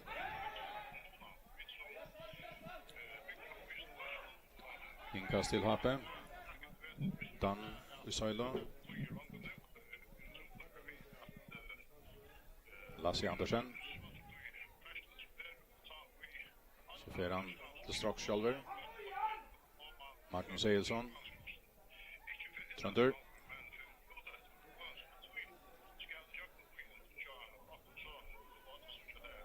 Trönder hoppar i sin rundan. Att till Sym Samuelsen. Center Magnus har steg av Mr. Vanche. Jag vet inte man är nej det gör han inte. Men det är mest happy här då. Ja. Först lötna. Men det är kanske inte så att vi tar vanta att hoppa i ölen nägma bollen och jag har faktiskt långt skapat en god målmöjlighet som Samuelsson. Tatt in under målen och gott nog land vänstra benet sin spusker men räcker inte ordentligt och så hade jag bara faktiskt att öle väl spelat all upp så kom ända en inlägg ur högre blev så inte vanda mycket men så har han över ja det är nästan bara där som här var haft bollen. Jag kan nu. Och så en fall så det gick van Kjellnats måste bli pura laser men kommer längt ut och annars stora målmöjligheten så happy men tar vi inte till även. Men det var nog en fel där i sånt. Ja, de misstag att ta sparka väck och räck och jättebarsna Kjellnon och kommer en öle ganska stöv men är väl öle ilt vi att vänta sig rätta vägen att han stöva ner uppstegen och ja, bara så lägga botten ut från och röna för skott härifrån men det missar näst. Men alltså som sagt det är har vi av bollen 50% att in hinner av vars. Långsändning framåt till Adrian. Nära han och så näka harsten fyra så han inte fick han. Jag har beslutat tungt att det snön är så först lötna. Allt det spalter 5 minuter nu eller vad det är. Ja, så ger jag sparka vecka räkar jag kan se där och träcker är ganska så långt veck och ja, färd inte görs några här för utan att lägga nu från att till Stankom men Elvis är för hon får spekla här alltså så att jag kan nu. Ja. Hotna sparkla happe. Ja, men som det ser ut löt som till så är det bara spåringar om Tojarn har skårar att det var botten alla som det Tojarna och där har haft en stor chans här så att det här att den vi släppt jöknen och inlägget skulle ganska väl flat han vill knalla den upp bättre. Jag kan se i läs mot så att han behöver harst och hålla botten och Jörn så är han ganska kunna glida in. Gott Hotna spark väl för den. Här är Andras Olsen högster för bollen ut fram. Ja, Björn här Joater får bollen in åter Stankov skallar men vi så inne. Ja, har Björn blir där faktiskt blir otroligt väl. Men jag tycker att det bestämmer lägaren är grejer om stövna att de så ner att det och så inlägget kommer där och nocka fält in i här kan man säga Stankov färdig kör att såna synter ut i januari men färdig kör där placera bollen här vid. Men det som är också mer att det har ner fram vid att som det tog in här. Bestämmer lägaren har vi kört en det annars för en och kanske är det grejer om att det kan vara en slugedister. Ups så det är så och ta på då ser det har Björn ivrig rätt att röna vinna bollen framåt och inte skickligt varje spel så Ipsrem in i mitten. Det är för det lyckas som man säger.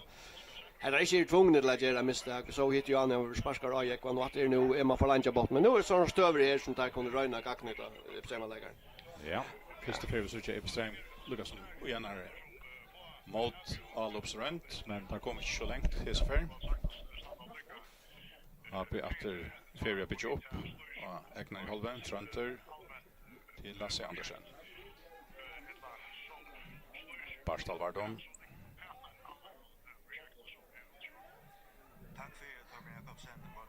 Lasse framåt till Jakob Kjell och gör den till Simon Samuelsen. Så räcker han bak till målläggaren. Annars K8 gör ju 1-0. Ja. Här får vi hålla igen nu och skick. Helt kött. Det är lite två spelare, en Chohape och en Epistreme.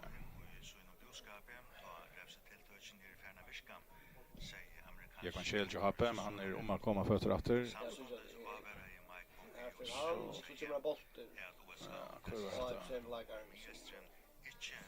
Så är det. GD han vill ha fått natten här kött.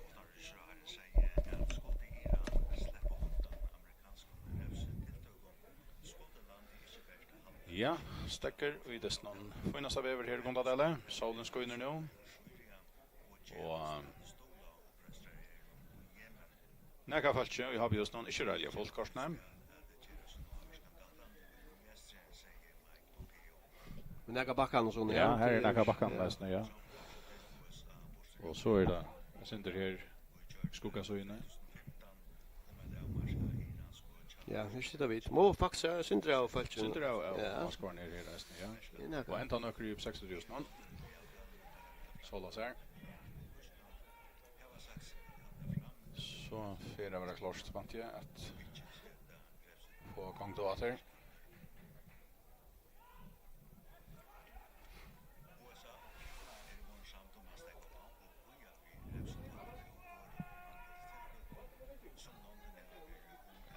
det Ragnar Danielsen som tycker inkast tja Ebeströme.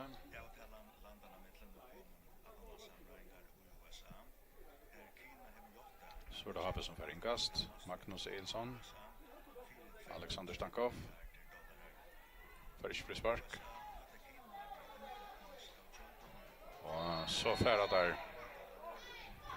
kontant och i vinna bollen.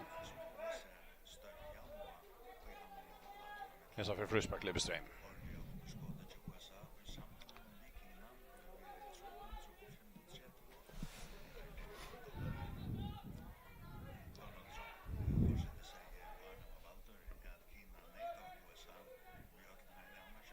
Söjlig och högra batchen. Och kunde inte rejla kunnat kui han är här eller kui jag går utanför han är så på punchen. Så då har Björn som vinner bollen ner.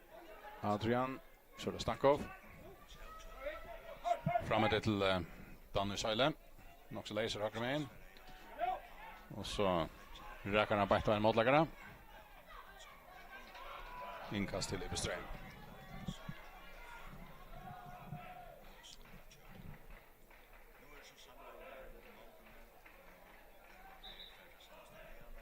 Ja, så lycka Trent Jensen, ja. Han fick en liten stöd på en väg i en första dysten. Men han har så spalt den och gått så igen ju inte så utlever tar nu rätt tog i. Nej. Så kvart nu är det vet jag inte. Nej, han stod och för det är vi sitter ja. Men så jag det Dan Schöljer och vi så det är för han för öliga gott plats och Elvin är minat till Simon så det finns ju ett afriskott där. Så också med fötlinjon där så trent här. Men så små stages mer alltså jag tycker att det är bäst i bestämmarlägaren att det är väl runt någon allande trust kan man säga att första lötna. Så att hvis stetchen komma rätt man ganska för ur Hape spelen och lyckas som mål då vet. Så kunde bestämmarlägaren lyckas fota sig där att. Ja, Trönter Tition och Tom. Som där vi vita om tar få en hjälp på stövna.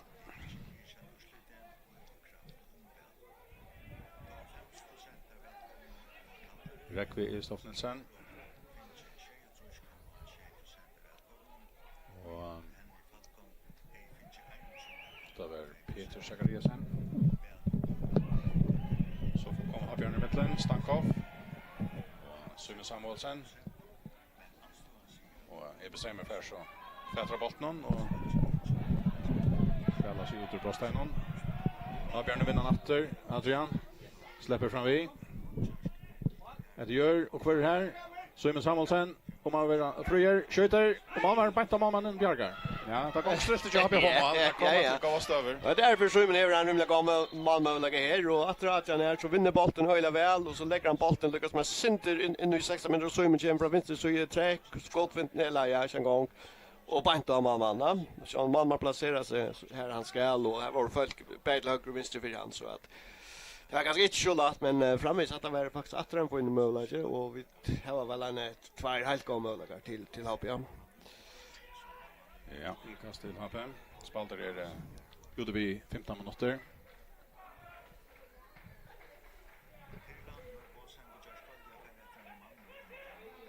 Och så är inkast till Ebeström. Chester på sådan.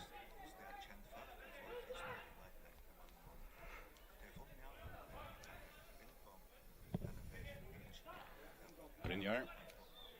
Stankov. Så det Adrian.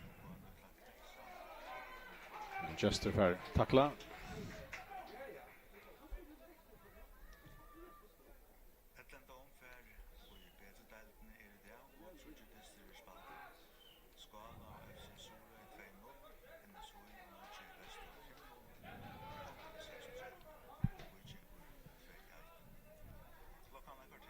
Lasse Andersen. Påsändning och Adrian Färsch tar alla bollen. Ja, hade han fått en sändning från här från Lasse här och vis Ja, det var sen bara konstaterat så fick han lagt andra bollen där igen och så höjer han Danne Söyle lyckas som 8-4 natt som kunde färja till Ivla.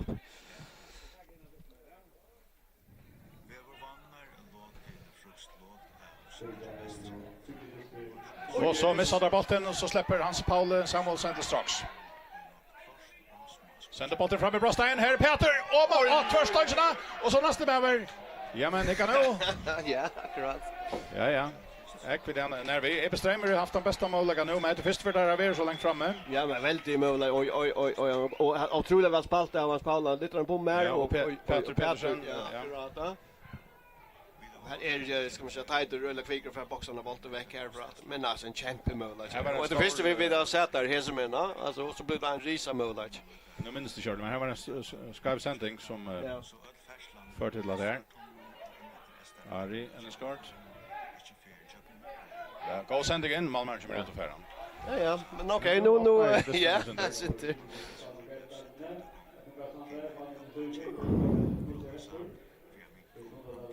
Ja. Säg jag med något till Farner och här är 0-0.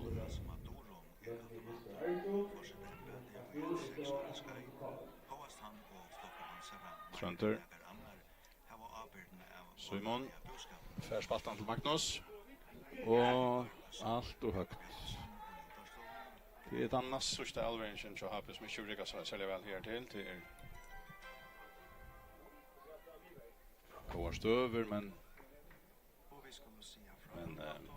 ja, runt när han första målet på vägen till Snatrum så han var rymla stor och den sidan är ganska attel så i mont här var det går där ja för att skåta Malmö Bjärkar så men alltså går superstämmer kämpemål här för Lödsö ja.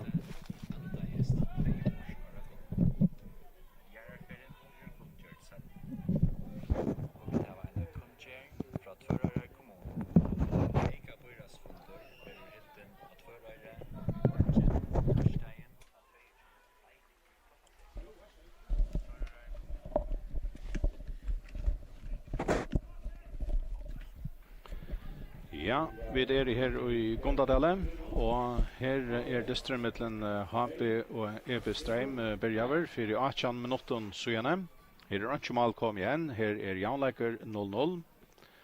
Och HP har vi sidan tungt att det någon här till. Har haft goda Malmöläkare men har inte funnit bollen i mål. EP Stream har störst varit trust efter och egna halva men för få minuter sedan ta fänker där en Malmöläkare och han var så mycket större att det är den största som är varit i det någon och tar 80 år efter några lax i 8 ta men det är väl i ströj vi lagångna. Ja, men Möllers var han var risa stor och otroligt väl alltså hans Paul finner Peter Petsen går Elving innanför hoppvärna och han ser innan sig och Bolter smäller och i första i lägger som vi plötsligt i gamla då.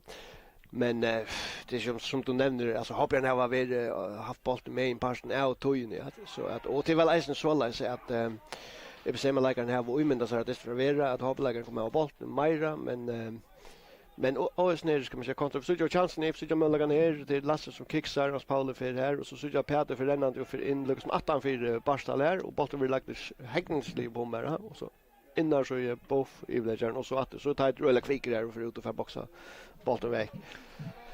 Ja, och så kommer bollen fram i Brostein och Happe och det är Paul lägger där som färran utanför Brostein och det första för vi såg och det kanske till att den här Malmö-lagen ger att här räknar vi ju bestämmer tar väl öliga spärser till nu. Ja, det måste ju det tas mig också var den vi 2 mån för är det väldigt vet som ger att Habjörn kom öliga gå stöver. Och drakar som så slödna är det kanske blivna synde mera ordentligt vi avgreja tärstövnar så att och det ger ju isen till att få bollen ha bollen framför sig i större mån än att skulle den 18 av bollen vara spalter i köknet jag så innan. Men jag tycker vi hade bestämma lägger anksvägen är det okej vi stönar som det är. Ja, berönar att det Simon Samuelsen av Mr. Vanchen kommer in i Brostein och bestämmer sänds så bollen in 4 är bestäms Marian fair bollen ut ur Brostein. Hans Paul Samuelsen har så bollen vid sig rekantier Andrea Nathananon och han vill fälter och tar det frispark till Epistrem. Och vidante 1-0 till KI ut i Archon mot Ebestreme mot AP som det och inte rejält klar i om till halvleker här till Aida Hellstad vara nu. Ja. 1-0 till KI ut i Archon mot AP och här är så Archon kom igen. Och till Ebestreme som har bollen nu. Rekve Elstoff Nilsen. Samma spel vi Ari Ellingsgård. Och så blir det frispark till Ebestrem. När kan mist Skajus och Happy Halven.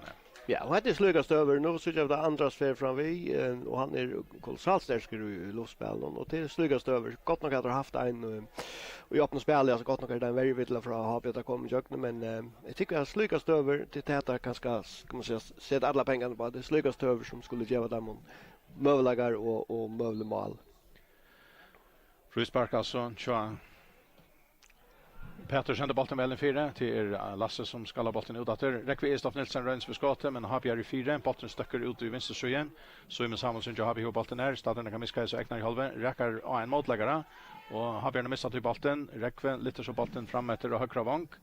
Och här är det Lasse Andersen som är högster och han missar så bollen ut av vattnet eller skalla bollen ut av vattnet. Så häver inkast till Ebestrem. Här en brödning händer det någon från att vi att där första 20 minuter ett kvarter ta la bollen över höver bär och Ebestremshalven. Men nu ligger han lugna och har vi halven en lötig och ser.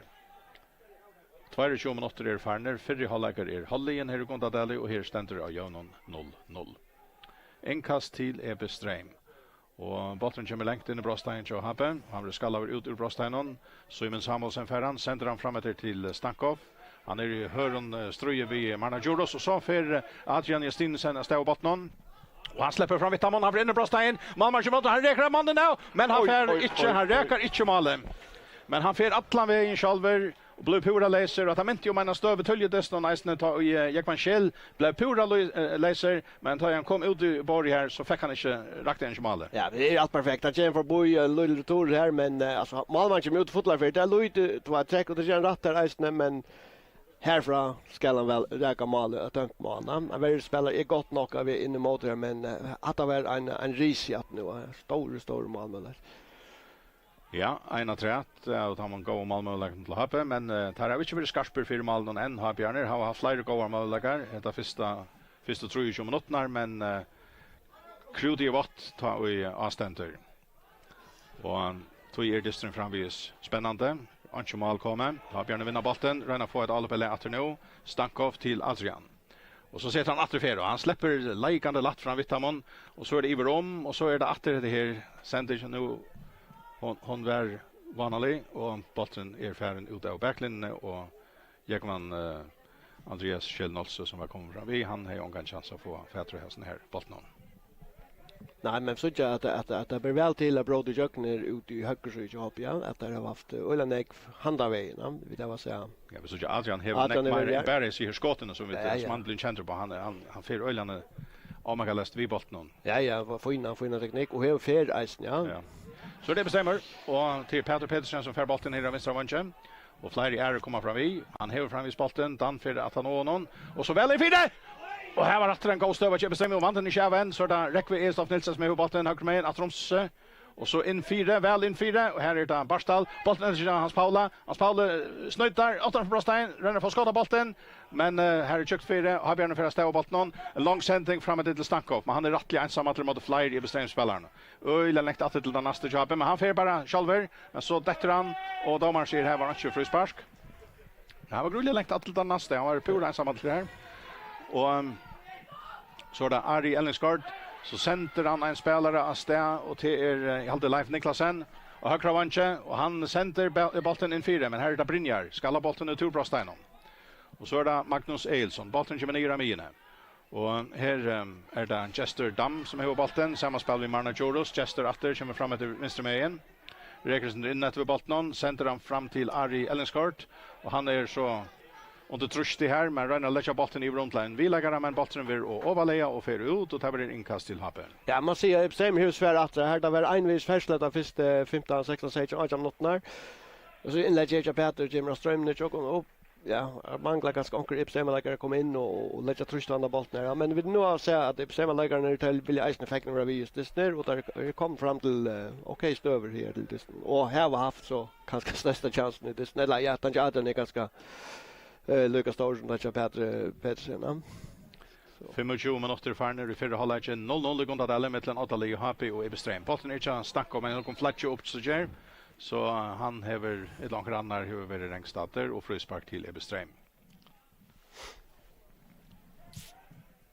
Peter Zachariasen alltid teker det til frøysparket. En lang sending i rom til Peter Petersen. Og Habjørn røkker seg opp etter Balton og Peter leser. Han får inn i Brostein med Balton. Og så kommer en annan rundt Jotbar. Og til Hans Paule inn i Brostein. Middelbein ned og flere. Ja, nu begynner det å bli spännande. Det är gott. Habbe var en cykler det inte där. Nej, han får in det där. Nu är de som säger banan ändå det händer något.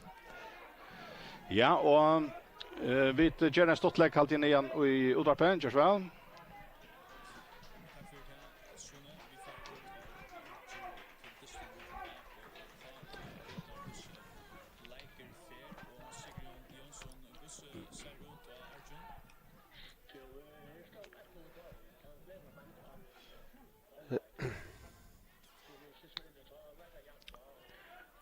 Lasse Andersen till Barstal Vardon.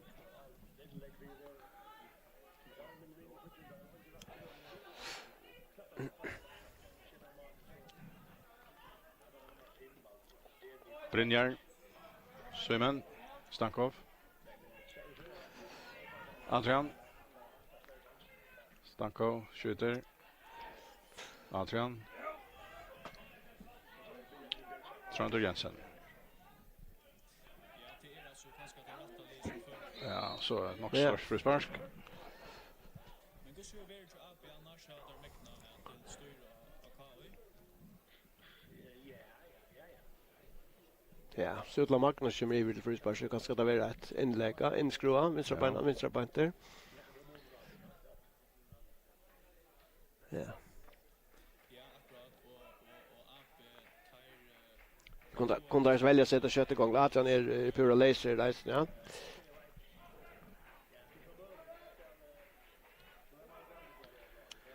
Vi kommer ta.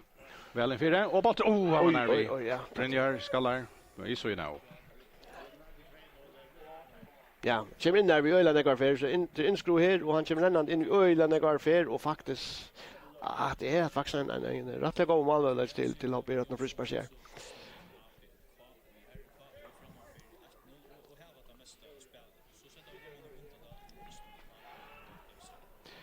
28 minutter farner og i fyrre halvlek 0-0. Har heia frispark og det ble sendt vel en fyr i Brynjar.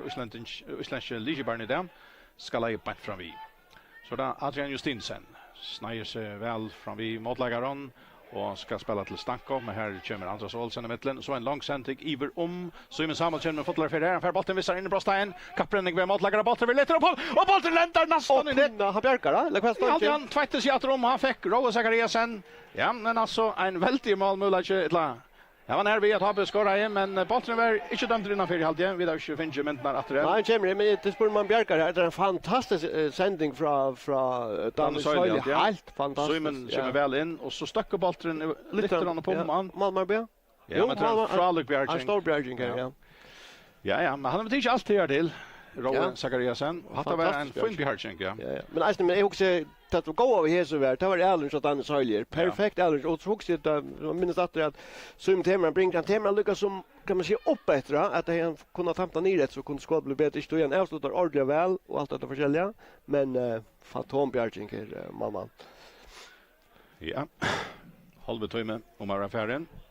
Det enda som undalvis det som det är att han inte mål kommer. Ja, det här har vi har haft nekvar målmöjligheter här till. Tar alla flesta till HP men Epstein och Reisen är fram vi men ja, det mest markantligt är att vi inte kan finna den bollen i kassan än så här var verkligen väldigt stora målmöjligheter i det snön. Och nu är frispark till HP. Jag sänder utanför Brostein så är Epstein.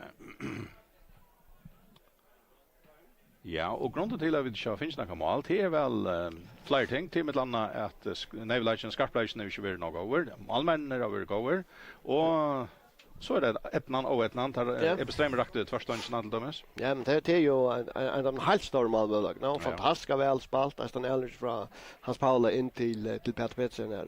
Ja. Och har han haft väl han fyra helt gå. Så där Adrian. Han rens väl. Hesa för shit om så normal.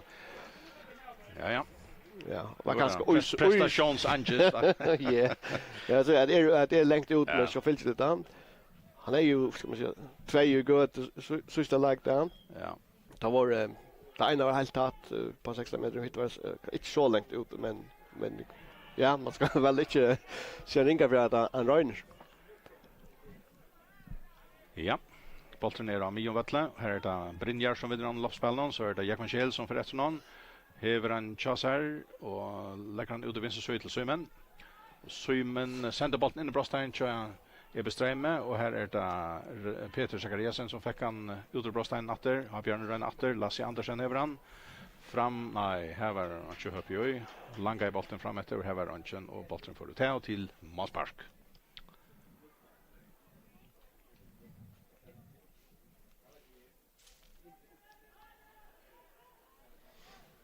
Ja, man skulle ganska vara solsyn så. Ja. Fantastiskt. Ja, det är finaste av över hinna med in, Estan 4. Och men vi såg ganska bättre, kanske sitta där och krympa in i här. Ja. Så då har vi som Reiner Atter, Stankov, stänker bollen till Jakob Kjell, och ger den till Simon Samuelsen. Och Atter till Stankov, starten kan miska sig extremt salvene. Ett gör in Atlan in i mitten men bätt fötterna en modlagra med första bollen Atter som träffar. Och så spelar bollen väl till Jakob Kjell in i Brostein skjuter en extremt smäller ligger i mitten där och så kommer Rowe Zachariasen ut och färran. Ja, finns det vad Jakob Kjell Roy men Andras bläggar så fyra blockerar skottet så att man bara för ut och förfärdas bollen men det får inte vara så ger att det spelar väl jag ner. Och så är Andras öjliga kvicker och för laxen ner och blockera för skotten där. Men alltså möjligen blir vi kommer hästen inte att de allra största men en ghost över som jag kan Kjellsen och att han har spelat av Stankov här och så är det superväl spelare av Andras här. Ja, inkast till Ebestrheim. Är det Ragnar Danielsen alltid som tar det. Högre med igen. För sent bollen i Happy halvorna. Har Björn Foan, Lasse Andersen. Så är det Barstal Vartom, Trønder Jensen, Barstal till Lasse. Så är han av Minevinnon. Det gör framåt här till Jakob Kjell. Trønder Jensen, vänster med till Simon Samuelsen. Och Simon räcker sig inte om man efter och så en Michel gångsvägna Trønder Atlan. Fram i Borg här och Anker är väger så tar får botten får ut av backlinjen till Måspark till Ebestrheim.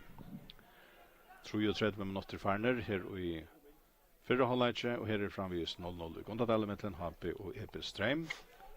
Och Arjun K och 8-1-0 mot AB. Men Tantestrum börjar ju så. Och den här för jag vet inte där börjar rätt i sätta halvlek. Och bollen är Ebestrheim salvene Antras. Bollen kommer med Gina, har Björn Foan, Brynjar Heveran. Att till Barstal. Och Barstal lever om till Lasse Andersen. Magnus Eilsson är klar i vänstermain, färs och bollen. Samma spel vid Stankov.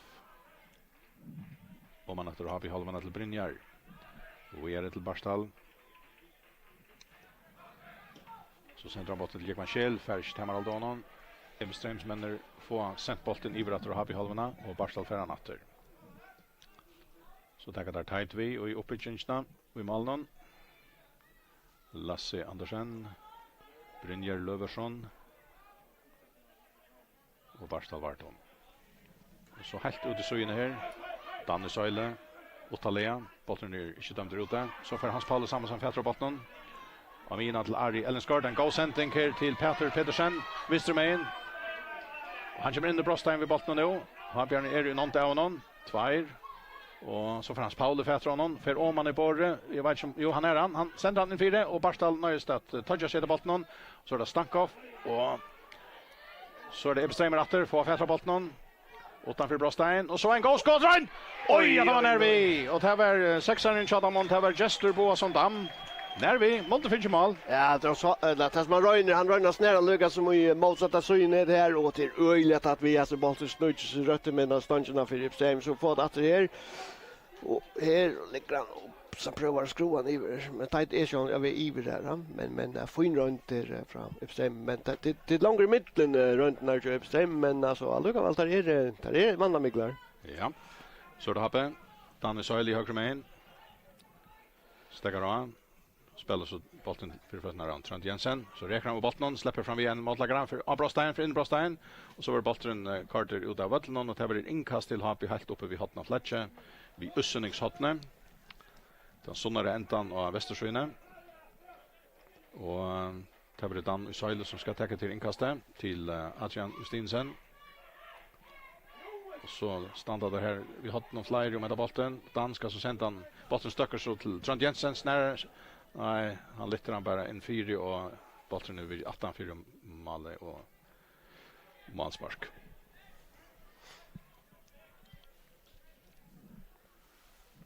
Sex och 30 minuter för här.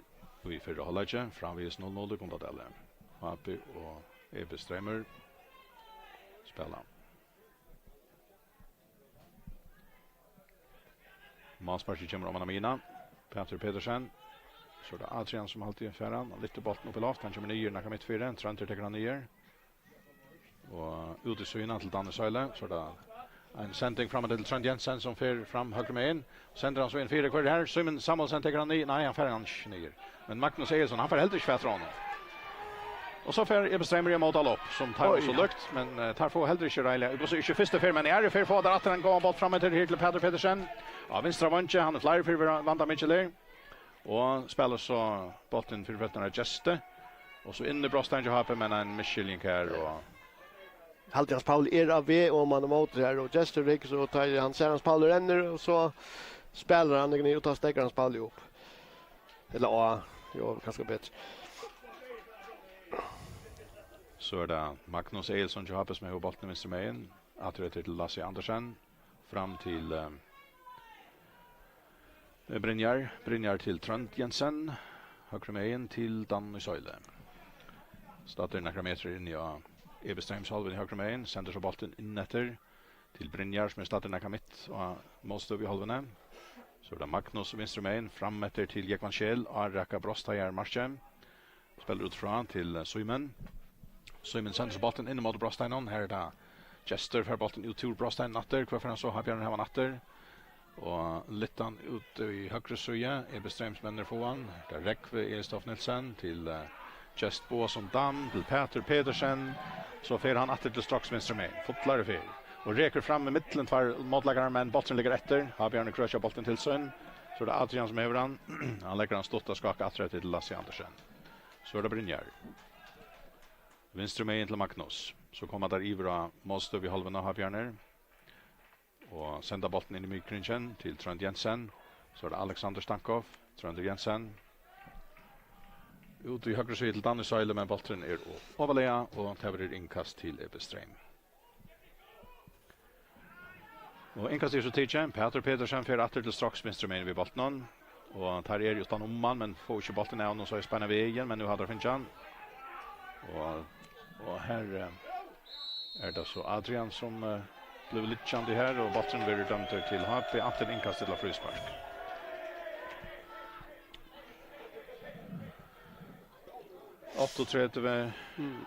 Slasher ja nu 30 minuter farner här i förra halvlek och vi tar inte mål finns än just när det snön men en ryck vi av gåen mål nu likon. Tar flest till HP men Isne och går till Ebe Streim. Har Björn här bollen och måste vi halvan Trent Jensen. Så där Simon Samuelsen så räcker vi bollen. Lägger han högre med till Adrian Justinsen är kommit in i Brostein nu. Där tjukt och målstå och fältje. Trent nej så där Simon snärrar den i 4. Här Ranchen klarar det hetta. Bollen kommer ut tur åter så ändrar han in i åter igen så för köla och skott och mål med färran.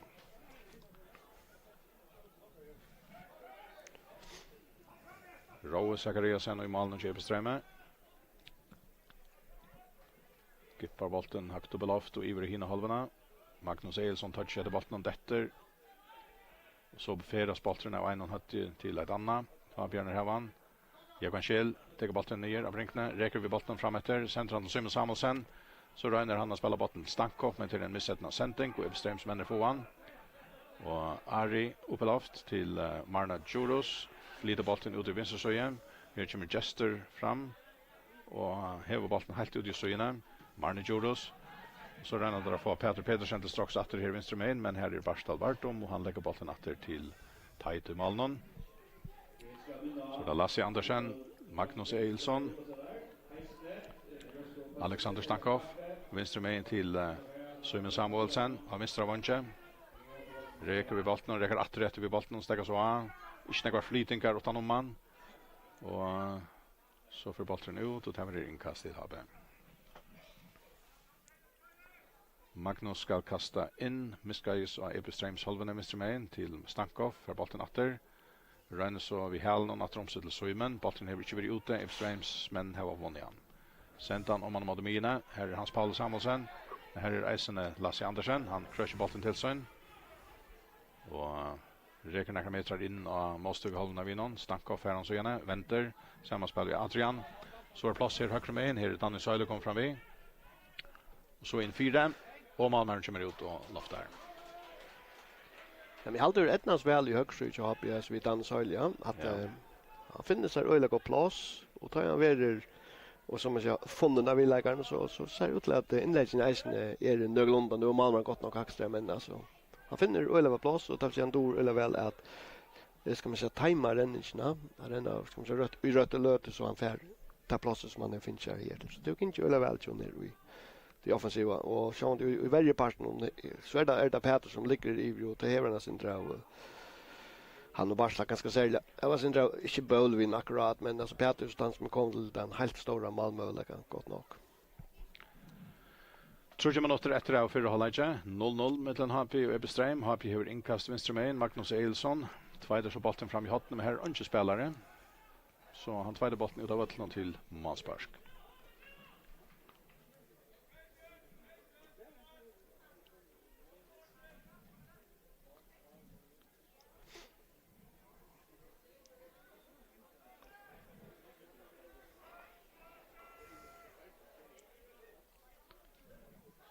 Og til for å komme nå, Rove Zakariasen teker det. Fram av Mina.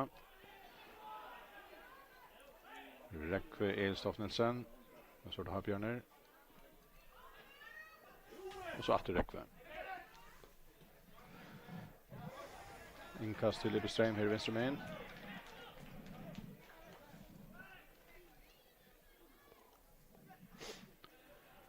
Chester Boasson Dam er klar å kaste inn. Han er 20 meter inn i og har i halvene venstre med inn under vestere skolen. Og han har ikke kastet. Fyrir nå, atretter til Hans Palle Samuelsen. Langa bolten i brom. Her kommer Magnus i midtlen. Bolten støkker så i henne halvene. Jekvann skjel Nolsi at han var, men færre ikke fetra bolten. Malmaren Kjebestreim i sentrum om han er mina. Og her er han ferdig ut, så innkast til Habe. Alexander Stankov her han, renner inn vid bolten, eller reka, og så sammanspill vi Jekvann skjel, så er det Sondalagsmenn som har kommet midtlen. Har Bjørn å få fetra bolten. Her var han mine, Barstal Vartom. Et gjør høyre med til Dan Uy Søylon. Og så i rom, Trønder Jensen teker han i mitt i mikroingen, sammanspill ved Simon Samuelsen. Stinker så fram av vinstra vong til Magnus Eilsson. Sender oss inn i brostegn, men her får verjuleggere Kjebestreim med Fetrabolten og sender han ut ur brostegn atter. Han bjørner vinnen atter ut i vinstra så men misser han til innkast. Ja, nu är långt mittlen tar Malmö överläggarna och tar gåva stövnar så spel och intensiteten downar halt igen inte. Ja, det är den och det är väl ligger väl utan att törliga passen out och att ha en billig otroliga väl högt tempo och problemet är att varvata ska man säga ta spelfärna vi 5 minuter ut i åtta. Så att och jag vet det bestämma läggarna och det var svårt att det där ganska är synter inte bängde men jag kan nog missa det bollen men där är jag synd mer even det ganska var och kanske sommar av Eldring som borde vara bättre till döms att den här det får några Eldringar som assista träning ju har björn som färra att lunches väl lägga nej det ser ordentligt gott ut där vi uppe och tvåt kommer gå av stöver så kommer det om märsk värde i Eldring knappt ja. Och tar vinna att bollen nu är kommer fram i motor och så en sändning ut i bordet och så är det för där om man får en jack någon ända nog en hotna spark. Ja, Marcus Hesvern är det väl gott och Patrik är det blir manspark. Ja. Manspark, ja, okej, men tog in affären och jag vet inte om det har lagt varska kvar. Ja. Detta lägger träet. Jag har inte sett det.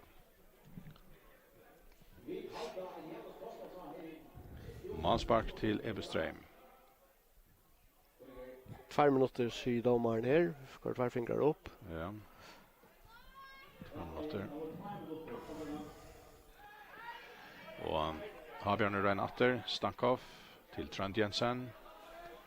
Och han hever bollen in i Ebestrheim-salvene till Stankov, till Simon Samuelsen, till Stankov, men han fär han i hälen så han fär inte visser.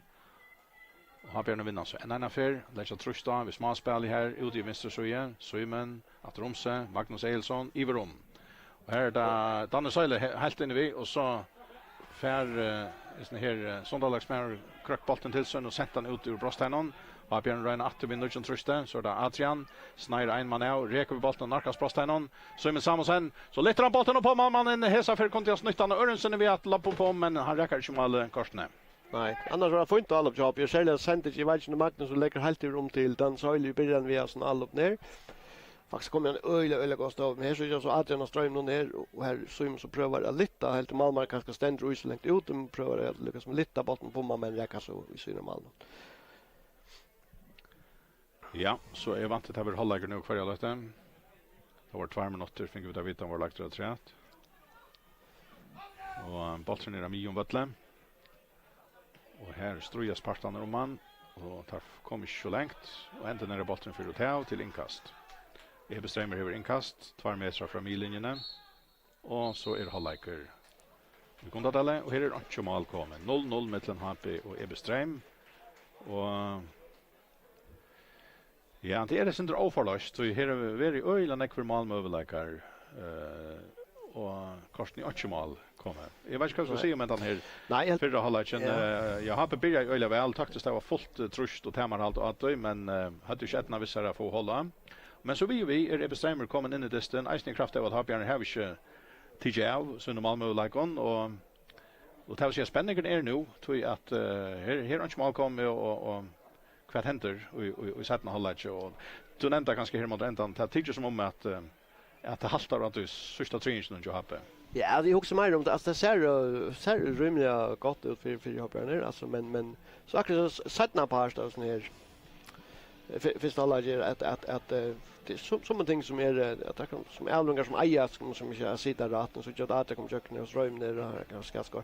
Men jag har börjat otroligt väl och tempo var högt och komma till öjla det var goda över. Jag hade skulle helt ut till 20 och så så en superbjärging från Malvärjan här superbjärging här där som loppar men det räcker som jag hade vi skulle 24 minuter är en Ebestrheim ordentligt för att bjöa av och så komma där till en risa möjliga Petersen att en välspalt av hans Paula och väldigt möjliga få det här få bollen ända av överläggaren så är en löte här där Ebestrheim gör det vi men så alltid alla går mot ändan ja att Habjørn tog allt marmar iver men kom inte så öle väl i jökna som det gör det börja vi och kom inte till där helt goda stövnar som det gör det börja vi så det är kan vara näga vi ja, det gör det är halver att det kan några möj men det kan det väl räcka som att man lyckas minna fylla tankarna rätt och så man där ut att på samma sätt.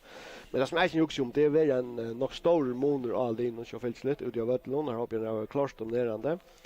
Men det är snäga vi kan forma och ju sig man formbar med den jobb ja vi vet att det för weird det är så 5 distan där har 15 steg och Ebestrheim 2 steg där så 5 distan så det är ett lis som angstvägnar haft undanvind och ett lis som har haft en avsam motvind och det kan man väl söka här av att det är att ja så chanspelen och hur snäga Malmö har på skap så alltid att det är en avs monolino men världs är nu tant att det är inte mal kommer och ta kunde Ebestrheim lägga vara öla väl nökt vi tar hopplevande kanske inte så väl nökt vi så att men i månaden för det nu och se det så blir jag här sen jag bättre och så kanske fan att alla lite inte långt ut för komma här inte för det vi så börjar jag inte men blir bättre ut då.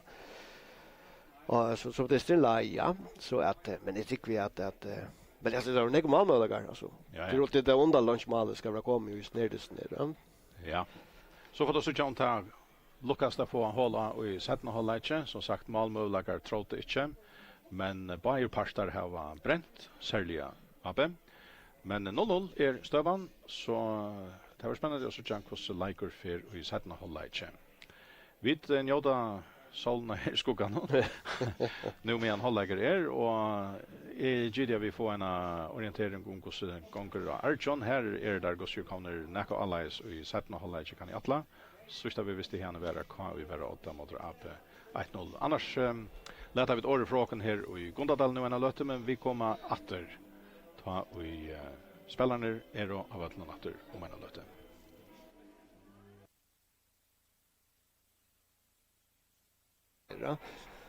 Och Happy Rainer får botten fram till Simon Samuelsen och han har laser och han skulle Här var haft bollen. Jag kan nu. Och så en fall så det gick han Kjell Nalse Monte blev pura laser men kommer längt ut och annars står 50% är att in hinner och vars. Långsändning fram till Adrian. Nära han och så näka harst en fyr. Lägger in. Gott att han spark väl en fyr. Här är Andras Olsen högster för bollen ut fram. Björner här ju åter får bollen in åter Stankov skallar men vi så inne. Så det Stankov. Framme till Danny Söyle. Också laser höger med in. Och så räcker han på. Fälla sig ut ur bröststenen. Björner vinner åter. Adrian släpper fram vi. Det gör och kvar här. Simon Samuelsen och man vill fröjer skjuter och man har bänt dem. Och så missar där bollen och så släpper Hans Paul Samuelsen till strax.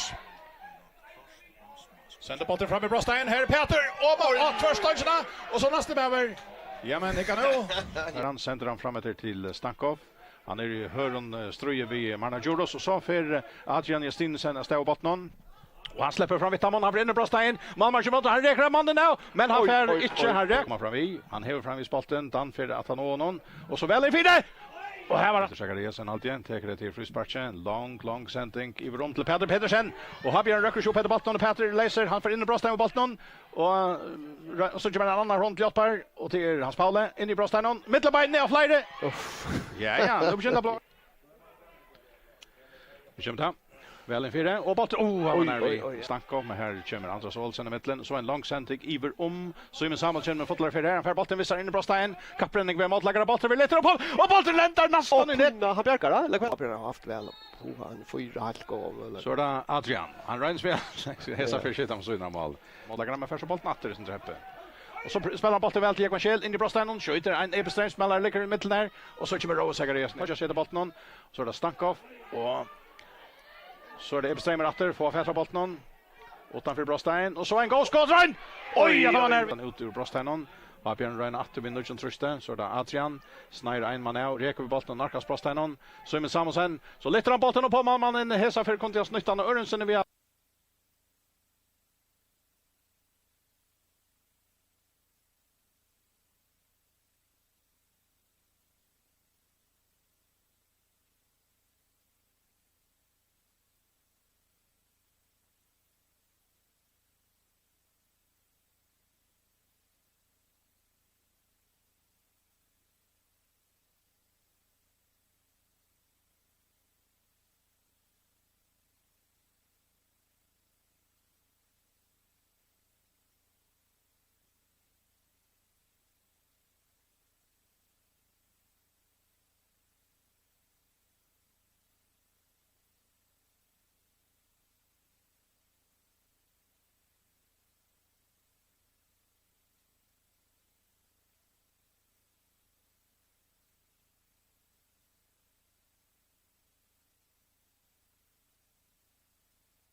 Ja, kom. Ja.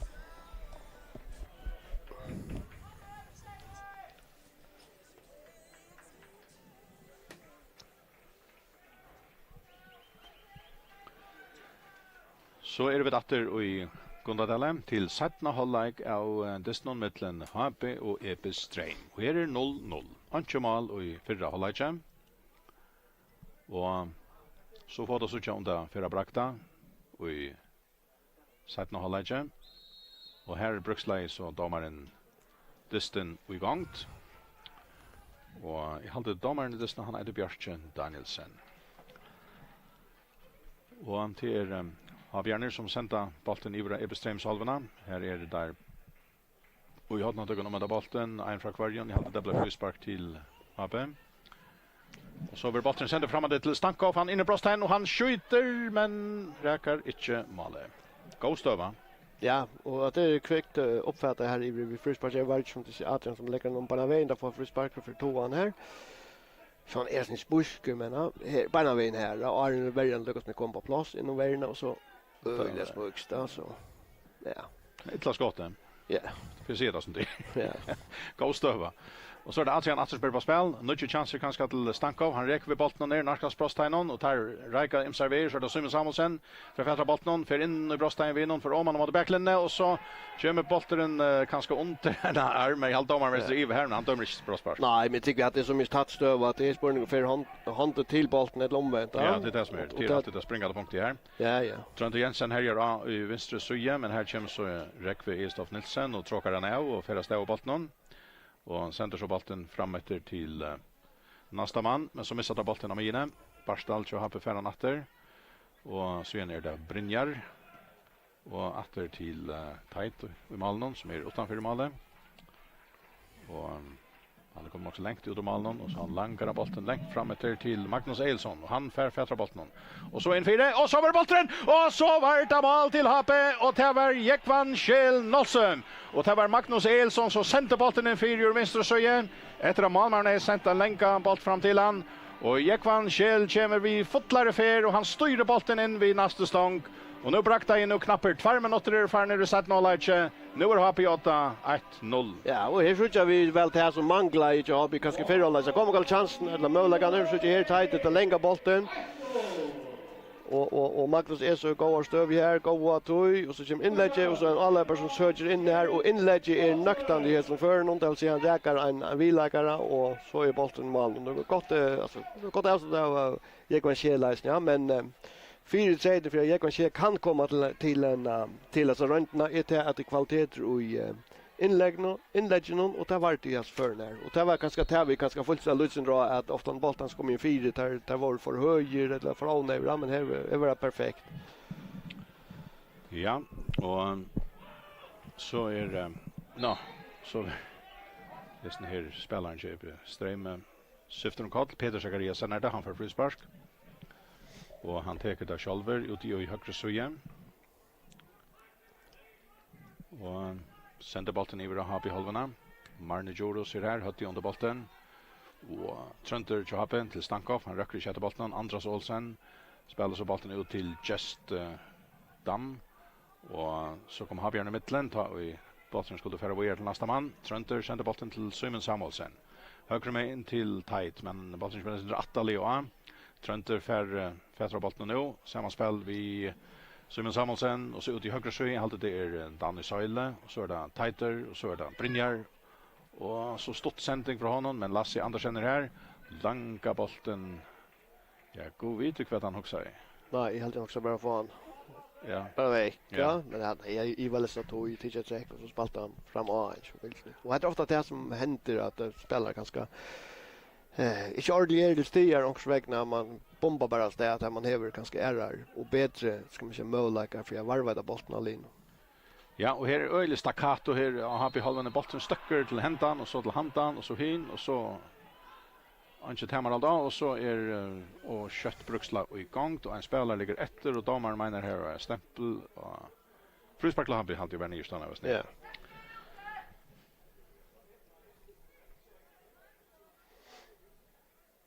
Ja, test det. Jag vet inte om Irish bara var virra boll. Ja, det är slash visst att det var så upplagt. Men han fick en drilt och tog ganska samkänslig han gav frispark, jag vet inte. Men Men nu är så spårningen alltså jag rockar där över eller väl nöjda vid stövarna som var hålla men så kan jag 2 minuter så där att hur klara där att flytta Lia lite långt fram och kanske vara lite mer höttande eller boja där och så kanske hitta där kvart här där bunchen och då de manglar några minuter 25 minuter så ser det var kanske ett trumfa till spårningen hur reagerar på det. ja, 5 minuter är det farner här i Gondadalen i 17 halvlek och målet som inte kom i förra halvlek där kom ta 2 minuter var det farner. HP rata 1-0 och det var Jekvan Kjellnosse som skorade till målet och jag vet inte vad lojer ut i Archon Torbjörn är där lite här.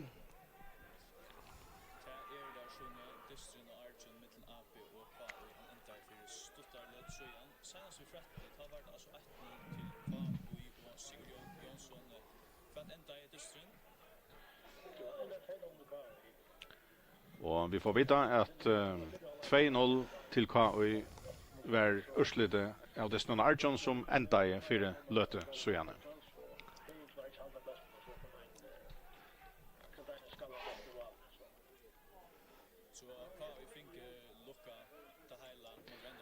Här är det så Ebbe Hans Paula.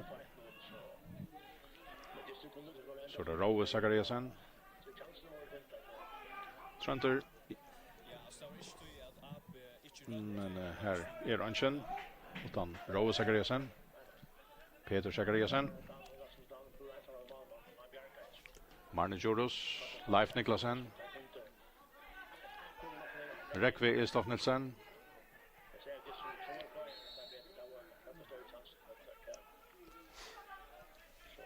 Frispark till Ebström. Ari. Iverom. Peter.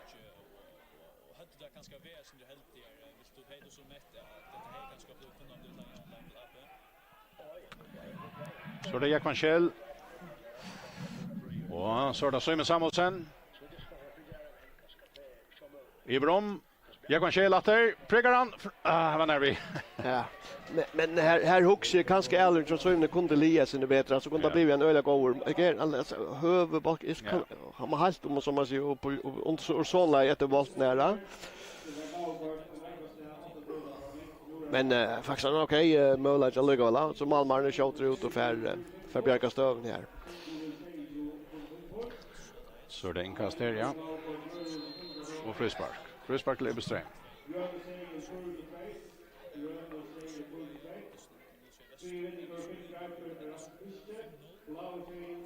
Ja. Så är så frisparkstövnar här, jag vet inte om vi skulle få gagna dockor där hos ner. Färra där flashar de stormannen fram vid, ja. Ja, här är farner 8 minuter och här är alltså 1-0 till HP, men Ebbeström har frispark framalega av HP halvene ute i Paraminstresøye under på 6:30 hos någon. Och Tanfir kom här i Charlotte Crady och Chris Marner som tar det, men det kommer komma till visst där. Locked in 4 och oj, han räcker stancherna och man har HP halvtid i undermätt halvlagan. Ja, i halta. Att han så utleverade vi så att det är såna och vad det heter för en närmast stonker det så utleverade och hatta för näga. Ja, just pappa. Ja. Så det låter upp det gärna att det här ända galle och han får kanske handen av han. Det var ett lungskott som så ut som en missättna skott, men här kommer så hat han sparkar ser det väl in 4 och han lever han ut och bollen är fram i sin bröstheinon. Habjörn ska han ut ur bröstheinon. Och så är det Hans Paulus Samuelsen. Letter han hemma lagt upp och helt fram i jöknatter och här loftar Malmören. Ja, men jag stör nu fram undan här. Alltid tajt och ständigt rymliga längt utifrån själva målstriken här och till ett Peter Särta väl allra helst och så prövar han så runt där. Kan så utleverera misslyckat frispark var faktiskt en fantastisk fint frispark. Så har vi alla på en sändning kommer in 4 men Danne Söyle Stenfjärden lägger han in till tarmennar som var det här så sänder han bollen in i måltagen till målmannen. Framvis nog snägga oss ner och så att det är tar sista aktioner som är minne eller missöppna så center. Ja. Och men jag hade ju att Semanlager akkurat som var lika som ifall flott ska man långt fram av det ja. Mot till att det så ut lever öliga väl nökt vi gångna har så har björn skapat rymden jag Malmö lägger så kommer det ut att vi en nollare kan man säga till halvlags och det var det väl nöjt vi ja och så. Jag husar mer att där husar att kanske trumfen kommer av bunchen när det skulle ha Amalia. Nu måste jag ha mal för några som helst på styr. Alexander Stankov bryter i Jacknon och högra vanchen nu och spelar så samman vi Adrian Haltje. Stankov in 4 och här trönter den ärst Mauren men han är inte renna bollen upp och han får ut av och det blir målspark till Ebestrem. 20 minuter för ner här i 17 halvlek och här är 1-0 till Happy mot Ebestrem och i Kondadelle. Målspark till Ebestrem, bollen kommer över och Happy i halvorna. Lasse Andersen färran inte, så det räcker vi Estof Nilsen färran heller inte. Happy gärna på han. Så för 7 minuter Samuelsen räckande vi bollen. Vinstre med räcker så inte in efter. Så lite lyskar bollen efter en den sista sentingen som inte är särskilt gå. Här var möjligheter, här var stunter, här var nöjer John att spela hända vi men så ränder han att göra också smart. Så mitt i syndrom där som Lucas riggar så väl. Nej, på nu. Det var också för att det kom tankar om det. Var det att Lucas bryggar i bollen från mitten ja. Okay.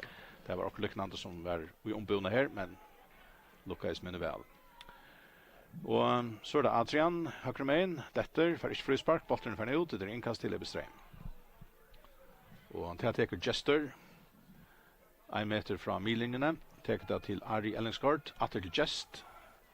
Och så är det Hans Paule Samuelsen, Jester, eller kvar det är Ari kanske, ja. Så är han, jag hade inte vi några motläggare, ständer rätt för bollen, spelarna mina till Hans Paule Samuelsen. Så fer han fer framåt. Och så han erkänta Helfintan Shannon som gör någon center plus. Så kommer Sandingen, Leif Niklasen tar bollen ner här. Så lyfter han bollen fram Brostein Johabe. Här är Marne Juros. Och han häver framvis bollen in i Brosteinon. Och fer så ut ur Brosteinon, häver han framvis. Och så ska han finna nästa man och så kommer Stanka upp på Leichen. Så får han bollen så glyr han med han häver bollen. Det är inte löjen, det är spel är i löten inte särskilt gott men ja. Ja, att det så där. Ja, att det här så att så sen kan som bara att alltså man rör inte spela till några som helst så det ut till bara ångstan och hoppa det bästa. Ja, det är inte vad ska säga med det spelet. Men så att det här kan vara det från bollen alltså bara över till ja, akkurat. Ja. Danskar vill säga krampaktigt, va? Krampaktigt, ja. Ja, men alltså det helt ju låter ju för det var för inte spel. Ganska sällan har jag vill men ölla näcker alltså ner pura ona i vittnen som kommer ja. Och så att det här som är säger Bestreman när bollen har Björn på han och här är det Stankov stått till Adrian och här är det Trönter. Det är Lucas Peter och Lasse Andersen första bollen av mina för om mina vinner nu så en diagonal sändning också bein isne i hitbaren. Här är andra sidan går det till Onkel James Streme som författar botten och samma spel vi en annan främre och så kommer Brynjar här inte frispark så där så är inte kontant ut där och så är där en 4-8 med bollen Ebestrams männer vinnan Havan och Eknar i halva allt efter Aris med Hevran stått till Marno Juros så det Hans Paule så en go sending från honom framåter siktar efter Rekva Estof Nilsen han färdig fattar bort men han sätter näck och för att få han åter men nu är det Trönter som färnas där innan bryggar han framåt till Simon Samuelsen av västra manchen så räknar vi bollen Narkas Brostein ser det fyra om mot backlinjen in fyra go väl in fyra Ebestrams män håller andra 70:e bollen och nästa med Marno Juros Icenem och för han så har Björn få han åter Magnus Elsson och här kommer så Rekva i mitten och så är det Peter Pedersen och så är han och Brynjar i hade något ökont här täcka fast för annan och domaren säger att det är frispark till Ebestrem. Frispark till Ebestrem och Eknar i halva. Några meter från millinjerna mitt fyra. Och till Peter Zachariasen som tar det till frisparket. Diagonalt fram till go-sending, helt fram till Peter Haltjen. Men Danny Söyle är här för att av botten. Har Björner sända så botten fram till Trent Jensen. Vi är det till Simon Samuelsen. Och så ska Atlantan bollen att till Trent men Trent var färn undan så tar Måns spalsar av bollen och så modar ströj om att få han åter och få han åter Ebeströmer Hevran och tar spelar väl samman så med nu och har vi halvan Leif Niklasen Hevran högt med stått till han spelar samman som bättre under Brostein och så färn han bollen där ska han in i mitten här som han attlaje och istället är det nästa med över till Ragnar Danielsen sänder bollen ut efter till Justin who har sänt helt fram i Brostein Lasse Andersen Hackster och kvar nästa oj alltså måste sparka åt ja att det var vanta mycket spel och guldkort till Peter Pedersen. Han han lankar fram upp i anlit han saxa sparkar och jag känner om att det är Ja, hatte Puff. På ha. karate spark upp i ansiktet av en modlagare. Gott var Nordländare. Ja. För en sig stand då. Ja, han är ju har då fint. Ja. Bless over. Inget problem. Nej. Ja. Akkurat här färre. Och här är 1-0 till, vad ska vi se om det är nog så... Jag sen road ut, men Ja. jag hade jag lycka väl att extrema lägaren är vi att finna mer in i disten att det är mer, ska man säga, en jaun distra. Och kvite är akkurat som det tror jag att Habern kanske är onöver eller att det är bara det att extrema lägaren är blivna synder mer agrutner och jag tror ju att ta man för man så är Habeli väl ett bättre bollspelande li skulda vara, ja. Stankov är centra steg av vänstra vänche, släpper in i Brostein, släpper Lucas från vid, Einon, räcker över bollen, så skjuter han! Han måste han, nej, attra Andras, han trycker, och det lägger han sig ner, nu sätter han bara hötte för. Ja. Och han har alltid bollen vara vid. Ja, alltså bollen vara vid in och så hade varit gott allo. Ja, fantastiskt. Ja, gott och en gott spalt och juggen vinst ju stretch och Lucas inna bana, inna vatten ner och ligger till högra ben och provar att snära ner i motsatta synet och vi kan inte stilla ju 4 år så. Ja, Malmar väl långt i färden men han är inte något tycker han är färdig helt och bunt. Ja. Men det så just Jordan Mona han sätter hötte 4 år. Hotna spark och det är Adrian Justinsen som är för ut att skjuta. Han tar det ett gör in till Stankov, åter till Adrian. Så in 4, lite grann högt in 4 och bollen kommer ut från åter. Simon Ferran. Simon ja, åter en av sin underlig bollen. Det verkar att gånga vi kursen Atlant och spel ska skipas. Ja, stanchen går och få ut där men så den åter sig Alvering så man måste säga att alltså rent taktiskt var det skiljer gott men ut eller det tekniska utförslan hon ja, här är det gott inte. Målspark till Ebestrem. Spalter är och 16,5 minuter här i Sättna Hållaiche. Här är 1-0 och i Gondadelle till HP mot Ebestrem. Och Malle kommer i öron minuter i Sättna Hållaiche och det var Jekvan Kjell Nolse och skora hem. Men Ebestrems vänner, söndagsvänner, tar strujast som Ulver ska. Lägger han 4. Är det väl vi i distan än? Ja, jag hade att det kommer mer vi, ja. Så det har är ganska att han bättre men alltså det är inte ta monus som det är ganska att första 20 minuter ja förra laget, ja. Det han monus är det inte här. Nej. Men det här var så extrema lägaren har haft en rönt när Frysberg Peter Petersen ut i vinst så är här han luggar vi oss nöjda tajda det luggar vi bara bollen för in. Men annars har det inte varit där helt stor möjligheter till Lipström. Men det är så akkurat limes att det har flott så liksom långt fram av Ödlen och är liksom tatt där vi har på man utan att det står spurs en men det kan komma på en liten lut. Ja, här halda trust det här. Här var bollen gångans vinna mittlen så där Räckve som är bollen och så är det Leif Niklasen och så harst längt spark för Habjörn över hina halvorna. Habjörn är runt den avsen trust. Så det är så först han kom fädra bollen. Och han släpper in Brostein vid någon och kvätt så häver fram i bollen chans här stäcka så och så väljer han en av Lars för till näke gossier. Det var ganska och han kunde få ni på men det kan inte. Och det gång kött kvar vi igen. Habjörn räna vinna då bollen åter får han inte ut på detta och det är nog så fysiskt spel alltid. Det är inte det gamla Ebestrems spel där vi det är bara inte dejligt det kanske. Men så utlever en utskift det kan vara sån det är förskift. Ja, det är jo, Ebestrem skiftar. Ja. Och 24. Det ser ut som att nummer 24 till är Jan Stein Magnussen ska in. Man skulle tro att det hade en man som Arbjörn Hansen utanför men han är kanske smart halver tajda i sprugan. Nej, han klarar ganska touch med den. Det blev nog ju. Ja. Det är så där. Leif Niklasen ut. En av de gamla Ebestremarna. Vi tar näkare att han från det. Du justa Ebestrems-linjen till Leif och till Hans Paule och till Marne. Ja. Och Kormar. Han skulle vara bunch nice nu. Arbjörn, nej. Arnar. Ja, Arnar. Ja. Det är två av bunchen kan man säga. Ja, Arnar var ganska inte. Nej. Marginalspelare då. Ja.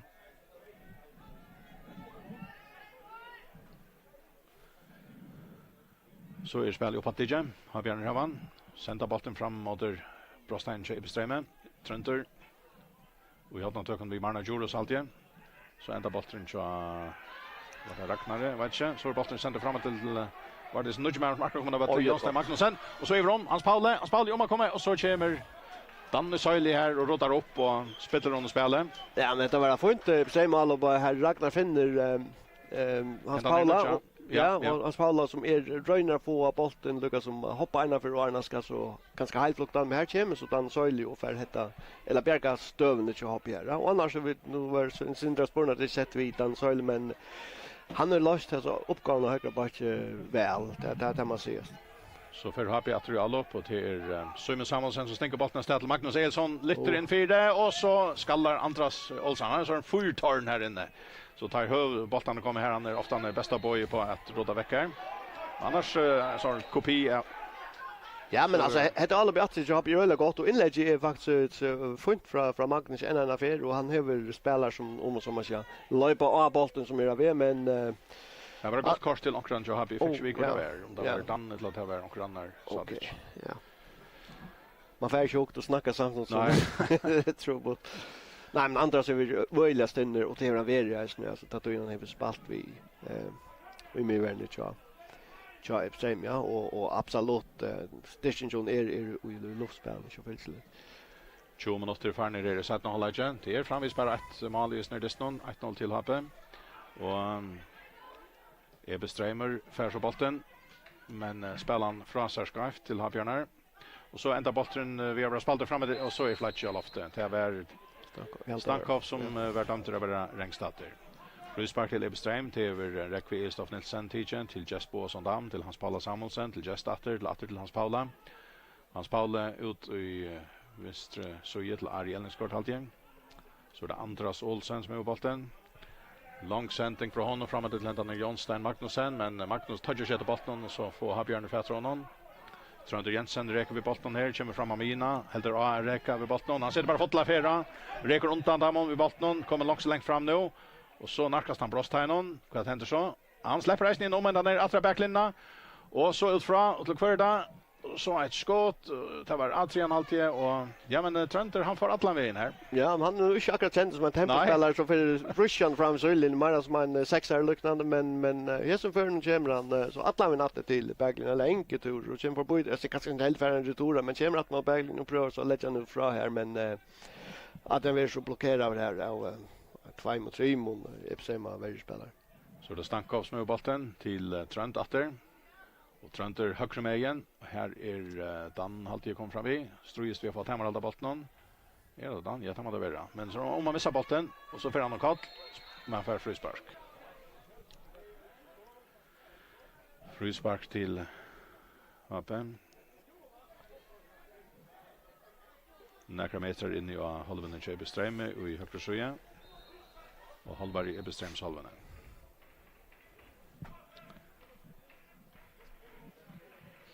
Och till så färre. Trenter till Dan. Till Barstal. Dan Atter. Så det Lassie Andersen. Och Stankov. Vi är till Danne Søylen som kommer fram vid högre med in. Så långt fram. Adrian Fern efter backlinjen av ett bollen sin fyra. Och här kommer ett Ebestreims bein i mitten. Annars var det när vi att en Habjar står klar 4 mål någon här. Hotman spark till Habbe. Ja, jag kan se lever pura blänkar här vis Ebsema verkligen inte var så vägen och fick sparka boll till väg så jag ner in om och så jag vet att så skiftar rättning jag kan se där men det är han själv det var Peter Zachariasen som rotar upp här.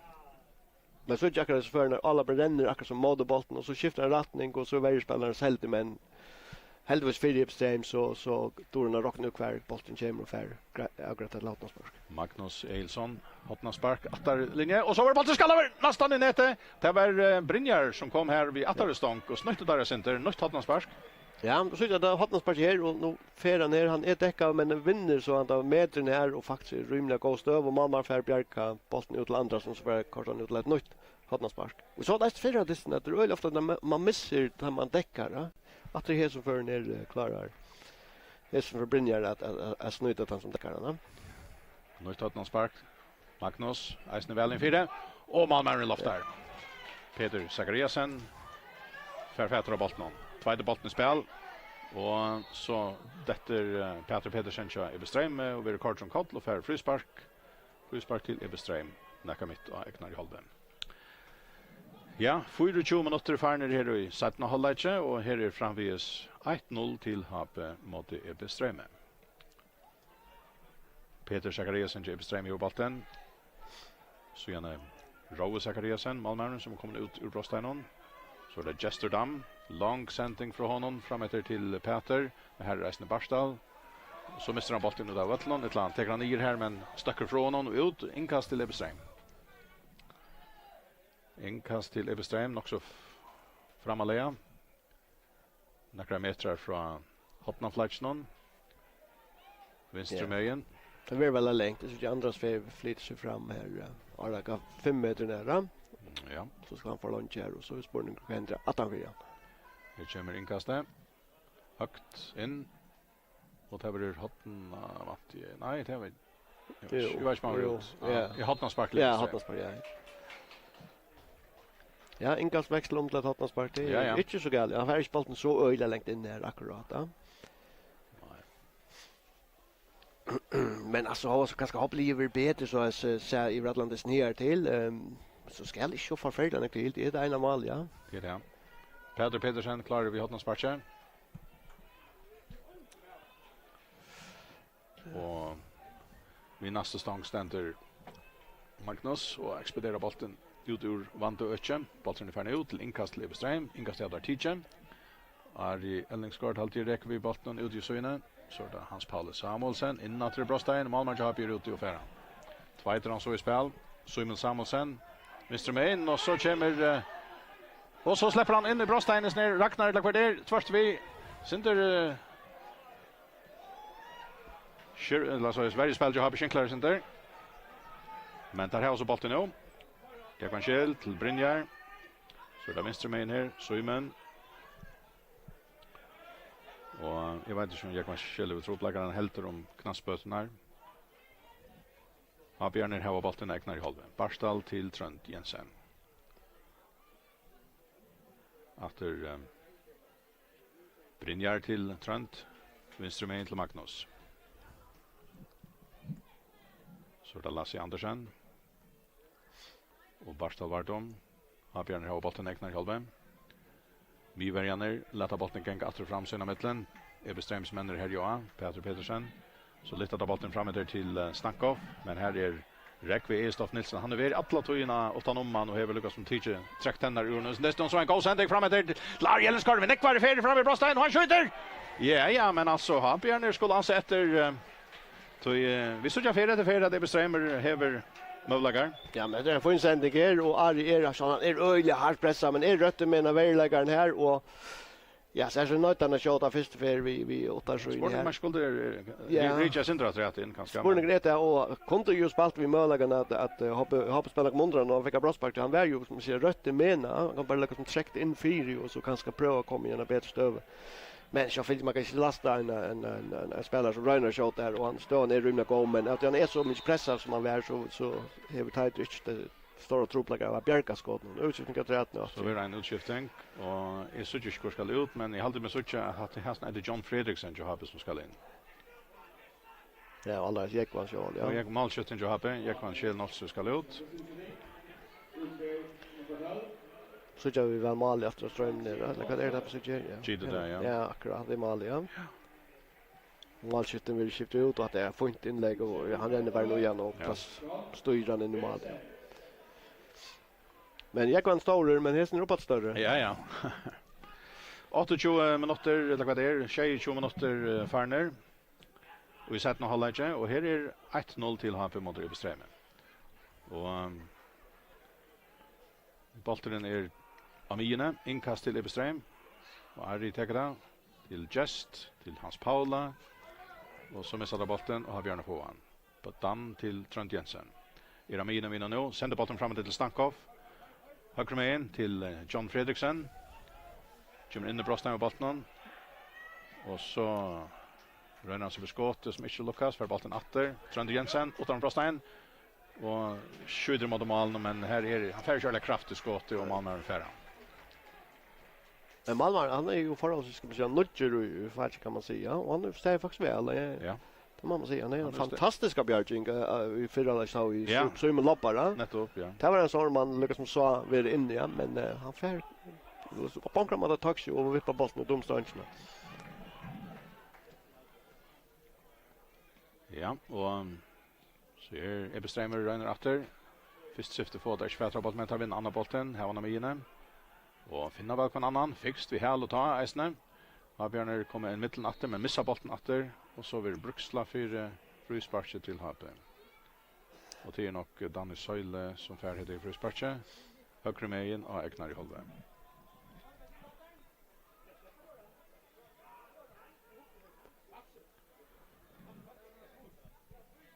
Ja, så halver time färden. Vi satt med halvlage. Vi tar ett kvarter efter Ellison här distan. Och här 1-0 framvis till HP mot Ebestreimer. Fryspark till HP som Malmören teker. Längt spark över Ebestreims halvorna. Jester hötte under bollen. Och så det flera som sätter hötte under bollen så får där bollen i rätt. Stankov till Trent Jensen. Startar den kan miska som måste halvorna. Magnus kommer fram vi. Räcker sig till bollen. Och så bollen i näten någon. Nej. Ja men alltså det skulle han vara. Var inte öppen mål. Jo, helt. Stankov står för öppna mål och skalla hem så in där, va? Vad så? Jo, han kommer att öliga gott inlägg. Hittat skruven i inlägget. Öliga gott inlägg som Magnus gör. Det är två man som söker ner och ser ut att Jan Fredsen den första men nej. Ja, det är väl en stor man eller. Ja. Men det som är rakt vi och det ska man inte men Stankov tror att John Fraser fär hade jag bollen utan så ut att kunde få med för bara inte på mannen. Men att han med sin giftig inlägg så ordentligt skruva fantastiskt inlägg. Ja, så det Brynjar stänker bollen till Stankov. Han näka med sig in i Ebestreimshallen och så det att som Michelin där han attlar igen till John Fredriksson. Han var runden andra väg och så det Andras Olsson som förfärdar bollen och han spelar helt inte skilla gott bollen från sig. Har Björn få natter Stankov. Och centran högre med in till Adrian. Adrian vill också inte se så näg till han här sätten hålla. Han röner, kommer in i bröststegen till Ebestreimer. Han får attra backlinjen vid någon och så högt in fyra och så botten färd och han näga Atalian Trönter häver han så här vänster med in. Och så onkel hon till hjälpar här. Brynjer för fästra botten. Räcker vi botten på ett och där han vill så tackla vi. Missar botten. Ebestreimer för ett modal upp. Men Lasse Andersen stäcker Isner modal upp någon för fästra botten. Simon Samuelsson häver han med till Brynjar Löversson. Så det Danny Söyle och så det Barstal Vartom. Och högre med natter till Dan ständer Ara Kamilen innan. Så det John Fredriksson renner aldrig ska botten ut i borre men här det Sunderlagsmän som får han. Så gör Malmören sig till att sända han i spel för han om han mina och här missar där bollen ut till nej tar få inkastet. Och inkastet tackar där fram i halvar i Habi halvarna. Så pilkar en Habjär bollen från dem men tar vinner han åter. Och det är Rekvi Estof Nilsen så får han bara strax för bollen här renner från dem Ötland Narkas brösthejnen vid bollen och så snäger han vi och så skjuter han och Malmören Bjärgar med. Det var gott kökna brott och han slapp Atlan vägen Habjär fick skvätt från honom. Skjut på utan brösthejnen. Ja, han får in rönt där. Han brukar några krafter sån utifrån och tar ett sånt öle tycker du han för rätt från där men får inte av Rekvies för ner. Ja, bollen ner av halvan i Ebestreimer. Och jag vet inte så får bollen ut och det blir inkast. Han blir inkastet. Kvätt. Thomas drar oj här. Ja, jag har alltid att för det just så på det.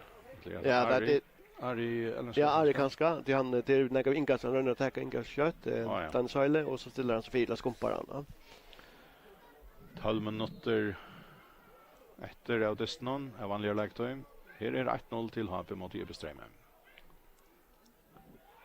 Och så tog det ett inkast om man efter där. Men Ebestreimer har bollen. Andras till Peter Zachariasen. Ja. Och så är det Ragnar Danielsen. Rekvi Estof Nilsen. Chester Boasson Dam. Och så får det ja, ser det gott spalt i Ebestreimer så kommer det Jack Vänsterman. Fått färra och så få ha Bjarner sett mein bor i vägen Chadamon här. Men tar vinna bollen åter. Och här vann Mr. med igen. Så för täckas där två detta tar frispark till Lebeström.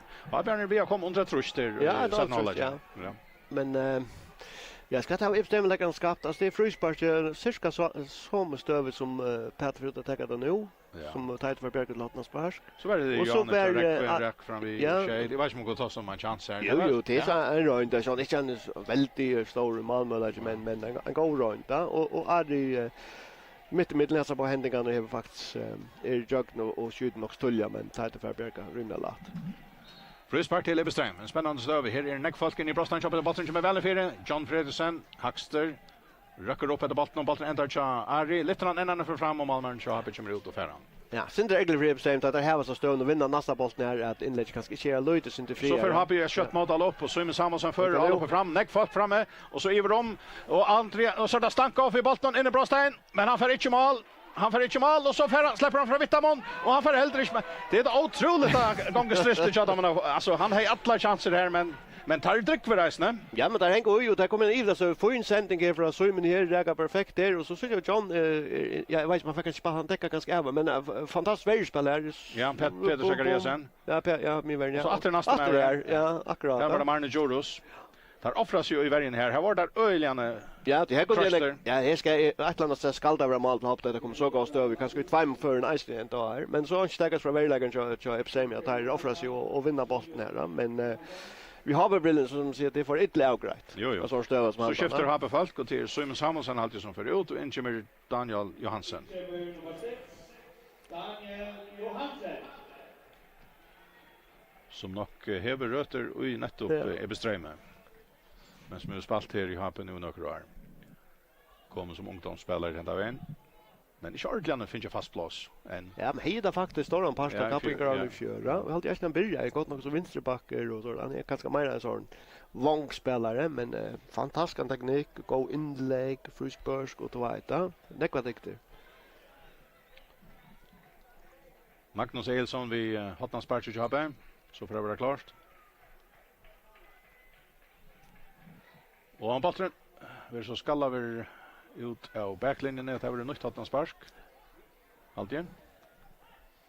Ja, vi ska max här få en inlägg men annars ligger det Lucas som vinstra bänk att Daniel Eisen, ja. Ja. Max har haft väl en på. Mål är väl till få inte inlägg och inlägg för Lutz och illa gå inlägg har haft. Här som sagt att Hackri Hesfer och bollen vi skallar över upp om. Ja. Lasse eller går det väl Lasse Andersson eller. Nej, han får inte ha någon spark här. Ja. 2 minuter, säger klockan. Det är 8 minuter efter av vanliga lägtøy. Här är en som har rätt någon, men heter en dyster vid Neckbom Brenton Malmö lagon. Så det kan inte vara max lukt. Men 1-0 är det som är av halvan i lötne. Och här är där hade han tagit om bollen. Har Björn Reina att få ett alla pelän stank av bollen. Sänder han ut till John Fredriksson. Och Kvacheran. Han får hinna. Ja. Han var omalet. Han var ju all upp i hälften men så får han vet inte vid han späntar all om han mot räknomal.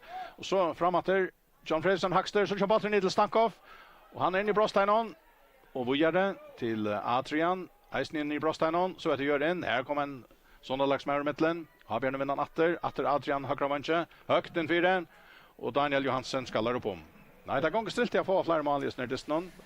Men så slöden hade ju Björn här var väl också. Ja. Tatt vi ja så säger som heter just tanke så inlägg att det är och så fyllt han under trust här Daniel så att färsar heter bollen ner rätt kan man säga. Men alltså i Radlandesten så sjön har vi haft några möjligheter för längsan att ska man säga släckliga oss för Sundsvallsmän i hövra men det är ett ena mål ju till vet att det ska öla lite till ofta ni att tappar totalt.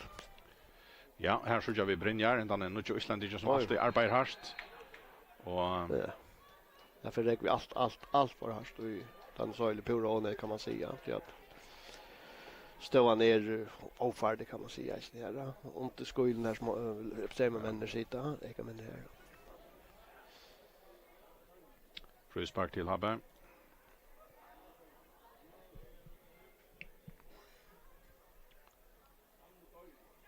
Ja. så för att vara klart att få titta till frisparke och alltid Malmö kommer helt ut att ta det. Ja, men allt tid och lägger som regel för ställning så har han funnit sparska och han var nästan trivs med av mål kan man säga. Ja, han åt så en lot i mål, ja. Så langar han bollen helt fram i Brosteinen. Här är det Andras Olsen Hackster. Bollen ända så Brynjar. Vi hade någon. Jag vet inte om han får ut här. Han får ut här. Ja. Målspark till inkast Lebeström. Och till så tidigare. Andras till Peter Zachariasen. Sänder han bollen Iver och Happy Holmarna. Brynjar hötte under bollen. Magnus Eilsson. Trönter Jensen. Ver truster och fär frispark. Det är Tidje, Brynjar. Sänder bollen till Stankov. Ver Alopen, missar bollen. Hans Pauli hever han. Rekve Eilstoff Nilsen. Sänder bollen högre med in till och så är Fletcher och lofte. Ragnar Danielsen ett kvarter som är ränkstater. Ja, inskift ja, men ja, kan han så utlöver han är ganska kommer från en där ska man säga rängstöve och så vill man vinkar. 5 minuter efter av dessnon. 1-0 till Hape mot Rebeström. Björn har bollen av mine till Brynjar till Trent Jensen. Och så får han sett bollen från sig Arna Färreskomp så han detter. Så är det Marne Jordos och Jester får bollen med vissar framåt i vattnet men han hever Karstan sin skaft undan så här så bollen över utanför. Inkast till Hape. Några meter in i halven i Rebeström. Stankov hever han nu. Åter till Brynjar. Och kvar är det så här. Danny Söyle så bollen åter ute. Nytt inkast. Det så för till Ebeström. Så ska Ebeström skifta folk. Och kvar får det ut och kvar kommer in till så till. Ja, så att det är väl Arnbjörn och det är väl Ja, Arnbjörn Hansen kom in ja och så kvar. Arja, akkurat. Ja, men Arnbjörn är ganska akramaren till att få ett mål som där Reina få han. Ja, jag vet inte man vill näka vi att alltså stövan, vändingarstövan och skier och annat som vi känner Arnbjörn till att vara fyra. Ganska tjäs att gå annars jag finns jag en lite längre löd men är det några som bara brukar för 5 minuter så är det väl Arnbjörn, va? Och nu har vi där finns jag några stöven. Där har finns ju frispark längt fram i Happy halvene ut i vänstra så igen när Brosteinen. Och Hans Paulus Samuelsen för skjuta. Det ligger så är så mitt i mitten Brostai och Söjelinje. Han är 15 meter från backlinjen. Hans Paulus ständer här under på 60 just nu. Folk in i Brostein jobben. Och bollen för upp i loft och kommer ner in i måltegnen. Habjörn är alltid häva finche bollen ner attatter. Få han ut ur Brostein. Sänder han fram av mina. Stankov fätra bollen ner. Och han är öliga ensam alla det här så här ungen har Bjärja kommit till hjälp nu. Alla har varit i varje stöven. Så är det Ebeströmer atter som söker det. Och spelar bollen ut i vänster söje. Hans Paulus Samuelsen fintar skott. Räcker in efter. Sänder bollen fram i Brostein. Och här är Mäver som skallar bollen och här är Öjlan är vi. Ragnar Danielsen. Och skräck. Kunde han hetta han ut från här på fick nu. Och skräck. Ja, vilka Peter. Men att det är sånt i stövnen till Öjla ringt kanske att söka att vara ett. Men här kunde fick han hetta han ut från så var Peter och färdliga går stövjer. 2 minuter efter att dessnon, det går sig av Vanjar Liketoim. Framvis, 1-0 och så är Arnbjörn Hansen på spel in i Brosteinen. Och så en annan och så hattnas spark till Ebeström. Habjörn är om en hals. Här om en hals ser. Arnbjörn kommer in och tar luftförskräkt. Tar få inte flera mål Habjörn tar har haft sina chanser i snär dessnon och tar må tacka vis ner ena mål och ner. Spårningen är och tar kan hålla fast. Till Ebeström som truster Myra nu in appen. Och tacka ett en av de bollstöver 4 är efter. Här kommer det hattnas spark under på 60 vid hos någon. Halde det Peter som tar det. Väl in 4. Och för ändras bollen. Har Björn Finkan ut ur Brosteinen men här standa Sondalagsmän. Ragnar Danielsen hever han. Hans Paula Samuelsen högt upp i loft och fram med Brostein till Happe. Och långt upp i loft och nu hattnas spark. Där kommer Tjuresen tröst nu. Där kommer Tjuresen tröst någon har Björn. Fjolter Adamon. Tar Reina nej halta om det här ena mål som där har finche. Men Ebeströmer hever sett sig av disten. Tar tröst och har Björn helt om man i jök. Nøyt Tottenham spark. Det 3 eller 4 innanför några minuter. Hans Paulus Samuelsen. Och här kommer det. Väl in 4. Och tar vi skalla fram vi. Men Ebeströmar får han åter. Här var bollen. Trösta framvis. Om man har backlinjerna. Och nu blev det målspark. Ja, det ser ut som att han spark. Han ser ut som att känner 4. Ja, det kom akkurat det samma vägen. Och så ligger en HP-spelare här och finns Ilt och till Brynjar. Och jag vet inte kvar det hänt här. Han finns Ilt foten så det ut. Jag trackar tattnar hon. Ja. Ja, nu får tojarna vara ute. Men nu stäcker det spel någon. Och vi får söka kvart att lägga träat. Ja, men alltså Rosle är bestämmanläggarna här här var verkligen rönt nu så löt ner. Där har ställt ut 18 för AP alltid. Tror jag måste det väl ja. Så i bra 15 minuter kan man så se har Björn har haft rymliga negvar målmöjligare mot Lepsheim men trackas med sysslöt och säger att inlägget som kommer vänstre och kanske skulle bli helt in 4 tror jag. Här var kanske tan möjlighet som skulle till. Men nu så jag inte Andras har fått Andras långt framåt till att säga så är det hö inlägg. Ett inlägg som han kan lägga trysta samma vi Arnbjörn som i allopna. Brynjar haltar och tar färre ut Tom Vinon så jag vet inte om han har skiftat han ut ett land. Det ser det inte ut till. Där han kanske gjort alla skiftingarna där. Nej, det har det nog inte gjort. Men ja. Alltså Daniel och John Fredriksson till tar kommer ja. Så där har var en skifting att träta om det ska vara. Men han spelar så touchar man nu. Tror Brynjar är färdig Tom men möjligen ska han i natt. Ja, Jimmy och ner eller fram till midlinjen så släpper han i natt. Så är Mansparch och Happe TJ. Men till det bestämmer som är ihop bollen. Och där kommer fram och Happe håller när vi någon. Och kvar ända där vi. Det är mest här grundvarna stannar där. Och nytt frispark lite fram. Nytt frispark lite fram. Nej men alltså Happe är det fänkar här. Tar är det under en stövon trust här. Tar är det överhuvudmenter till att ha bollen långt. Nej, men spårningen är om möjligt att en inskifter skulle ganska vara komna lösen för vi Arnbjörn här att det verkar som att han kom in så kom Fjaltra och Tryggvin ganska mer till Ebeströmslägare. Ja, efter en spännande stöve här. Vi frysparker till Ebeström nu i Ivetöjene. Vi kommer där. Väl in 4. Och man var det helt runt jo och så RSF det efter nytt trust framvis in i Brosteinon så får ha Björn bollen ut i Brosteinon. Och John Fredriksson reker fram efter vid botten, stank av Eisne. Och han reker, helt ut i søjene. Och så högt in 4, kvar för bollen är. Och så ända bollen till Daniel Johansen. Och han räcker bättre i målläggare. Och vad är det? Adrian Johansen, nej, Adrian Justinsen. Och så Bjarkar är bestämt spänna striken heter den löjn. Och så, ja, så är bollen alltså in i Brostein till Ebeström. Och nu får här bollen visar ut ur Brostein.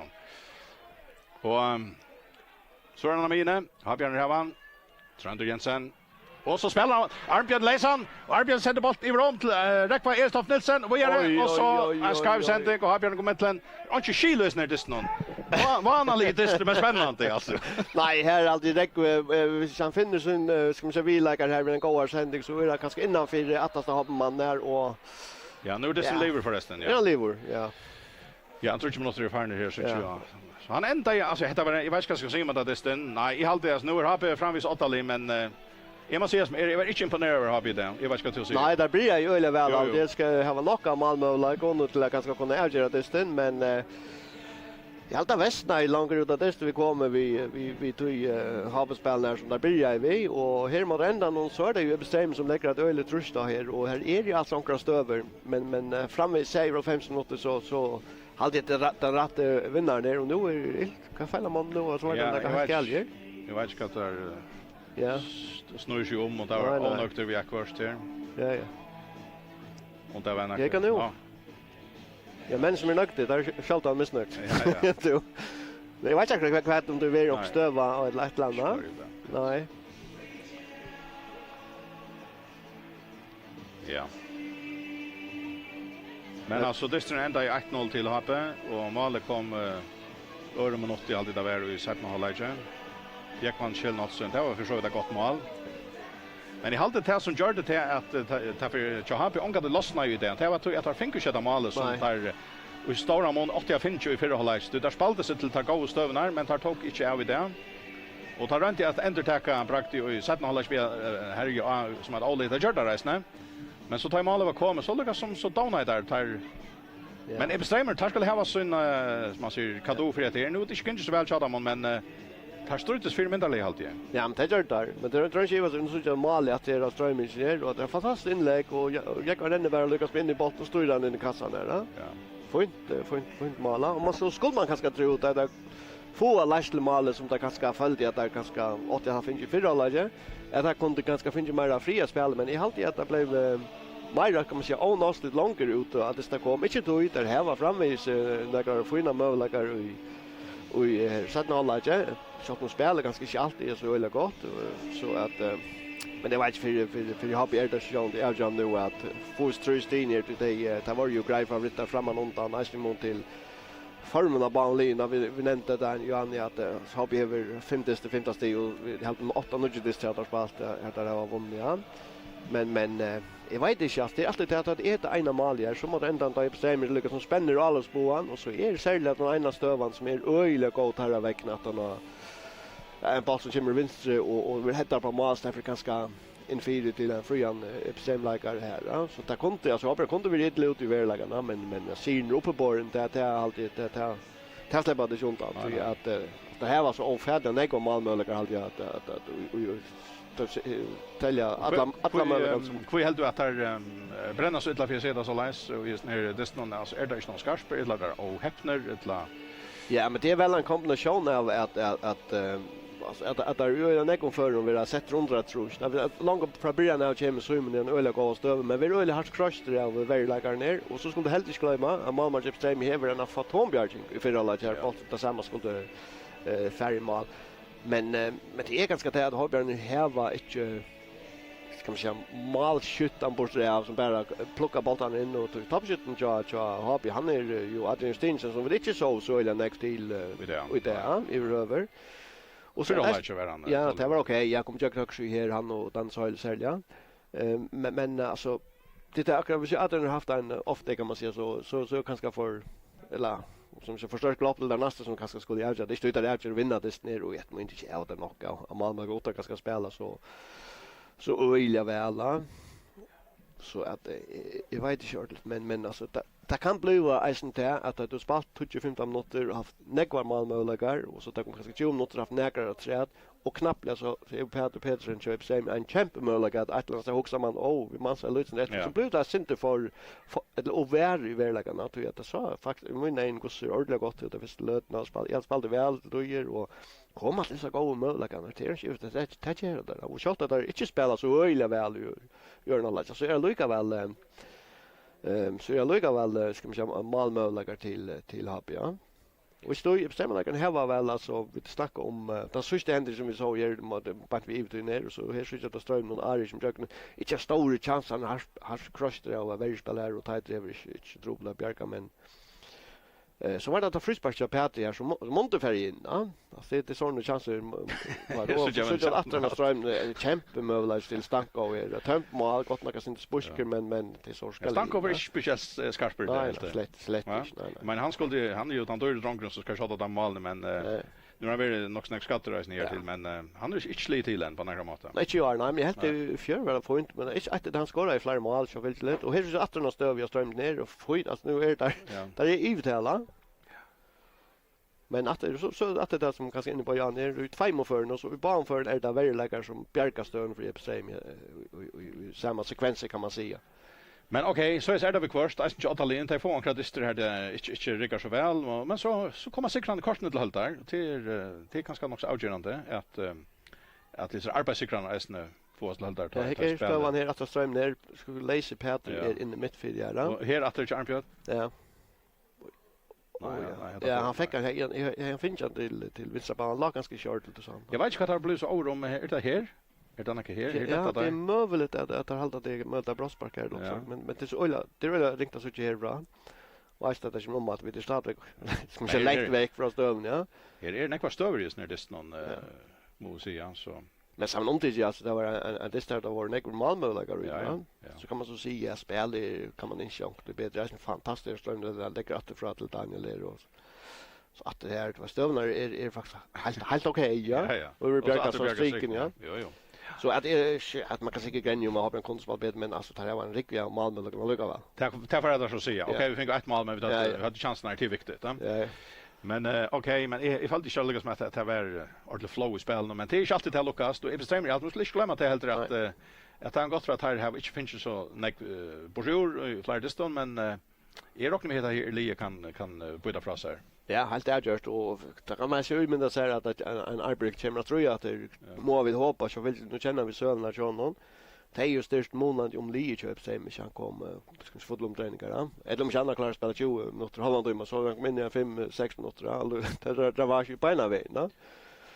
Men ja, nej, men jag hade att det strujas för mindre i semalagen. Det är det, men det är bara nog stor månader kanske kan man säga snär linjen mine och nio halva kan man säga och så topplinjen. Jag hade själv det som jag huxar om alltså onkel nämnde ju en kappen i början att det får bli minne månader och ska man säga toppen och jag har långt att starta det. Det är främst in i vunnen. Ja, nämligen det är som jag halt inte att det var samt dem ta men det visar sig att månaden är faktiskt större. Inte tror att liksom ligger ner eller kan gott ta stig från ner topp 5 kan man säga men jag tycker inte att det är så jaunan som kan skaka till för. Jag är yngsta barnavän att det kanske till skala och till dem så Streimer kunde arka så det lite som det står men det är typ knut. Det är inte värd han tendenser vi där finns att nu större mål kan man säga Streimer ligger nu samma vi AP och Soring nu och tvärt och ströja som att det här nästan nästa plats.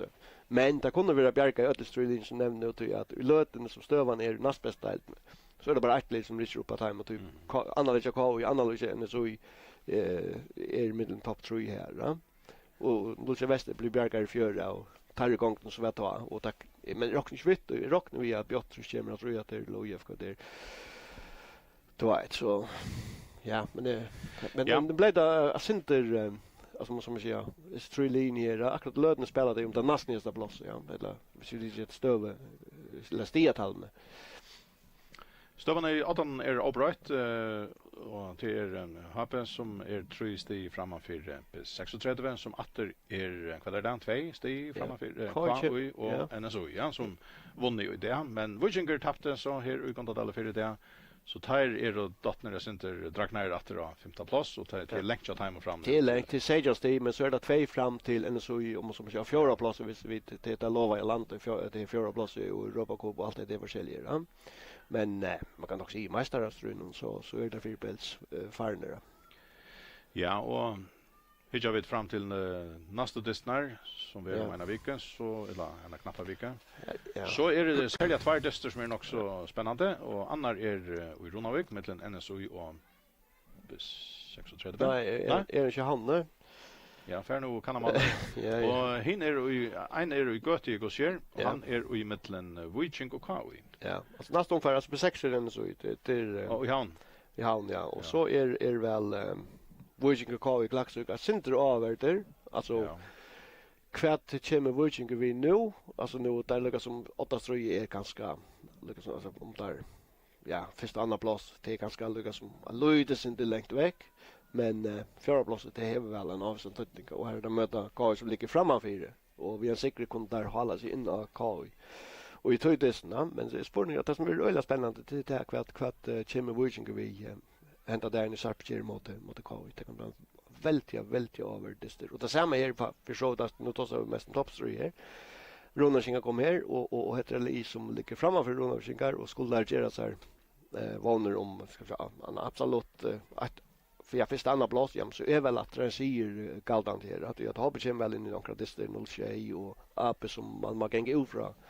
Där får fotbollsrura så att och sväckna anläggningen det för där isen ja så att men så är det ju det hinna placeringarna men så ut från toppstriden så det has by distance mest. Och kvar hinner var det AP och HP Archon kanske.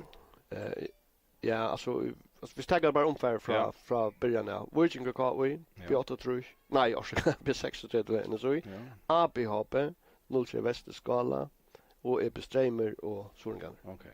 Ja. Men alltså vi såg också Ebbe Streimer Sorengan att han lite lyckas med såna här fälten där som stryger som nästan nästa plats kan man säga. Ja. Och AB Everan ska man säga en troblandist mot Habi och Arjun så väldigt och så att det är såna här legaldist någon också om Ebbe Streimer och Sorengan är till 60 disten så vidare. Ja, jag kan ju för att ja. Så att här är det som man säger immun till topp och immun till bot så är det väldigt spännande men jag följer nu är det våmen tar pura. Tar farner ja. Tar pura isolera som man säger. Så att tar jag nog inte eller nej fram i. Vi får att Javast här i Gondadalle efter en dryckvand där här. Tvärdister har vi som vi då har sagt från. Först var det på 36 och Wichinker och här vann på 36 2-1. Och nu spalte så HP och Ebbe Streimer.